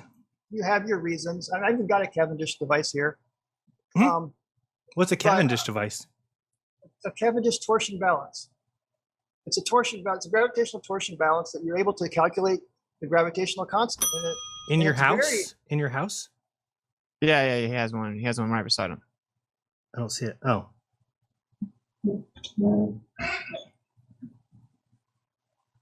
I've never seen that before. We just maybe present your argument, and then maybe I can become a believer. Yeah, do that. And the little G or big G, I don't know which one I'm supposed to believe in that created everything. The big G or little G, but it's about, again, we're able to make predictions. So were the Mayans and the Aztecs, who built these pyramids based on flat Earth cosmology, and they actually have shadows of snakes during eclipses. I mean, they could predict all their eclipses with the flat Earth cosmology. That must mean the Earth is flat, right, Bryant? Because they could predict. I mean, the scientific method, again, yes, it's based on measuring, observing, and repeating, therefore being able to predict through the repetition. But he's ignoring the most important part. Clearly identifiable independent and dependent variables as well as controls. Because then you can prove which variable is responsible for what instead of just hallucinating and preaching religion. So he's so obsessed with the predictions, which obviously flat Earth cosmology civilizations also could do, therefore that proves nothing. But again, even like a prophet or some kind of psychic who's somehow able, let's say, accidentally guess really well predictions, that doesn't mean they really have psychic powers just because they can predict perfectly or just have really good records of predictions. Like, he's more obsessed with predictions. He should be more obsessed with the scientific method instead of predictions. I mean, how goofy.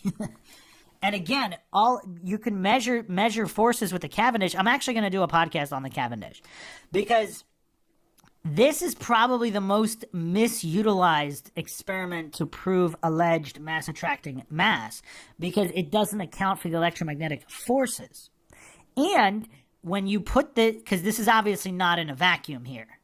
So in a vacuum, De Palma actually did experiments that where mass did not attract mass in a vacuum, effectively disproving the mass attracting mass theory, or at least not able to prove it because it doesn't happen in a vacuum. So we have to pretend and hallucinate. The thing about variables, if you're ignoring the electromagnetic charges with the Cavendish, then you're not doing the experiment properly because you have to account for all the variables. How are you going to ignore the electromagnetic pole and then say, oh yeah, no, that's actually just mass attracting mass? And then regurgitate ad nauseum.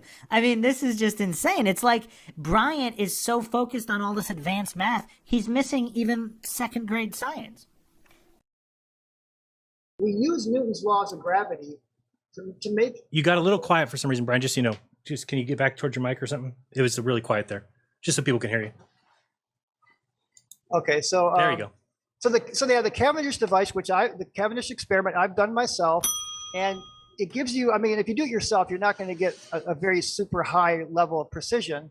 You know, you can get within 2%.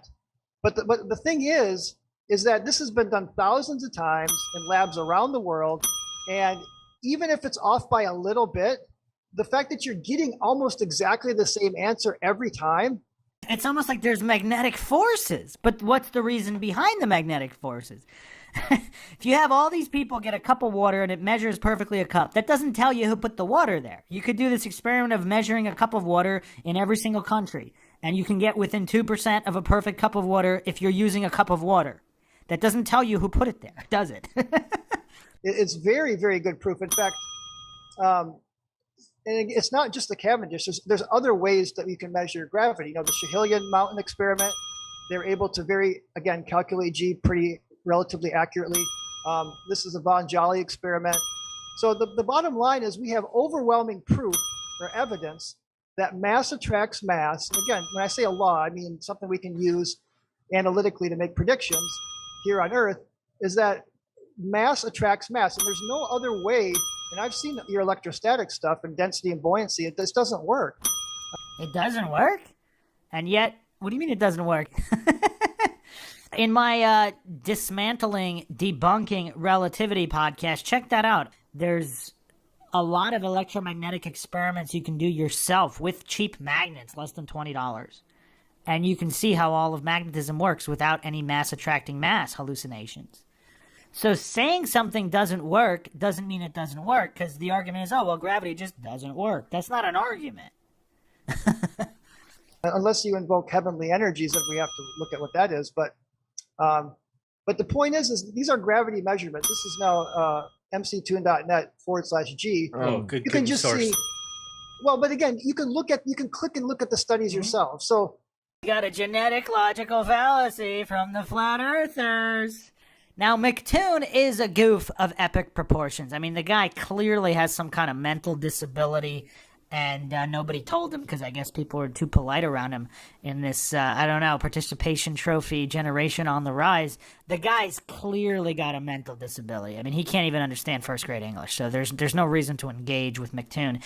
But if he could have accidentally posted correct things on his website, so that would still be a genetic logical fallacy. there's just, I mean, it's overwhelming the number of times that these experiments have been confirmed. It's not just one person or even just one experiment. They've been able to confirm it in many different ways. So a cup of water and a cup of water can be confirmed many different ways. Does that tell you how the water got into the cup? Does that tell you the reason why? I mean, yeah, this is sad. Not just by Cavendish, but by doing other things like I told you with the Schehillian experiment and Von Jolly. It's just two examples. But so there's many ways that we can show that mass attracts mass. And it's typically, again, circular reasoning logical fallacy stack. The force between masses is typically, the gravitational constant m1, m2 over r squared. And we can unless you're in a really high gravitational field, like in a black hole, or you're going near the speed of light, these equations hold very, very accurately. And again, yes, gravity hasn't been proven, but no theory is ever proven. So a theory versus a law is something that tries to explain what the law is saying. So the theory of gravity went from Newtonian's theory and then Einstein updated it to a better theory of general relativity. And the interesting thing, though, is that Newton's equations weren't proven wrong. They actually are special cases within relativity where space is really flat and time is not so fast, and the speeds aren't really super high. So you actually get Newton's equation. So the new theory didn't, it transcended, but it included Newton's equations, but just as a special case. So, and again, with general relativity. Wait, can we talk about one at a time? Is that cool? Instead of like, you're saying Newtonian, and then go ahead. I guess just. I was just going to go through the gravity, and then we can talk about gravity in general. Then we'll get to the flat Earth gravity thing I have set up. So we're not going to get to rebut all your claims right now about gravity. No, we are. No, we are. Gravity. No. I said let's just get through this, then we'll have a discussion, and then Okay, fair enough. And I know you guys have seen this stuff before. So there's a lot of validation for relativity, and I'm sure you guys know with LIGO, which by the way, the long interferometer arms did have to account for curvature of the Earth. Incredibly accurately confirmed relativity to like 8 decimal places. It makes it one of the most accurate theories as far as making predictions that we've ever had, along with quantum electrodynamics. So I think these guys are going to totally obliterate his points about LIGO. I actually also go over this in the Annihilation of Relativity in the Relativity Debunked podcast, but they're probably going to get into it. I'm assuming Jeranism and David and Whitsitt probably know this, that LIGO openly admits that they do experiments with injected data. So it's basically fraudulent artificial data, but they don't tell the analysts about it. So the analysts get the result from the computer. Oh, look, gravitational waves discovered. But they don't know that it was fake injection. So when you're dealing with this level of fraud and then magically they say that then it wasn't fake for one time, and then they apparently couldn't detect them ever again. I don't know. I think Jeranism is going to, or one of these guys is going to talk about this, so let's see. And is it true about LIGO? That LIGO, the amount of the string displacement was smaller than a proton? Yeah, well, it has to be smaller than the diameter of an atomic nucleus, actually. Wow. And what's the margin for error for this fallible human technology? All of these scientism cultists hallucinate that the margin, there's no margin for error. They must have detected it. It must have been perfect. It just must have been. It's not a wow. photon. It's amazing. No, that's incredible. Exactly. It is incredible. It's incredible precision that has to happen to detect a gravitational wave. But this chirp that took place in 2 locations, they didn't just do one location. They did it in Washington and like Louisiana. They were able to confirm the exact same gravitational pattern exactly as predicted by general relativity. So it was just an amazing. A couple weeks ago, I read a story. A couple weeks ago, I read a story that they first faked the experiment to see if everybody would agree with it, and they did. They faked it, the LIGO, the first time. Everybody showed up at the press conference, and then they were told that it was fake, but nobody knew. Nobody knew it was faked. Yeah, but again, that's just conjecture. It's right on their website. This goof is just utterly clueless about everything he's talking about. No, it's not. I just told you I could give you the article where they write about it. It's called. Okay, an article. Well, send me the article and I'll look at it. Isn't that weird if that's true? Isn't that weird if it's true, bro? I'll look at it. I've. See how he doesn't have the mental capacity to even consider the possibility. The mark of an educated mind is the ability to consider a concept as true without believing in it. But you could tell that Bryant just has a mental breakdown anytime his faith is exposed. He can't even consider any possibility of corruption or fraud in his religion of scientism. Just look at his face.